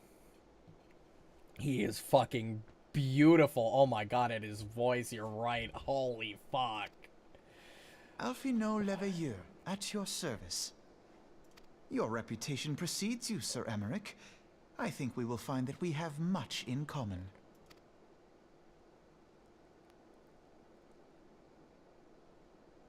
Speaking of reputations, yours towers over us all.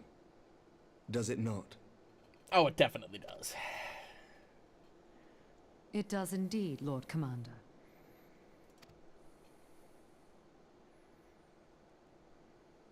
I am not too proud to admit that I have followed your activities with an interest bordering on fascination. Oh? Full glad was I to learn that you would be joining us. I see. Now then, shall we begin? And he owns a cat? My god, he is We the know perfect full guy. well that Holy the fuck. Guardians will return in force ere long. What is more, we have yet to achieve a lasting victory over the primal menace. The beast tribes continue to summon their gods, and each incarnation is stronger than the last. Ishgard is not immune to these threats. I must reiterate that it would behoove your nation to rejoin the Eorzean Alliance. Once again, I must respectfully disagree. On what grounds? Good fucking question. Despite their presence in Kurthus, the Ixal do not concern us. Their territorial claims pertain to Gridanian lands, and it is the people of Gridania whom they harry. Consequently, the Holy See judges this to be a Gridanian affair, and Ishgard does not intervene in the internal affairs of other nations. Even were that not the case, Our forces are wholly committed to the Dravanian conflict. We have not the knights to spare. As for the Garleans, we are not ignorant of history. We have observed the rise and expansion of the Empire, and we agree that it is only a matter of time before they resume their campaign in Eorzea. Well, we agree on that at least. Then surely it would be in our best interests to present a united front. Mayhap one day, but not yet. Gaius van Belsar is dead, and the legion of conscripts he left behind lacks the will to fight. We think it highly unlikely that they will emerge from behind the walls of their castra for some time. Forgive me, but if Ishgard's position has not changed, He owns a why cantankerous did you old agree cat. to this meeting? That's pretty good. That's pretty funny. I could see it. It was not only as a representative of Ishgard that I came here. Oh? Pardon? It is not within my power to change Ishgardian policy, regardless of my personal feelings. There is, however, one area in which I may exert a measure of influence. Concerns have been raised over the supplies House Forton has offered to Revenant's Toll. These have led to calls for restrictions on the provision of aid to foreign powers. Oh, fuck. That's not a good thing. I can ensure that the shipments continue unabated. Oh, good. Nice. Let's go. Sir Emmerich, we would be in your debt. No, you would not. For I require something in exchange. Mm-hmm. Ah, diplomacy. Of late, there has been a flurry of Dravanian activity, the purpose of which was not immediately clear. However, our astrologians have since observed alarming changes in the heavens. The dragon star waxes unnaturally bright, and there are whispers that it portends the resurrection of Midgard Sorma. The fallen guardian of Silvertear Falls? That's absurd. Full many times have I gazed upon the dragon's corpse still wound around the Agrius, and wondered how different our world might be if it yet lived to plague the skies. I do not know, and I do not wish to know, nor does any son of Ishgard. Yet the mere presence of Dravanian forces is not sufficient grounds to send knights to Mordona, whatever our astrologians say. As I told you before, we have not the forces to spare. But we do. So you will intervene on our behalf if we agree to watch over the Keeper of the Lake. Sounds easy enough. I mean, we're watching Do over you a big accept corpse. these terms? That should be fine. I do. I will see that you are kept abreast of any developments. I regret that we could not come to a similar agreement on other matters, but I understand that you are Look, not I at know it's liberty going to make turn into such something decisions. else, but like, at the moment, that's what it is essentially he's asking us to do. Nevertheless, I hope that what we have accomplished here today will serve to demonstrate to your countrymen that we can work together towards a common goal. Mayhap one day we shall look back on this moment as the first step towards that's a also united fair. Eorzea. Mayhap totally. we shall, Commander. Mm-hmm.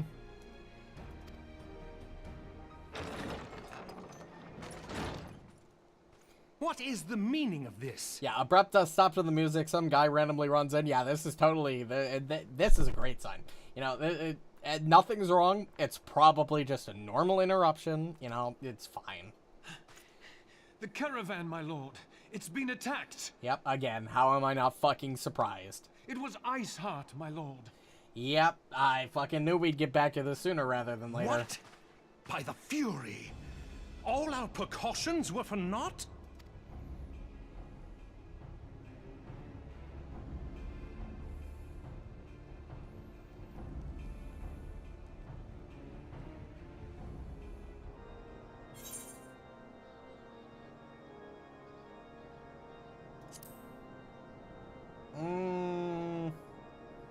I'll take the tank first. Fuck, my inventory's almost full again. God. I'm gonna have to do some inventory sorting. Just when we were starting to make progress. And to make matters worse, the caravan they spoke of was bound for Revenant's Toll of all places. Honestly, were I so inclined, I should think the gods were conspiring against us. My inventory is not, you know, it definitely could be, better. It's mostly full of stuff from last time, and more random shit. Honestly, I probably don't need these potions. They're worth 2 gil, though, so I'll sell them when I get the chance. Also, I already have that orchestration roll, so I should probably put it up on the marketplace or something. Yeah, and the materia, which is also a pain.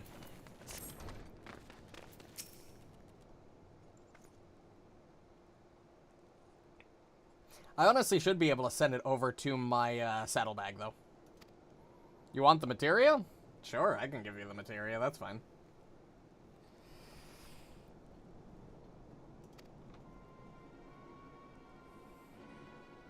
Isard's heretics fell upon the caravan bound for Revenant's Toll as it was passing through Boulder Downs. 'Twas an ambush, swift and ruthless. In an instant every knight was slain, every crate seized. Then as quickly as they appeared, they were gone. 'Twould be an impossible feat without the knowledge of the route, knowledge to which only a select few are privy, I presume. All those Aether Stones you can sell / chuck? Okay, fair.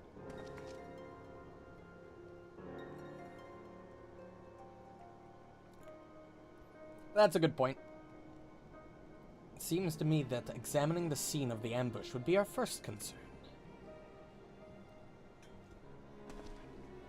The trail is yet warm.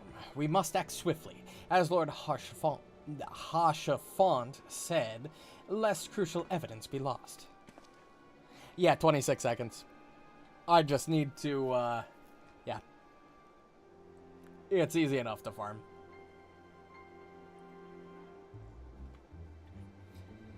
A little bit longer of actual playtime, I'll be able to probably do it myself.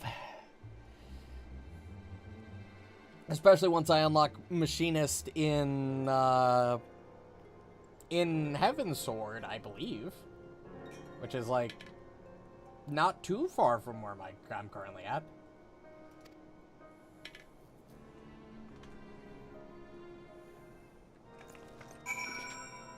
Alright. Yeah, okay. Let's chuck these Aether Stones. They sell for 30 gil. I should sell them. 30 gil is actually a decent amount of money. Is there a shop in this area? I don't think there's a shop in this area. Of course there's not. Shop over here? No. Other side of the bridge.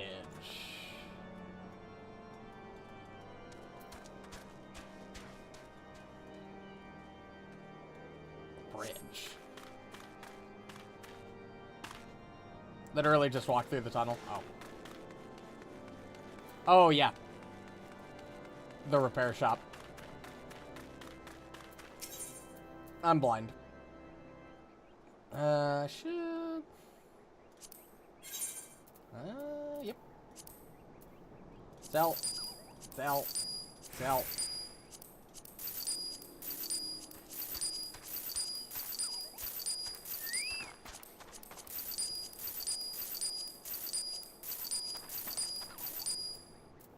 All those Yarzon legs, too? That's fair. I gain a lot of random shit.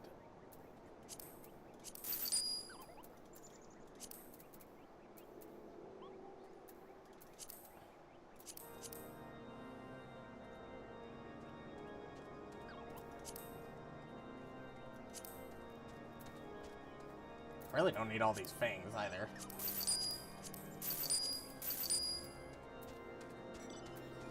Everything else is fine for now. Keep that toad skin you can sell on the market board. Noted. Noted. Back above 1,000,000 gil. And we actually have inventory space. Let's go.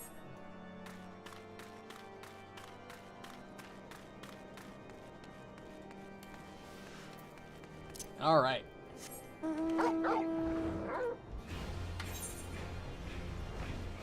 Up over to the intercession of saints. So many hours of farming toads, that's fair.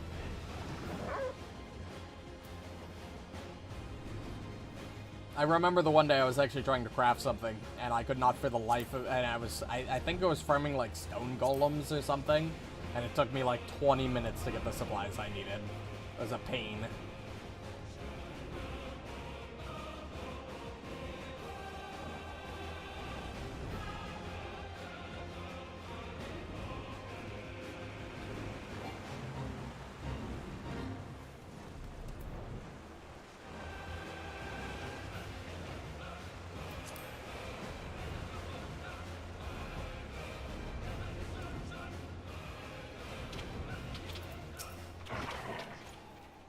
Move along, adventurer. There's nothing for...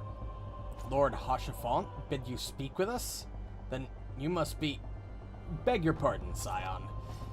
As you can see, they left nary a crate behind. Tipped the wagon for good measure, even. The whole thing's a bit odd, if you ask me. Would have just been easier to steal it. Though a damn sight harder to conceal it, I'll allow. Reckon they came prepared, probably with wagons of their own hidden away off. But pay no heed to my ravelings. Absent of proof, 'tis naught but speculation. Might be as the squire, receiving care at the observatorium, could tell you something more factual. That is, if he's awake. Unlike myself, he was there during the attack. Not that his presence amounted to much.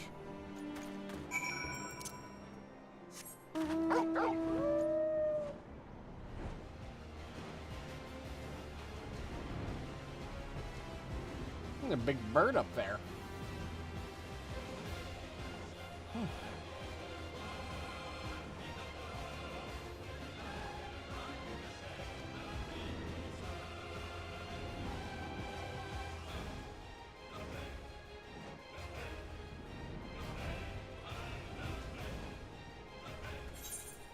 It's over here.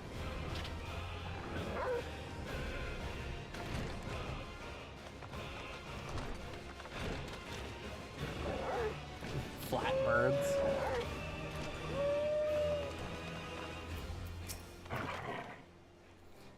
You've come to ask about the attack, haven't you?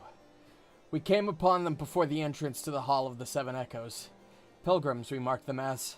Lost in ill-equipped or the journey farther north. Our leader called out to them and one stepped forward to answer. Slowly she approached. Her silver hair flowing like wind in melting snow. Just a young girl, I thought. Some poor lost lamb in search of salvation. Our leader must have thought the same, else why would he let her draw so close? They exchanged some words I couldn't hear, and she leaned forward as if to kiss his cheek, and then he sighed and crumpled to the ground. I didn't know what had happened till I saw the snow turn red. And then there was red everywhere I looked. I tried to fight, but took a blow to the head. And by the time I came to, the others were dead, and the heretics were unloading the wagon. I couldn't... I mean, they'd have killed me, so I just lay still and listened. Lysart's people spoke of deliverance and resurrection. And they spoke of Shiva. Yeah, I fucking knew it. Gathering crystals and all that shit. Fucking resurrecting a primal. How am I not fucking surprised? So you want these materia, huh? I can do that. Where are they? They're somewhere in my various inventory slots. Here they are. What ones do you want?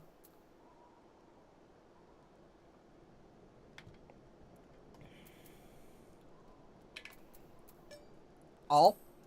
Gladly. Gets rid of them from my inventory space. And I have so many elsewhere. Oh, that works. You want the other two? I can only trade 5 items at a time, apparently. There you go. Easy peasy. You've now got more materia. I've started to equip the stuff on my armor. You have so many of those gill bags, that's fair. At some point, you just lose the need for the, you know, the actual armor crest rewards. Holy fuck, that's a lot.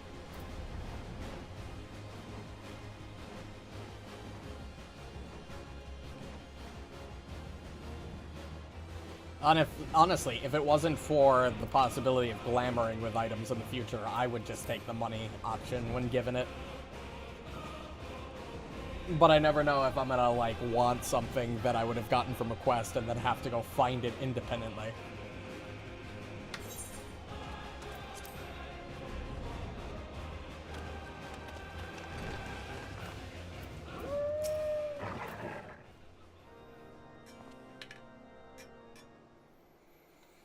You've returned. What news have you for us? It seems that Lady Iceheart does not scruple to sully her hands with blood. Post Stormblood, there is a place where you can double returns on gill bags, but you only have a weekly allowance of 40k. Okay, that makes sense, but that's convenient and good to know. Granted, Stormblood is what, the second expansion, so I have quite some time before that. I'll probably have quite a few of them saved up by that point. Yeah, that's fair. Who is this Shiva the heretic spoke of? Have you not read a single line of the Enchiridion, Master Elfino? Shiva was a traitor to kith and kin, an apostate who lay down with dragons. Now, we cannot expect all foreigners to know Ishgardian scripture so well, particularly when it concerns the patron saints of heretics. Wait, you say she's their patron saint? Oh no, it all makes sense now. Lord Hoshafont, what was that caravan's cargo? If I recall correctly, the Diamond Forge had requested a rather large quantity of crystals. Do you not see? Iceheart and her followers intend to summon Shiva as a beast tribe would a primal. Why else would they go to such lengths to secure crystals? I shall inform the Lord Commander at once. Lord Hoshafont, you would agree that discretion is of paramount concern? Of course. I trust that we can count on your continued support, Master Alphino. The Scions of the Seventh Dawn are sworn to combat the primal threat. Our support is a given. I will need to send words to my brethren in Revan's Toll. Our entire order must turn its effort to the prevention of this summoning. Naturally, that includes you, though I am sure you would not miss this for the world. Damn right. Because there's no way we're gonna prevent the summoning, so we're gonna get to go fight another primal.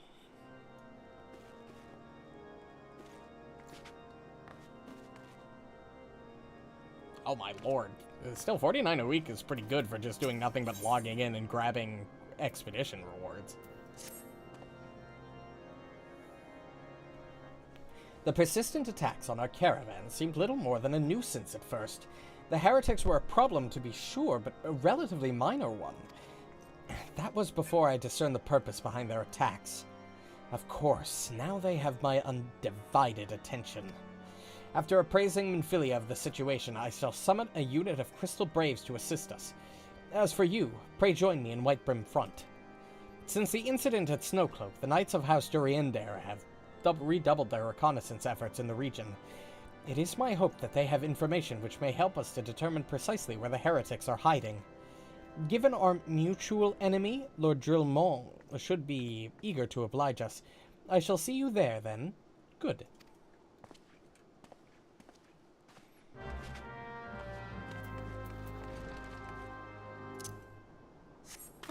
Alright.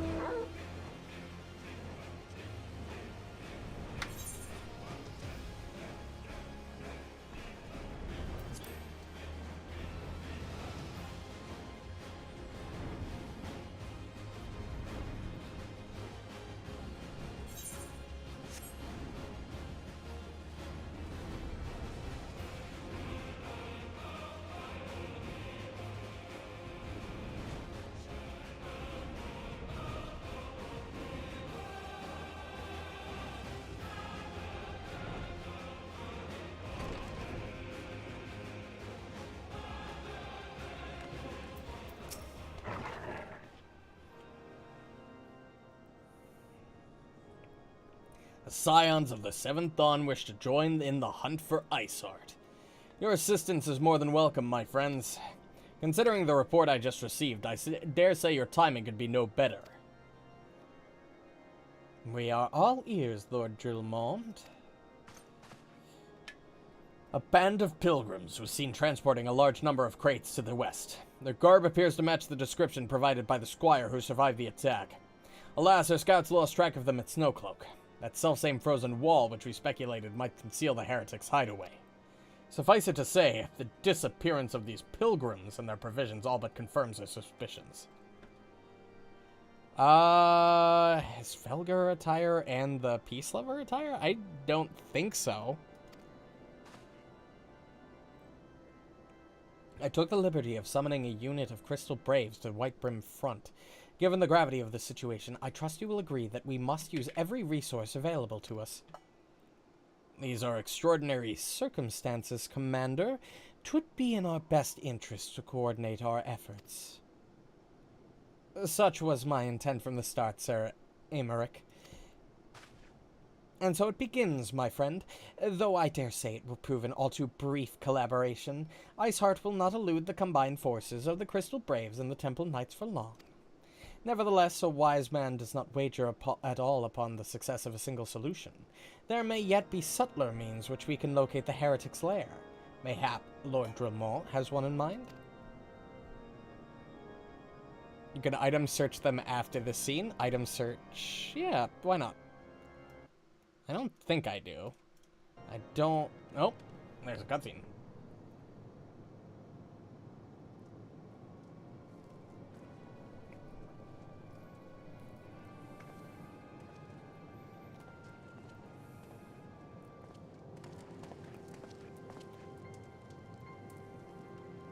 Yes, yes, excellent.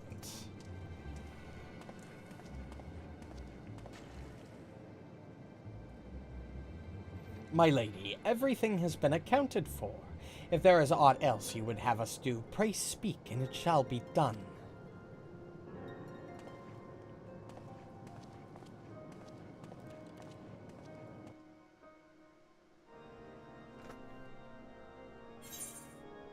Boots.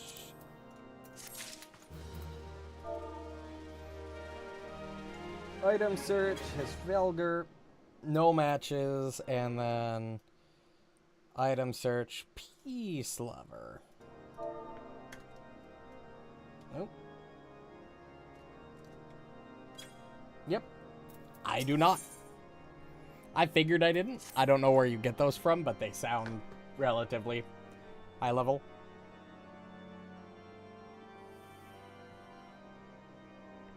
It seems as though we are always one step behind.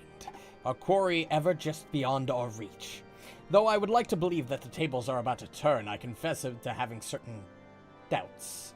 A joint effort may succeed where others have failed, but it could yet yield the selfsame result. Fortunately, we are not without other options. I trust you haven't forgotten Inquisitor Guion. We have not. The mystery of how the heretic remained undiscovered for so long has been much in our thoughts, as the question of what steps might be taken to prevent a similar breach of security in the future. Accordingly, we conducted an exhaustive and covert evaluation of everyone in Whitebrim Front.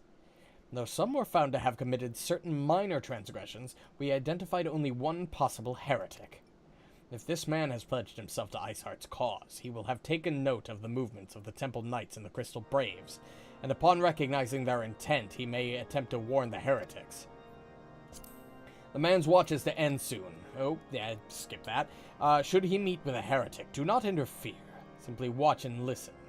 I have seen to it that the suspect knows nothing that which could endanger our plans. Okay, sure. I love a little subterfuge. A little covert ops.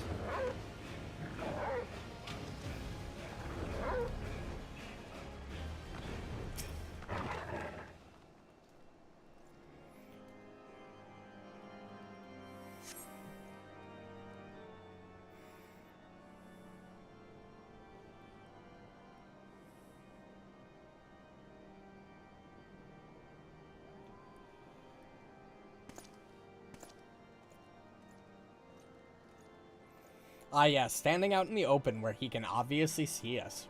Totally not suspicious. We're really good at this whole sneaking thing.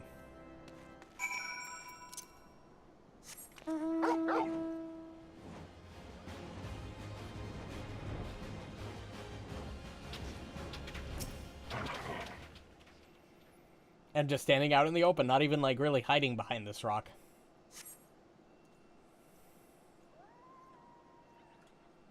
Follows the road east.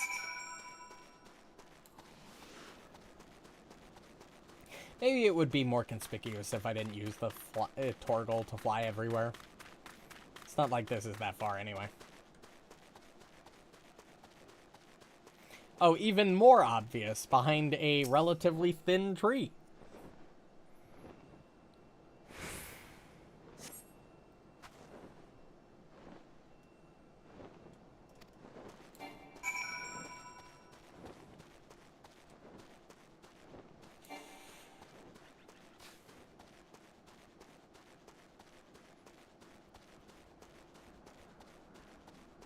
Someone be fishing.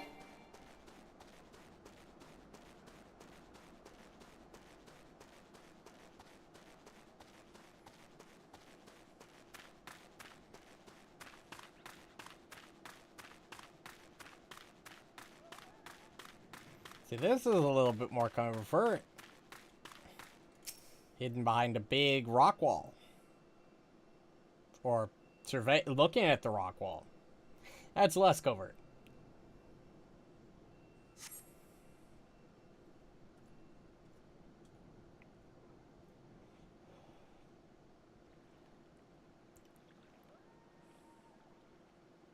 Hey, hey! When the 7Ls are you? I'm freezing my bollocks off here.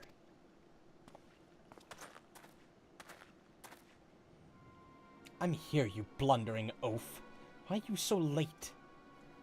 Standing on the wall, why else? I have duties to fulfill, you know.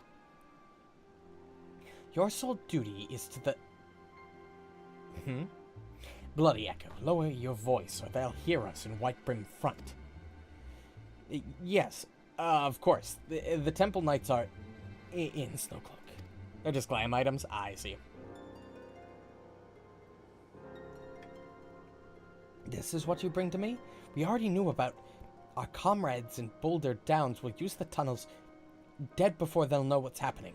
Nevertheless, if you waste my time again, is that clear?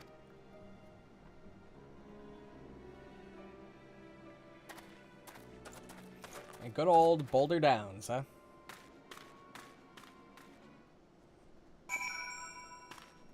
Oh, hello.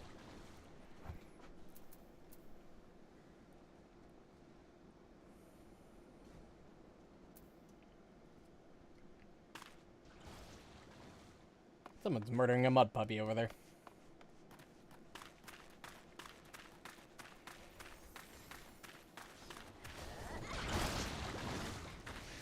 I'm sure he can handle it. After all, I'm just gonna one-shot the thing if I even get close to it. Back to Drill Mall.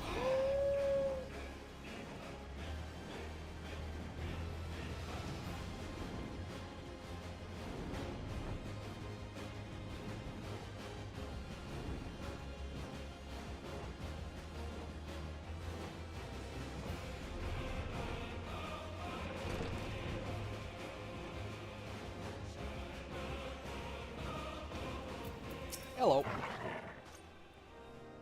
Well, does your investigation bear fruit? Boulder Downs, my friend. Boulder Downs. I see. I shall have the man detained at once. His guilt is plain. Would that you could have heard their words more clearly. Yet the few snatches you were able to make out are nonetheless enlightening. It would seem the heretics are aware of our operation and are confident they can thwart it. Their comrades in Boulder Downs are the key to their plans, which means it's key to our plans that they be rooted out and put to the sword. Booties. We have long suspected that the heretics use a network of secret tunnels to traverse the highlands undetected. Given what you overheard, I fear that Snowcloak may be riddled with such passageways, and that the heretics in Boulder Downs are planning to use them to take our forces unawares. Needless to say, we cannot allow that to happen. A contingent of House Duriander Knights are on patrol in the area, and I shall order them to begin searching for the heretics at once. But knowing nothing of the enemy's numbers or readiness, I cannot say for sure that they will be sufficient. It would put my mind at ease if you would consent to assist my knights with the search. I know they would take courage from the presence of a so storied a warrior. Pray rendezvous with them at the Boulder Downs. If Helone is kind, we may catch these heretics before their plans come to fruition. Show them no mercy. The lives of our allies are at stake. I think we'd play this just a teeny bit smarter and maybe like delay our allies' advance until like we could guarantee that it's safe. But guess not, huh?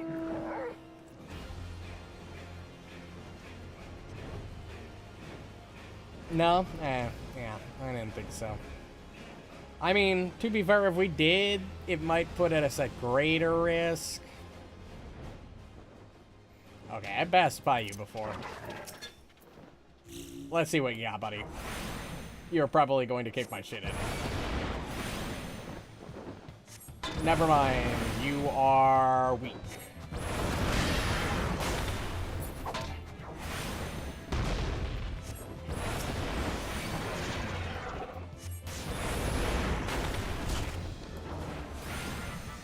Yeah, I'll just tank this.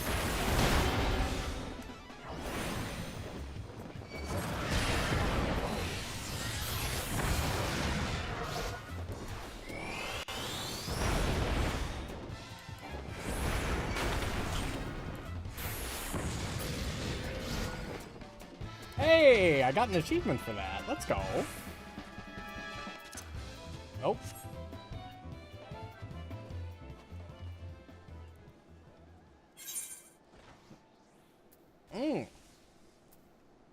Certainly. I appreciate it. Let's see what we got. So we have... It's somewhere in my inventory. I need to sort through it again. Peace Lovers and Hasvilger, which, let's see. Curious what these look like.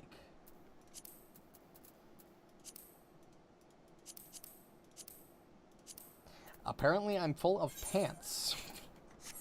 I am full on pants, specifically. Armory chest. Why am I full on pants? I'm also full on weapons. Great, wonderful, love that. Too much pants, and I'm also just now full on shirts. That is wonderful. God damn it, I need to sell some of my pants. Joy. I'll do that the next time I'm at a shop. But I don't have too much longer I can play tonight, so I want to get some more quests done before I do that.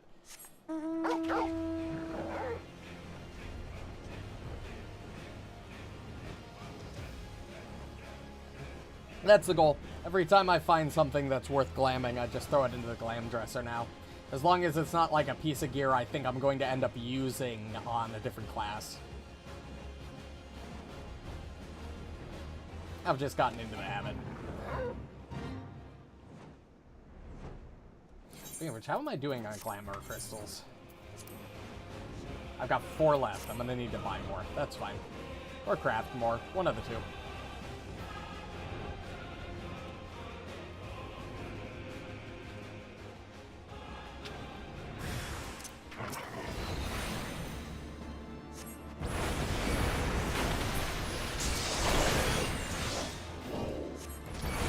Bound to happen eventually.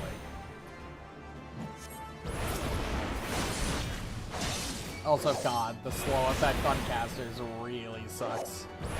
Oh, only 123, huh?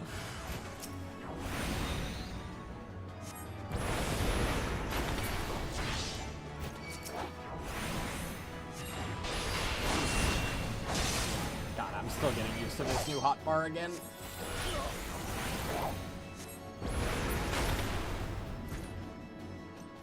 Nice.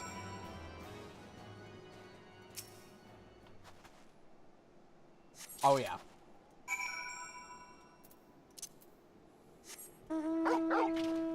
We get closer and closer to Dawn Trail every day.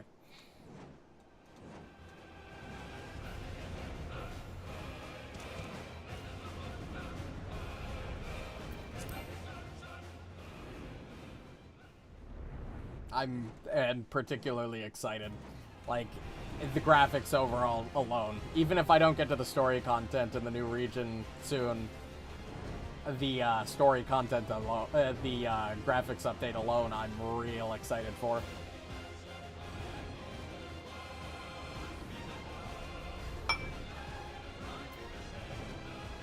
Plus, I will admit, after seeing guides for Black Mage's full level 90 rotation, I'm genuinely curious what it's going to get in its level 100 rotation. My knight sent no word of your coming. What has happened? What is that in your hand? That's also fair. I've been really skimping out on playing PvP recently. Because as much as I want to level Black Mage all the way up to, like, 90 and stuff before Dawn Trail, it's like, do I really want to push it too far up before I even get to the while I'm still, like, 20 levels behind my abilities, or 20 levels ahead of what I can do ability-wise? I've been pretty torn. By the Fury. Those were veterans with years of service. And now they lie dead in the snow. Their bodies must be recovered and... No.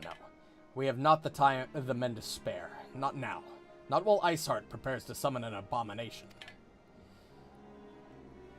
Yeah, I know, but still. It's like, I was kind of like thinking, like, it would be cool to be level 90 and hit level cap before Dawn Trail comes out, and then it was like, do I really need to do that? Maybe I should just start, like, slowing down a little bit on my main class, maybe level in a couple side classes, so I can actually properly learn my rotation at high level. Like, actually advance to it normally, maybe, you know.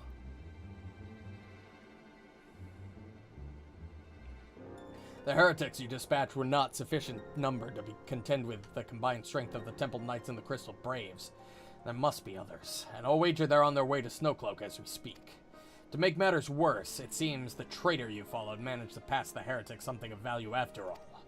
The parchment you recovered is a timetable of the guardsmen's watches at our outpost in Snowcloak.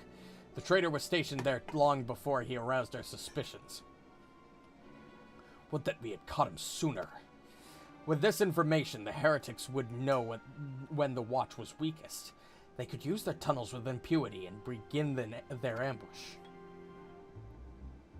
The timetable has not changed, you see. Of course, it will be changed now, but the heretics may already be in position. House Duriander must send reinforcements, even if it means withdrawing knights from the Stone Vigil. I can see no other way to safeguard the lives of our allies. Yeah, I'm aware. Given that I started playing this game in what? Middle of January, and I haven't even gotten to the first expansion in the 4 months I've been playing. Time is of the essence. While my knights make ready to depart, the heretics may take our allies in Snowcloak unawares. Superior training and equipment will avail them not if they are cut down ere the swords are drawn, but all is not yet lost. If you leave now, there may still be time to warn them. Make haste, I beseech you. Fly to Snowcloak and tell Sir Aymeric everything we have discussed.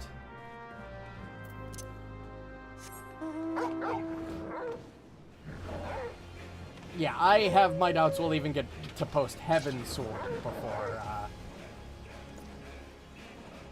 before Dawn Trail. I mean, there is a chance we could probably get to Stormblood, but it's really going to depend on how much time I get to stream over the next couple weeks. Like tonight, I can afford normally, like, recently I've only been able to do 4 hours, but tonight I'm lucky enough to have work starting pretty late tomorrow, so I can stay up an extra hour, which is why I have not gone to bed yet. But so we'll get a little bit more progress in tonight. Hopefully that'll continue the next couple weeks. Yeah, I'm used to getting up at 9 in the morning.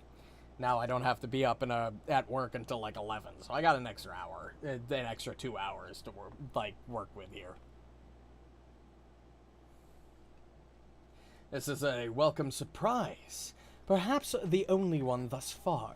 As you can see, we have yet to uncover any hidden... You have my gratitude. Truth be told, we suspected the heretics might be plotting such an attack. Now that we have confirmation, I shall place my knights on high alert. Has Commander Leviar been informed? The Braves must be made aware.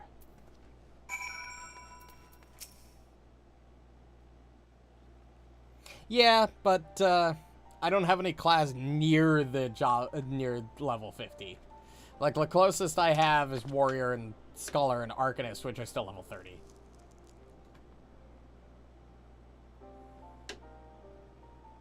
It must be here. I am certain of it. Why else would they go to such lengths to defend the Snowcloak? 'Tis but a pity this discovery comes when our enemy has us at such a disadvantage. Forewarned though we be, the heretics know the terrain far better than we. I dare not think how many are watching us at this very moment. Confound it. So wrong. Iceheart has us scrambling to save our own skins when we should be rightly straining her every sinew to find her. And stop this damnable summoning. There she is. Come here, girl. What? Hi. Hi, Ida. What are you doing here? That was close. They didn't hurt you, did they? That's true. I could grab some of the Stormblood classes. Only my pride, Ida. Yeah, I already do have those. I have Samurai and shit, and I have Samurai. The level 50s I have unlocked are Samurai, Red Mage, Gunbreaker 60, technically. But, yeah. And then I've got the unlock quest for Sage and the other level 71 Reaper lined up as well. Just gotta complete them. So yeah, I guess I could swap over to them and level them slightly. And I will probably begin to do so. It's just a matter of I will probably take some time to learn them, so I can do the quests as them to get the additional XP from, like, killing things and stuff. There's been a development, sir. Together with the Temple Knights, we have secured the entrances to some half-dozen tunnels after spotting the enemy breaking the surface. But that's not all, sir. We think one of them may be important. Certainly the heretics near flung themselves upon our swords to defend it. Aha! Just as I suspected, amongst this whirr of tunnels lies the entrance to Iceheart's lair. Some of the others were going in.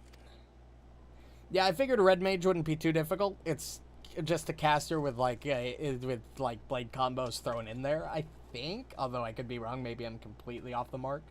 But I can't imagine it's that difficult to learn when I'm playing Black Mage. A moment, Elfino. The tunnel in question is barely wide enough for 2 men abreast. We cannot say with any certainty where it leads, much less what is waiting for us there. Furthermore, we have no way of knowing how many heretics are still lurking here on the surface. What if they were to converge on this point after we entered the tunnel? For all we know, we could be funneling our forces into a trap. I take your point. If the tunnel is indeed as narrow as you say, greater numbers would be more hindrance than help. Should we encounter difficulty, our own allies would become an obstacle to escape.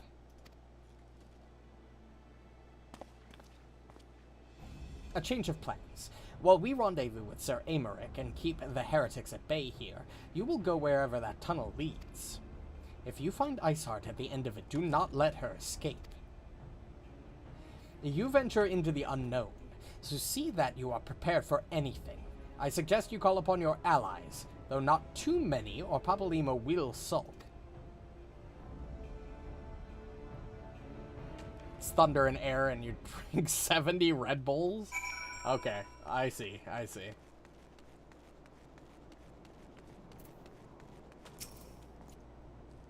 I'll probably do what I did for learning low-level Gunbreaker, which is take it through Palace of the Dead, take it through, like, early Palace of the Dead, and learn the level up manually. Learn all of the abilities at once instead of, like, diving headfirst into, like, roulette and getting, like, a level 40 dungeon and having no idea what the fuck I'm doing. Entrance to the tunnel, madam. It's over here. Had we not seen the heretics breaking the surface, we would never have noticed it. Per Sir Americ's orders, we will stand guard outside. Please be aware that even you, should you encounter significant resistance, we cannot leave our post. Ah, dungeon. Okay. I haven't done a dungeon in a bit.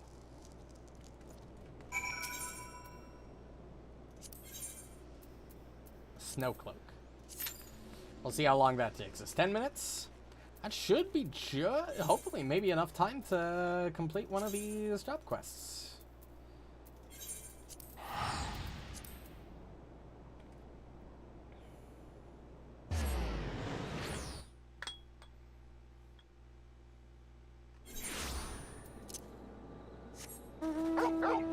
Knowing my luck, I'll get into the middle of a cutscene in like 2 minutes, and then it'll immediately pop. And I'll have to watch the cutscene again with the moment I get out.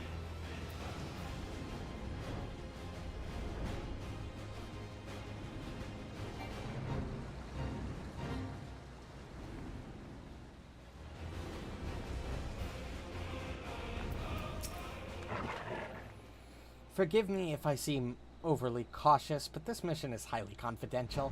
Were the wrong people to learn of it, my superiors would give me an earful. But I believe we may speak freely here, so permit me to brief you on the details. As I mentioned, I am on the trail of fugitives, criminals who have fled Charlian and came to these shores. Extremely dangerous individuals who have enhanced themselves via forbidden means which have rendered them unsound of mind. While in a state of delirium, one of their compatriots even committed murder. He died thereafter due to side effects of his enhancement, but 3 others remain at large and pose a threat to innocence. Their leader, a Vera male, is also alleged to have stolen valuable technological secrets. By way of reference material, I've brought this soul crystal. Ow! It's hot! It's hot! What in the world? I've never known a soul crystals to give off such heat before. Yep, we're gonna get into a cutscene, and it's gonna pop like halfway through. Almost guaranteed. Phew, it's finally cooled down. But what could have triggered that intense reaction? Not even at the stadium did I ever witness such a thing. But maybe it was you?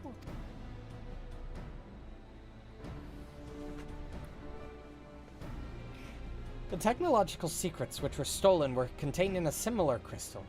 This particular sample has been loaned to me by a healing institute in Charlian. Or Charlayan, however it's pronounced. Again, the fucking pronunciation of fantasy words always eludes me. Tell me, in the course of your adventures, have you ever fervently wished to save someone? Charlayan? Okay, so a Charlayan. But failed to do so despite your best efforts and afterwards cursed your own powerlessness? Has there been a case like that so far in the story? I don't fucking remember. This story's fucking long.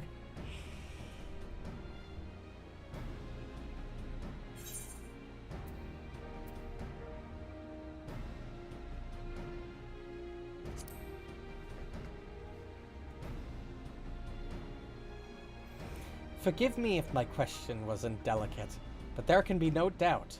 The soul crystal resonated with that desire within you. When I received the crystal, I was told that, should it respond in this manner to my Eorzean collaborator, I should entrust it to them. For the knowledge it imparts, the knowledge of summonotics, would surely avail me in my mission. And that's fair.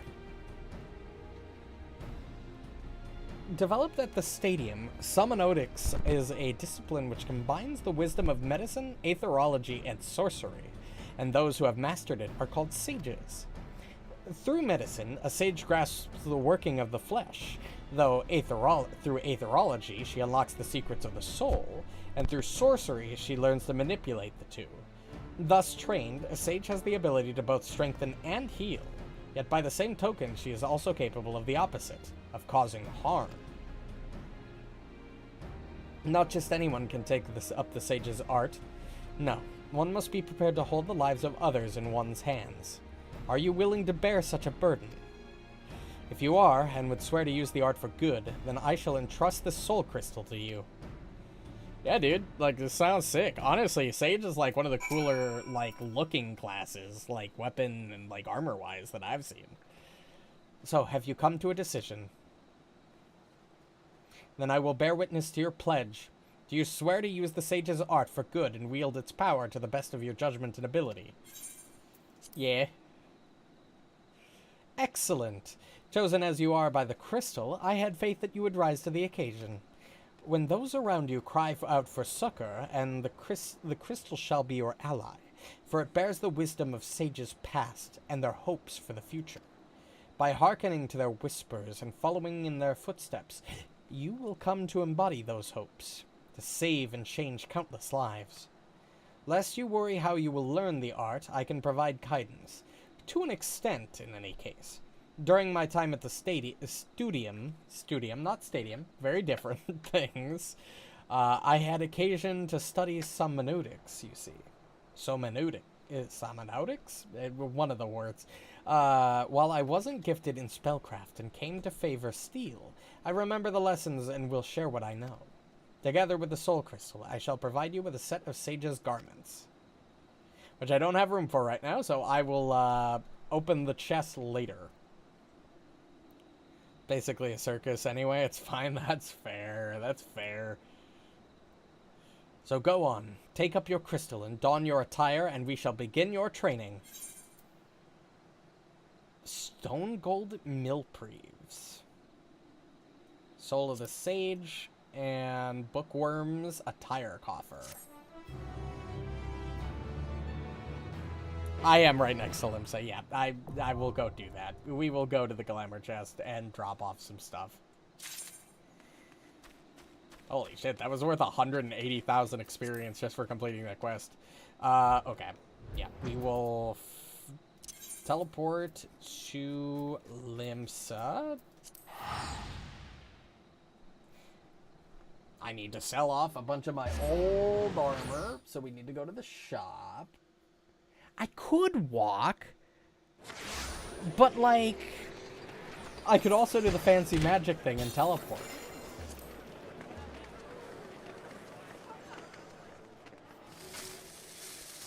Hello, I would like to sell my goods, thank you. Teleport's literally 2 steps away from the gate to Limsa. Look, man, I don't know what you want from me. I find it fun to just teleport everywhere. Less fun, more, okay, really not so much fun as it is a force of habit. Let's say that. I don't need that. I don't need that. Don't need that. Don't need my base sword anymore. Don't need my base cane anymore.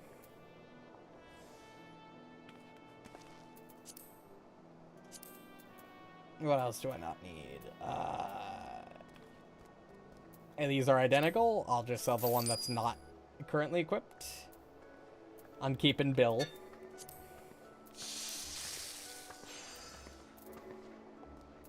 I need the initial weapons. I don't need so many books. That's level 30. I kind of want that. That's higher level than all my other books. Unique and untradeable. The ones with papers are what I'm currently using. That makes sense. And I don't need that. I don't need... These are all base equipment. I need those. Sort of Why am I still using this when I have a level 30 Grimoire? Huh. It's fine. Doctor's Cudgel, that's a Thaumaturge arm that I don't need. Unique and untradeable. Nope. Well, I saved up a little room. But we can trade the rest of the stuff once I get back.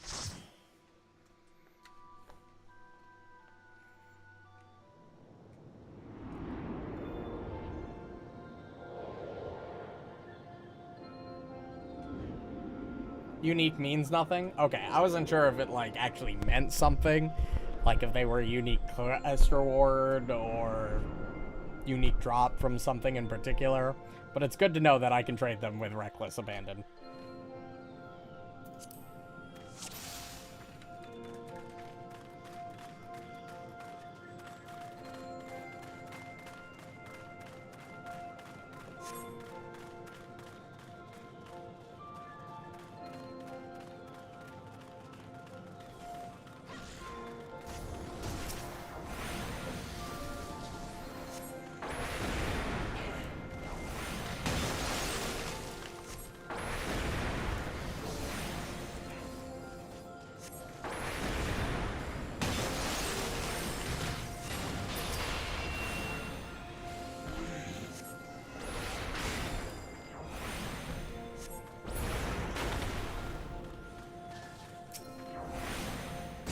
That's technically not within range of the other enemies.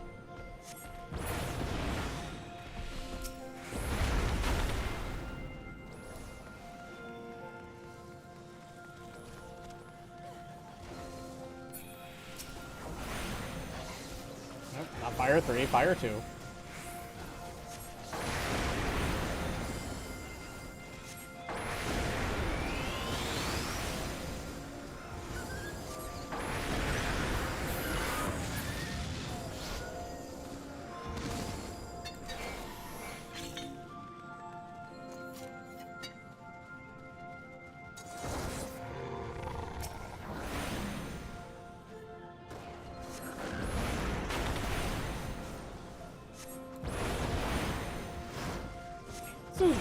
Surprisingly relaxing music for a dungeon like this.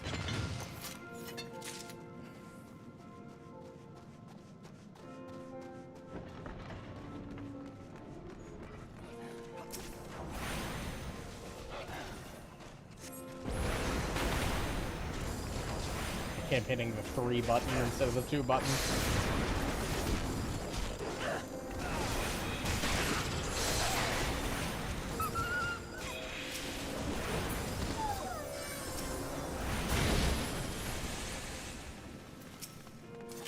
Wandel.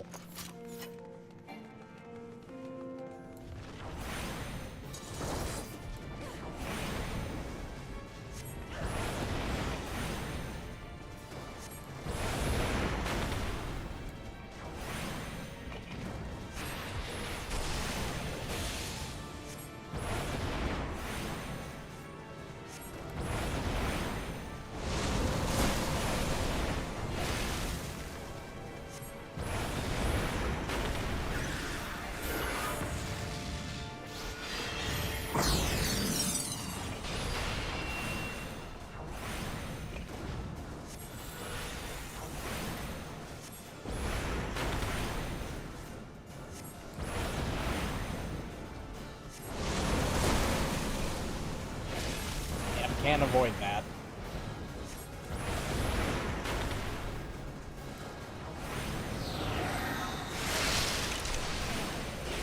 Oh. Good thing that I was standing, where I was then, huh?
I don't know what that frostbite was doing, but I'm glad I stepped out of it. I don't want to know what it was doing.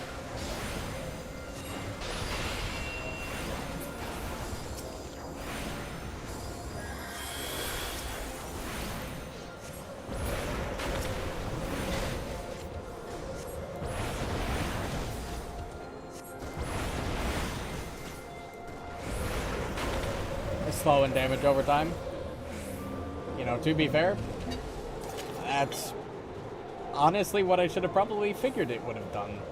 That sounds exactly like frostbite.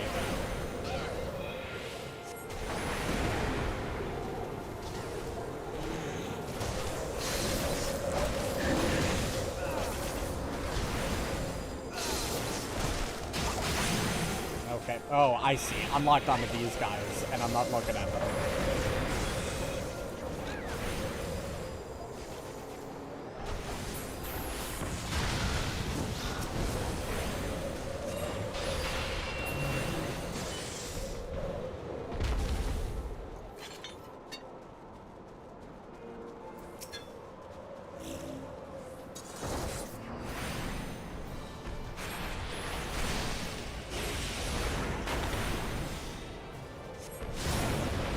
Nice, Thundercloud proc.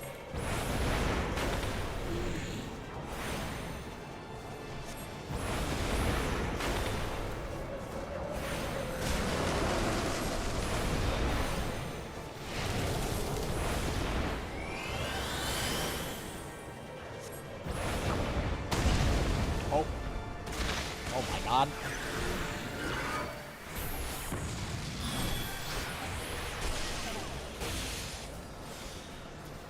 Man, it would be cool to get the Heaven Sword. I've been looking forward to it, given that everybody says it's like the Heaven Sword story is really good.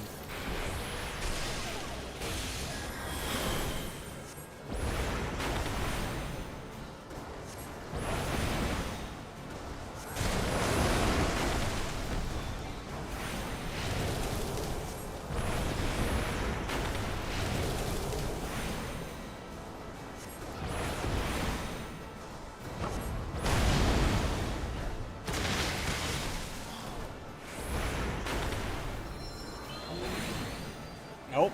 Our monk died.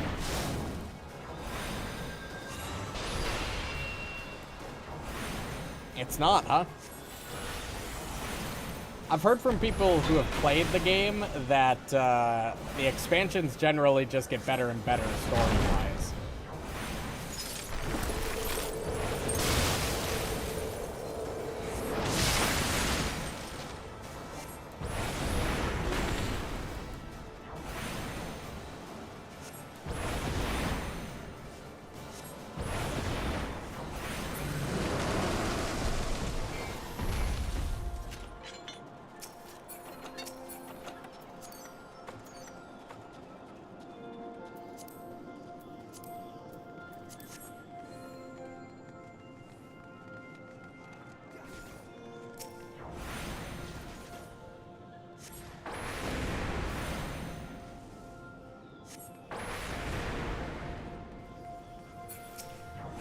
That's fair. I mean, you can't, you know, you can't be consistently, like, amazing all the time. Every once in a while, you've got to have some sort of blunder.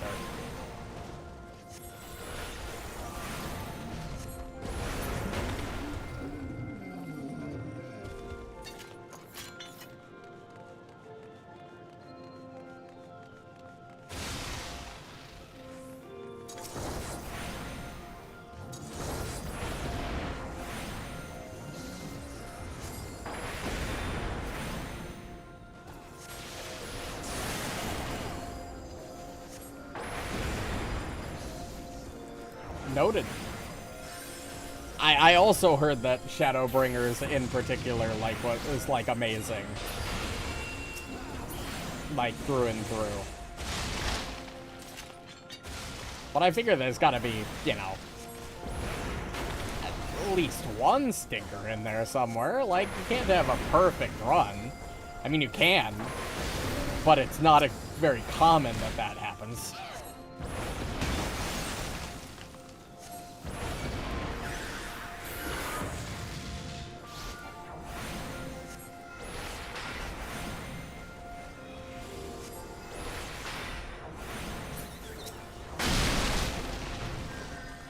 More enemies.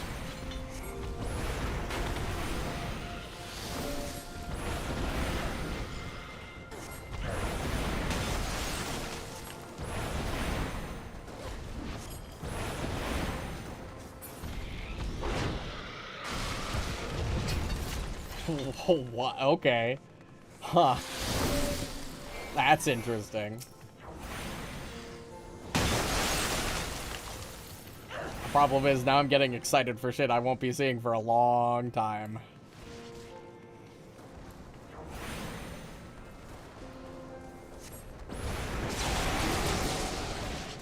To be fair, that's exactly what I was... No, honestly. To be fair, that's exactly what I was hoping when I started the game, was to have something that I'd be playing, like, for...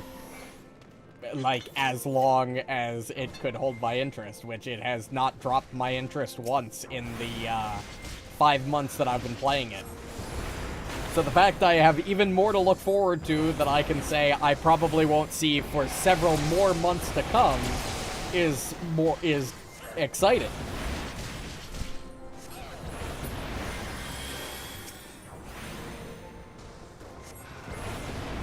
Well, it's certainly gotten, if it hasn't gotten me completely hooked, it's certainly gotten me close, I'll tell you that.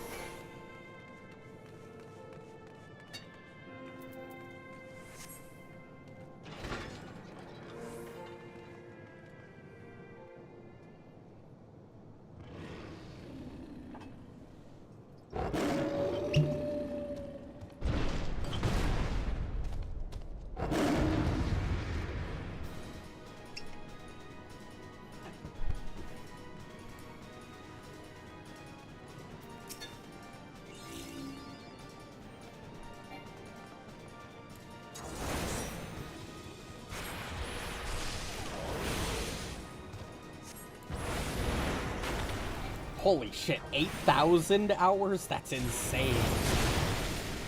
My most played game ever, I've only gotten to like almost 3,000 hours. And to me, that's crazy because I've been playing it since 2012.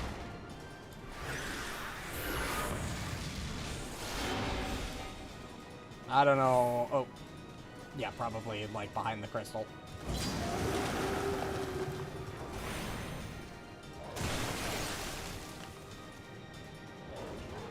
Oh, I'm frozen. Huh.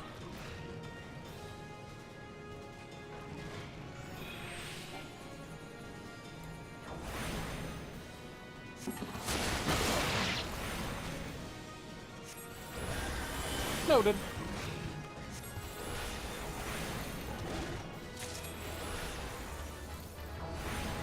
Yep, mechanic now understood. I nearly got hit by that.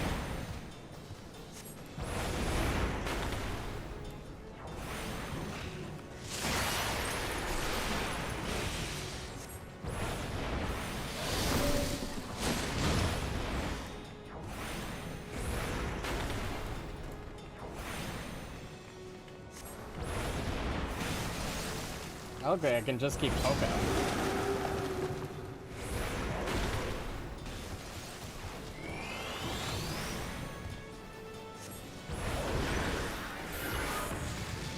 Yeah, I really should have been joining those Ellas and doing their squats.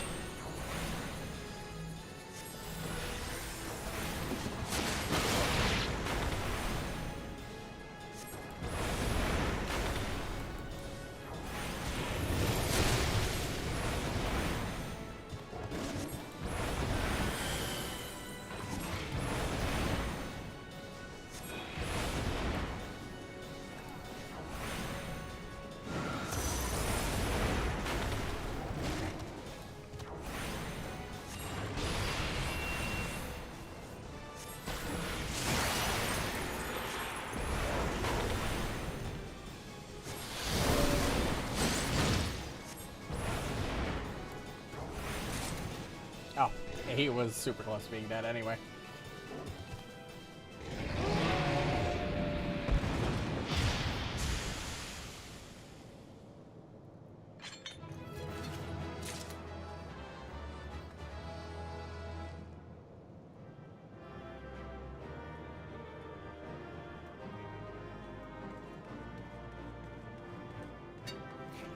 Yeah, that's fair. I thought it was a little weird that it was a different color.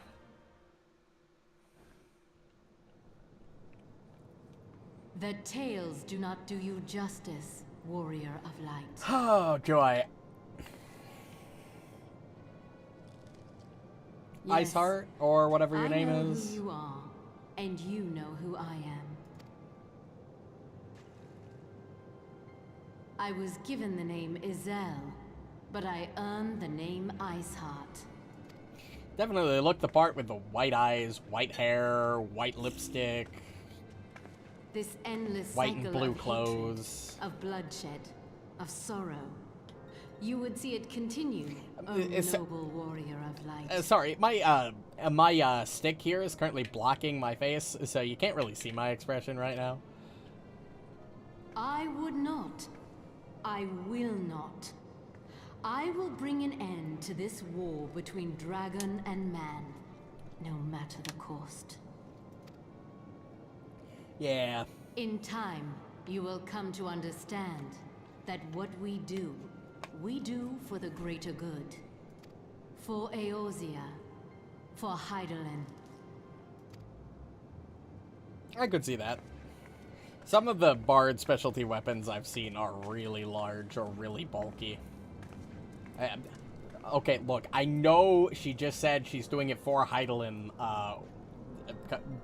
but don't let her just walk up to the crystal. She's going to summon Shiva. What are we doing? Stop standing there. Stop standing there. This is on us. Anybody dies, this is completely our fault, honestly. Could have just hit her with flare right then and there. Probably would have been over, but nope. We had to just watch as she walked up and use the crystal, corrupted crystal. That took longer than I expected. What news?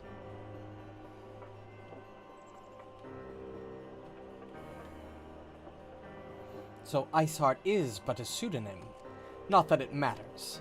That she managed to escape is regrettable, but you did... That she managed to escape. I let her escape. There is no she managed to. I stood there and watched as she escaped. Yeah, it's never ended badly, and I'm sure it'll never end badly ever. Like, it'll totally be fine every single time. We're just gonna infinitely be able to just stand and glare. It'll be fine. But your description of that beast, you did well to come as close as you did. In any case, now that you've cleared a path, the Temple Knights can begin to survey the tunnels in earnest. Mayhap they will even find a route past the ice wall. Wouldn't that do wonders for their fight against the heretics? The Crystal Braves would certainly share the credit for it too. 12 be praised. We may yet turn this situation to our advantage. Assuming we can stop Iceheart before she summons Shiva, of course. Nah, not happening. Nope, we had an opportunity to stop that from happening. We chose the option of fuck it, we kill another primal. Needless to say, our fellow scions have not been idle. Minfilia and Urianger have been busy perusing the archives of House Fortemps, gathering what information they can on Shiva. Which reminds me, if you were intending to trudge back to Camp Dragonhead to report on the day's events, don't. The antecedent should be here any minute. I can only assume some people enjoy subjecting themselves to the cold.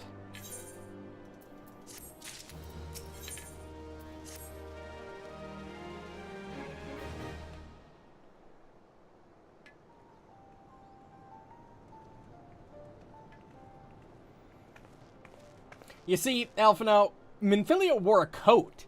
She's smart. You, my friend, need to wear a jacket. Antecedent. You come to us straight from the archives of House Fortemps. I trust your time there proved fruitful. Would that it had! Urianger and I scoured countless texts, but what we found was of questionable veracity. Accounts of Shiva's life and deeds are sparse and contradictory, only agreeing upon one point.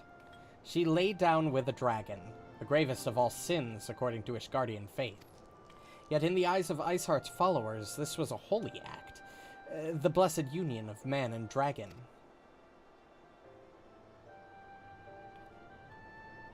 Yeah, my boy must be freezing.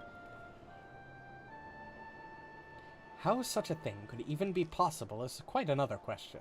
Suffice it to say, I very much doubt we will find a useful answer in the archives of House Forton.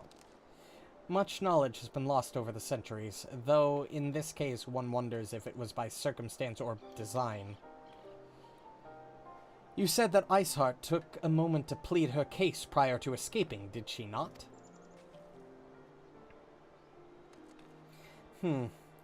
Viewed without prejudice, most would agree that bringing an end to the endless war serves the greater good. I think Sir Aymeric might take issue with her methods.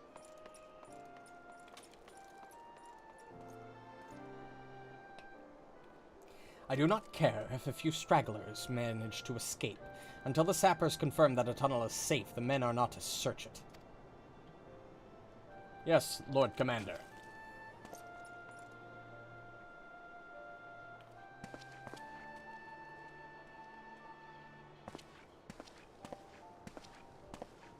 You pursue your foes with less zeal than I had expected, Sir Aymeric. Lest you misunderstand, I do not deny that our enemy has given us good reason to be prudent. I merely meant, you being a man of faith, that I had expected a certain single-mindedness. After all, was it not by the will of Halone that your ancestors came to this land? Why they took up arms against the Dravanians? What would they have done in your position, I wonder?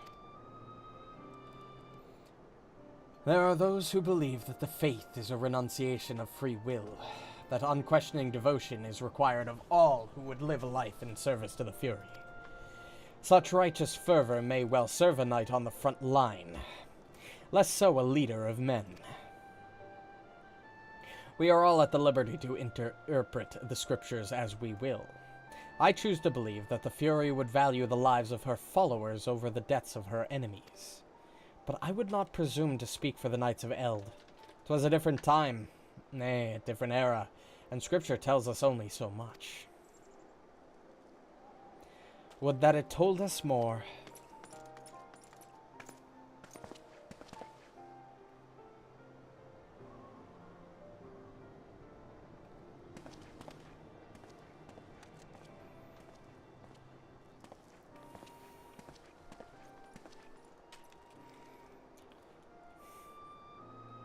That man is awfully pragmatic for a servant of the Holy See.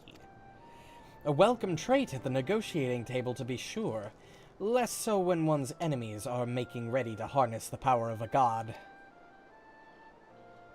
Mayhap he does not truly believe that Iceheart's plan can succeed. Truth be told, I too remain somewhat skeptical.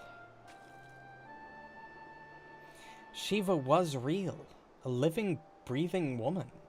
Of that, there can be no doubt. In this respect, she differs from every other figure to have been summoned, each of whom was worshipped as a god.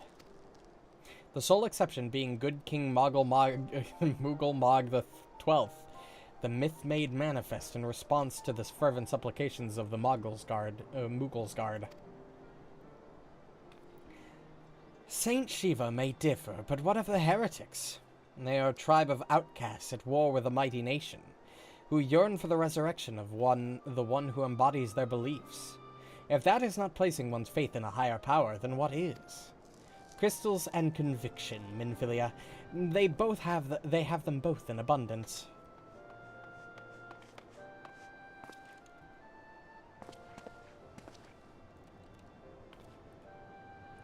Can that truly be all that is required?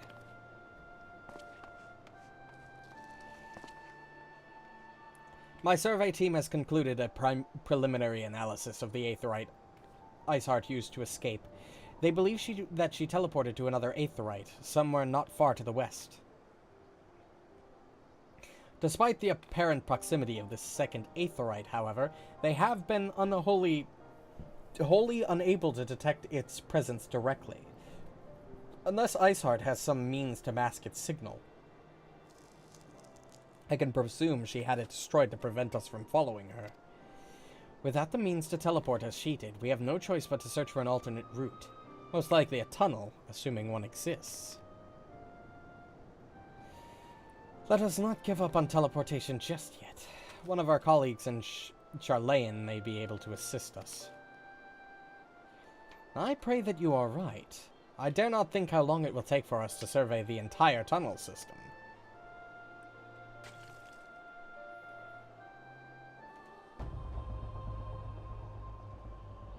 While Minfilia looks into our Aetheryte problem, I would like to request your assistance with another matter.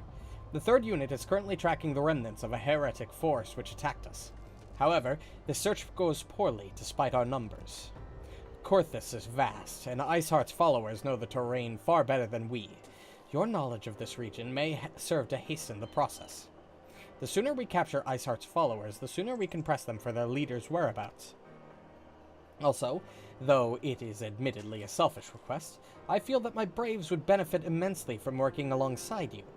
While we have our share of veterans, we also have more than a few less experienced recruits, many of whom look up to you, in case you were not aware.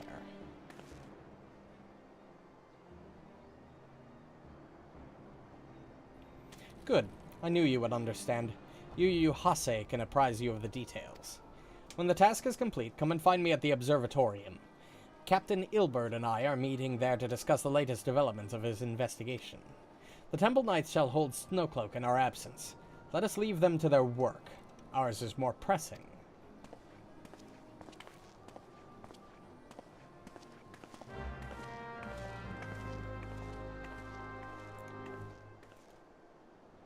As much as I would love to be able to defeat Shiva tonight, something tells me unless it's like the next quest, we're not gonna have time to, unfortunately. There you are. Captain Louvier instructed me to wait for you. Your assistance is most welcome, believe me. Most of the third hail from Ulda, and for a man accustomed to the feel of sand beneath his boots, the crunch of snow can be rather disconcerting. But, to the matter at hand, nary a moment ago, I received words that the heretics we seek have been spotted making for Danifant Pass. My braves are already in pursuit, and I should be grateful if you would join them. I myself shall be taking part in the hunt. Never let it be said that I do not earn my coin.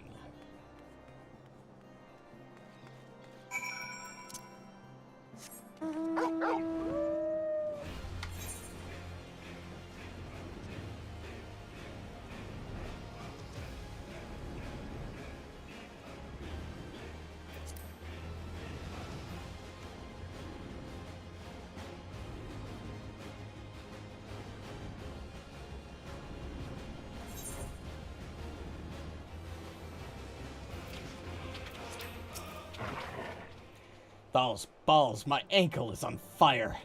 Caught my boot in a rock or something and twisted it as I fell. The others went up ahead through Danifant Pass. Hurry and you might catch up.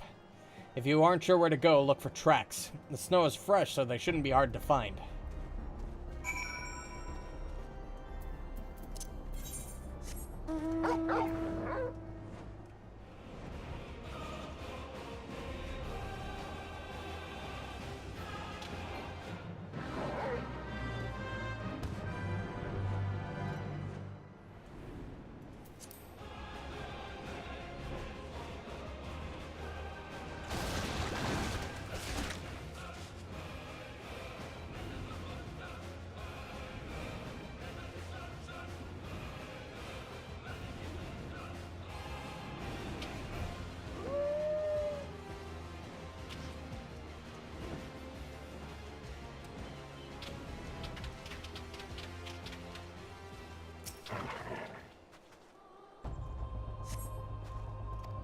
Southeast.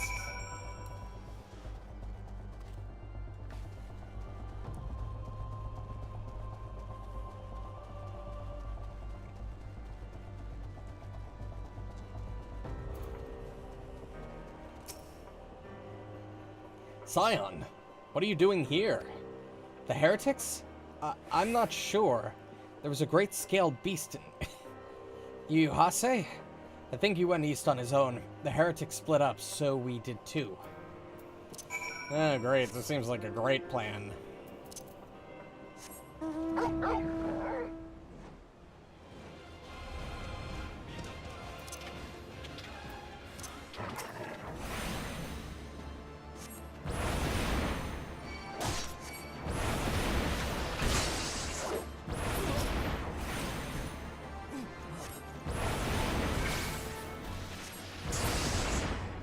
Anybody else? Nope. How embarrassing. I was so intent on following the heretics' tracks that I almost failed to notice they had doubled back.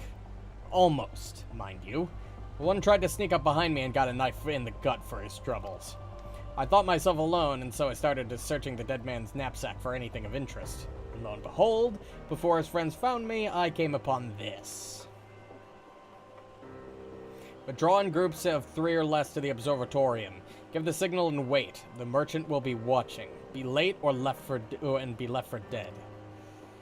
Speaks for itself, does it not? They can't possibly mean to rendezvous inside the place, so we should restrict our search to their surrounding areas. Let me rephrase that. You should restrict your search to the wilderness around the observatorium. I will need more than a moment's rest to recover from these wounds.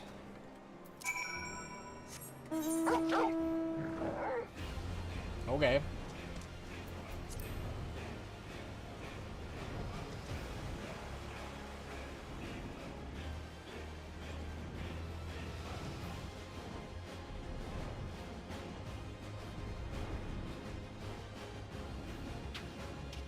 Hey guys, what's up? I don't suppose you're not heretics. I'm through with listening to your excuses. We leave now. How? The woods are crawling with those bluecoats, and the knights are searching every wagon that passes through the gates. Hey, sup? Well, stay with her then, if you think you'll fare any better. Now, there's no need for that.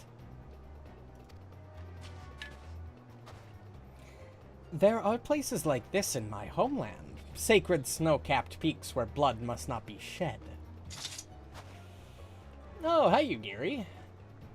Yet your lands ever thirst for the blood of the fallen, and by your deeds it has drunk deep. I have done no wrong. None but meet in secret with heretics. Deny it all you will. We shall have the truth from you yet. Inquisitors are not the only ones skilled in the art of interrogation. Damn it all.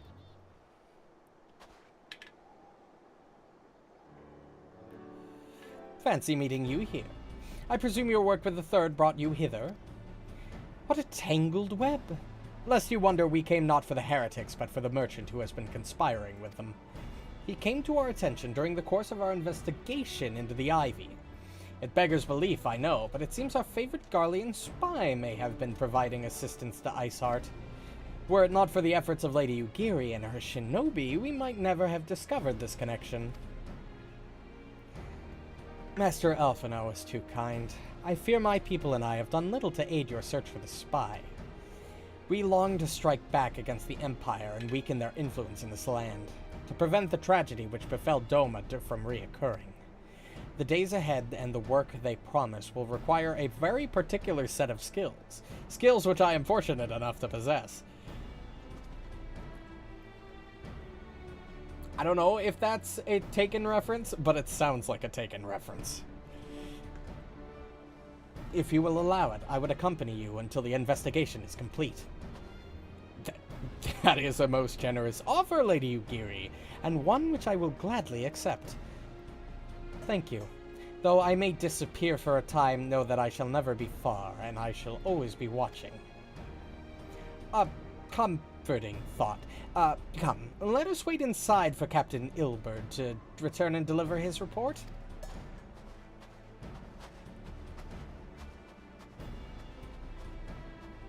She has an aura tail. I didn't notice that before. I don't know how I didn't notice that before.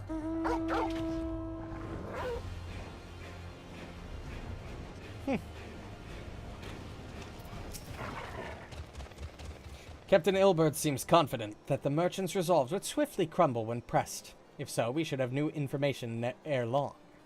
As to say whether it will bring us any closer to learning the Ivy's identity, I would rather not say. Given our adversary's cunning, I shall consider us fortunate if we are spared another wild dodo chase. The gods know we have more than enough to occupy our time as it is.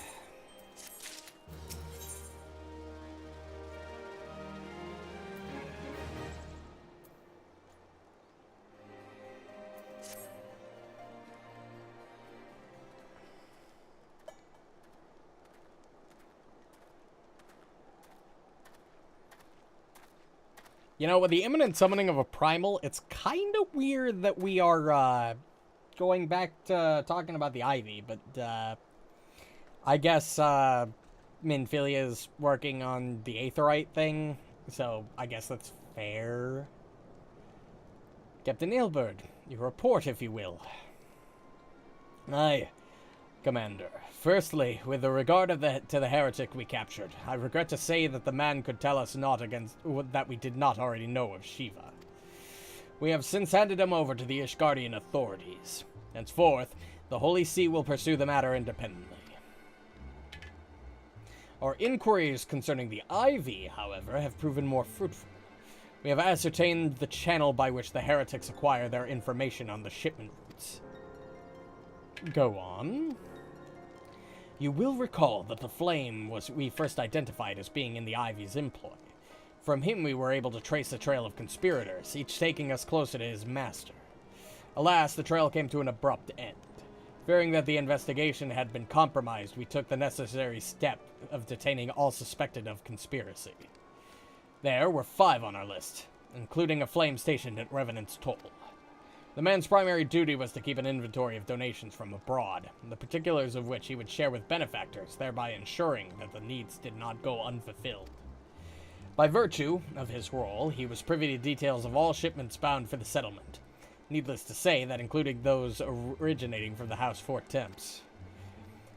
He knew the precise route the caravan would take, and he sold that information to a merchant. I think we can guess which one. None other.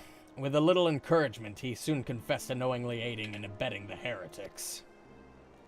Well, that is one mystery solved at least. But what of the Ivy? Are we any closer to prizing off his mask? I dare say we are, Commander. Our relentless pursuit has forced him to commit a grave error. In a desperate bid to cover his tracks, the Ivy resorted to exercising certain administrative powers available only to high-ranking members of the Immortal Flames. If you consider then that our investigation is known to barely a handful of them, the field of suspects is greatly narrowed. You mean to say that the agent is among Ruban's innermost circle? Someone who has been with him since the Immortal Flames' establishment? 'Tis the most plausible explanation. Infiltration likely occurred during the company's founding, with the groundwork for the act being laid beforehand. To slip into a position of authority unremarked and remain above suspicion all these years. Aye, I too was surprised, though I never really should not have been. Of the 3 grand companies, Ulda's was ever the most vulnerable to infiltration. Both Limsa Laminsa and Gridania had long-standing armed forces that lent themselves well to the formation of the Maelstrom and the Order of the Twin Adder. To all intents and purposes, it was the same people. Loyal ones, mind, under the same leadership. Only the banner was different. Not so the Flames. Ulda's military was made up of disparate orders, most of which were glorified mercenary companies that answered only to their own paymasters. Hardly an ideal environment in which to establish something as high and minded as a grand company. These difficulties Ruban faced even when founding the Immortal Flames are well known. Even after he had convinced his fellow syndicate members to share the cost, there remained the small matter of finding enough bodies to fill the ranks. Indeed, and given the pressing nature of the Imperial threat, that meant recruiting every passing sellsword. Amidst the chaos of its founding, it would have been child's play to infiltrate the company. A good deal easier than now, aye.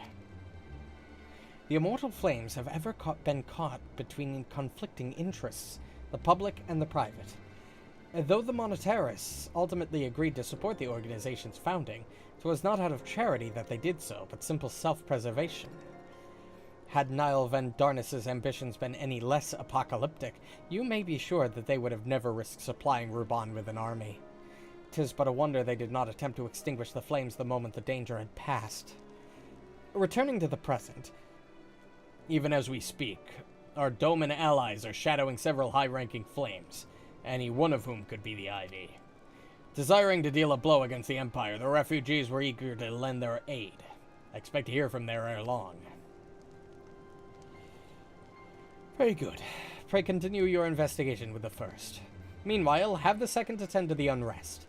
The third can join the fourth in inspecting crystal shipments. If they notice anything unusual, I want to know about it. If Shiva is summoned in like manner to other primals, the heretics will be looking for further supplies. Understood, Commander. I shall send word to Sir Aymeric, informing him of our success in identifying the heretics' abettors. Hopefully the information will be of some use to the Ishgardians. It is time, Commander. Yes, I am aware. An emergency council of the Alliance leadership has been called. There have been developments in Garlemald, it would seem.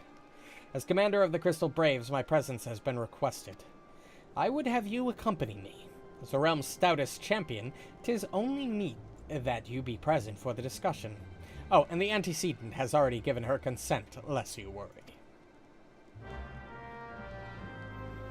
Alright, this will probably be the final thing I have time for tonight, but that's okay.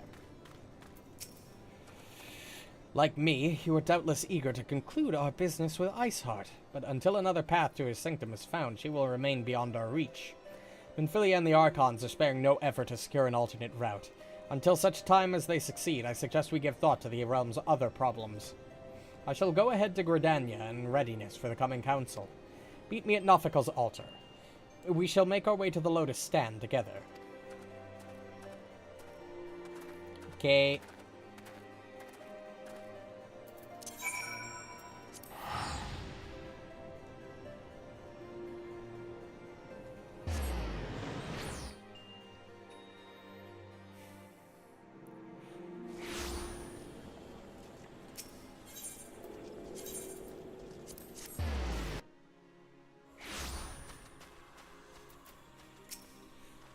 My thanks for coming. When you are ready, speak to the conjurer yonder. She shall show us to the Lotus Stand.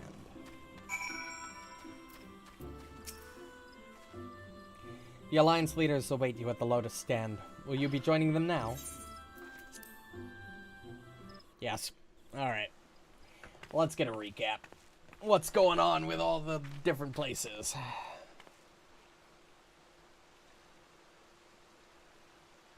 Change has come to the Garlean Empire, and we must discuss the implications. Oh, changes. So, who gained power? Who's in charge? The rumors are true, then? The War of Succession is ended? It's a matter of time, really. It is. A new emperor reigns in Garlemald. Who? Good question. The birth and all too rapid expansion of the Garlean Empire is commonly attributed to the strategic brilliance of Solus Zosgalvis, yet he did not rule alone. Several members of the royal household also distinguished themselves during his reign. Nevertheless, it was the eldest son who stood to inherit the throne, until his most untimely passing. Okay. I thought us fortunate when I learned that the Emperor had died without naming a successor.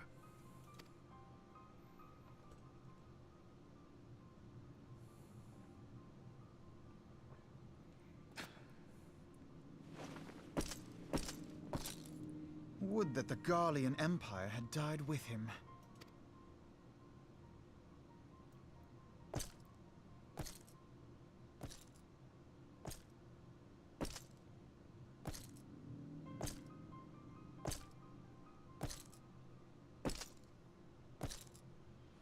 'Twas the grandson and his uncle who had the strongest claims, was it not?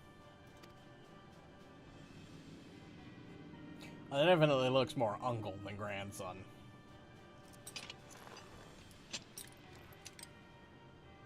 Indeed. Yet claims count for little without the power to assert them. High Legatus Varus Ye Galvus is a respected military leader. Not so his uncle. So maybe the grandson after all. I don't know who this fucking guy is. Young Varus has torn the crown from his uncle's grasp and taken his place at the head of the Empire.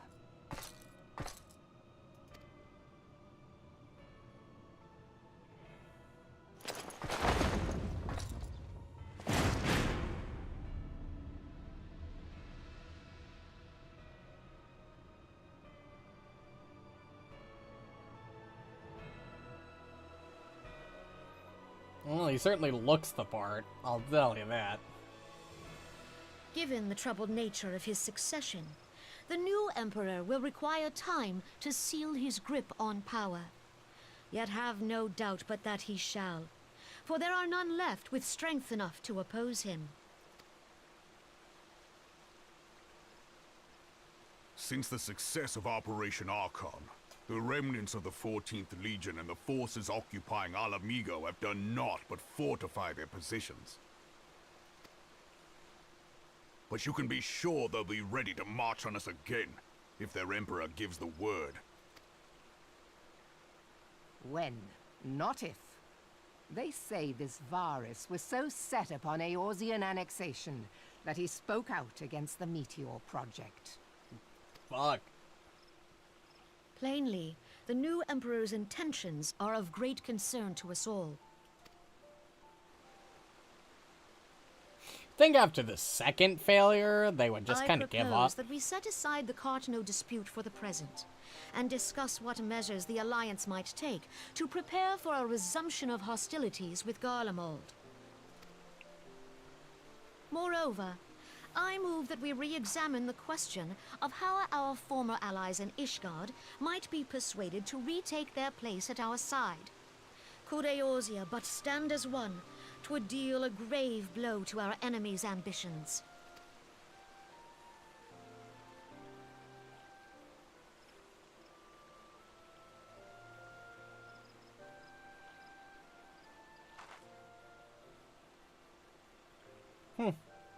That went surprisingly well.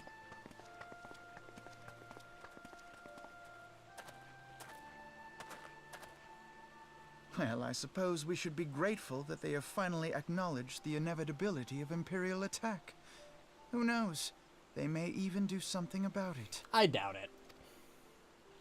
If only the leaders of Ishgard would follow their example and stop hiding behind their gates, praying for the coming storm to pass them by. But that is a discussion for another time. At present, I am more concerned by the fact that the Alliance's mooted preparations will be made known to the Garleans many moons before their coming. So long as the Ivy eludes our grasp, no secret is safe.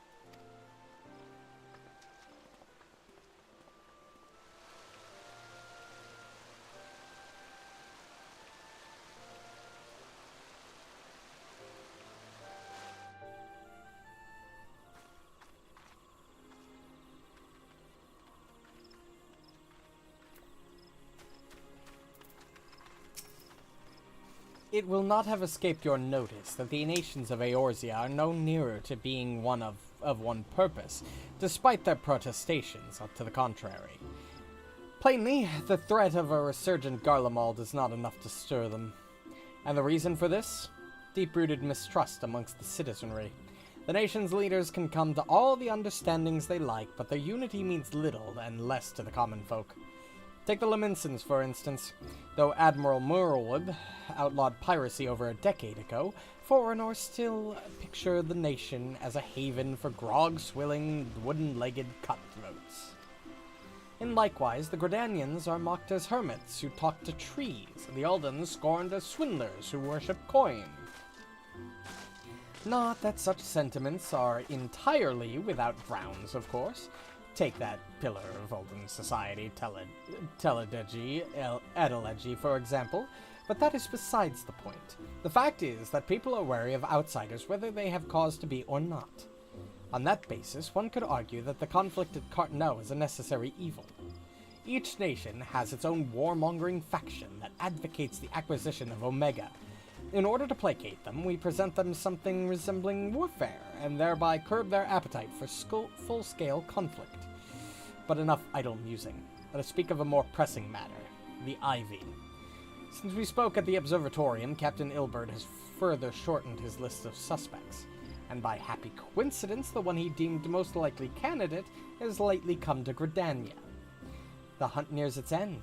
All that remains is to corner our quarry. Seek out Ilbert near the Adder's Nest. I'll give you the particulars. Should there be any developments in Corthus, you may be sure that I will send word without delay. In the meantime, I wish you success in apprehending the Ivy. Alright, let's go turn in this quest, and then we're gonna call it for the night, because I am tired, and with work in the morning, I can't afford to stay up that much longer. But I'm glad we at least got to play an extra hour. It brings us ever so closer to getting to Heaven's Sword.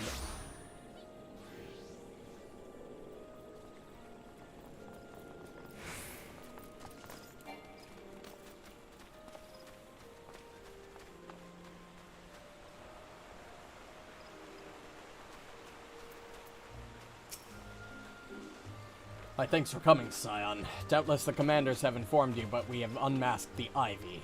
From this point on, we must proceed with extreme caution.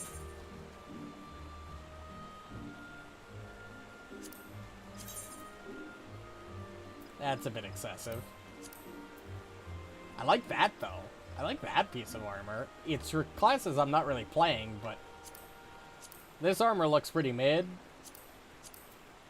That's just okay. This looks really nice. Alright, and that is where we're gonna call it for the night. We draw ever so closer to finally being done with the base Final Fantasy XIV and its patches, and moving on to the first expansion after, I know, 4 months of fucking playing, but, you know, you gotta get there eventually. Thanks everybody so much for watching, if you still are. I will be back Friday with Pathfinder Gatewalkers with the rest of the boys. I know the schedule says I'm streaming Saturday for the first session of Xenoblade, but unfortunately I forgot that I actually have something planned Saturday. So Xenoblade will start Monday. So slight change in that. I just have yet to update the schedule. That'll get changed with probably not tonight because I'm going to go to bed pretty much immediately, but it'll be changed within the next day or two. But regardless, I hope everybody enjoyed, and have a good night, everybody.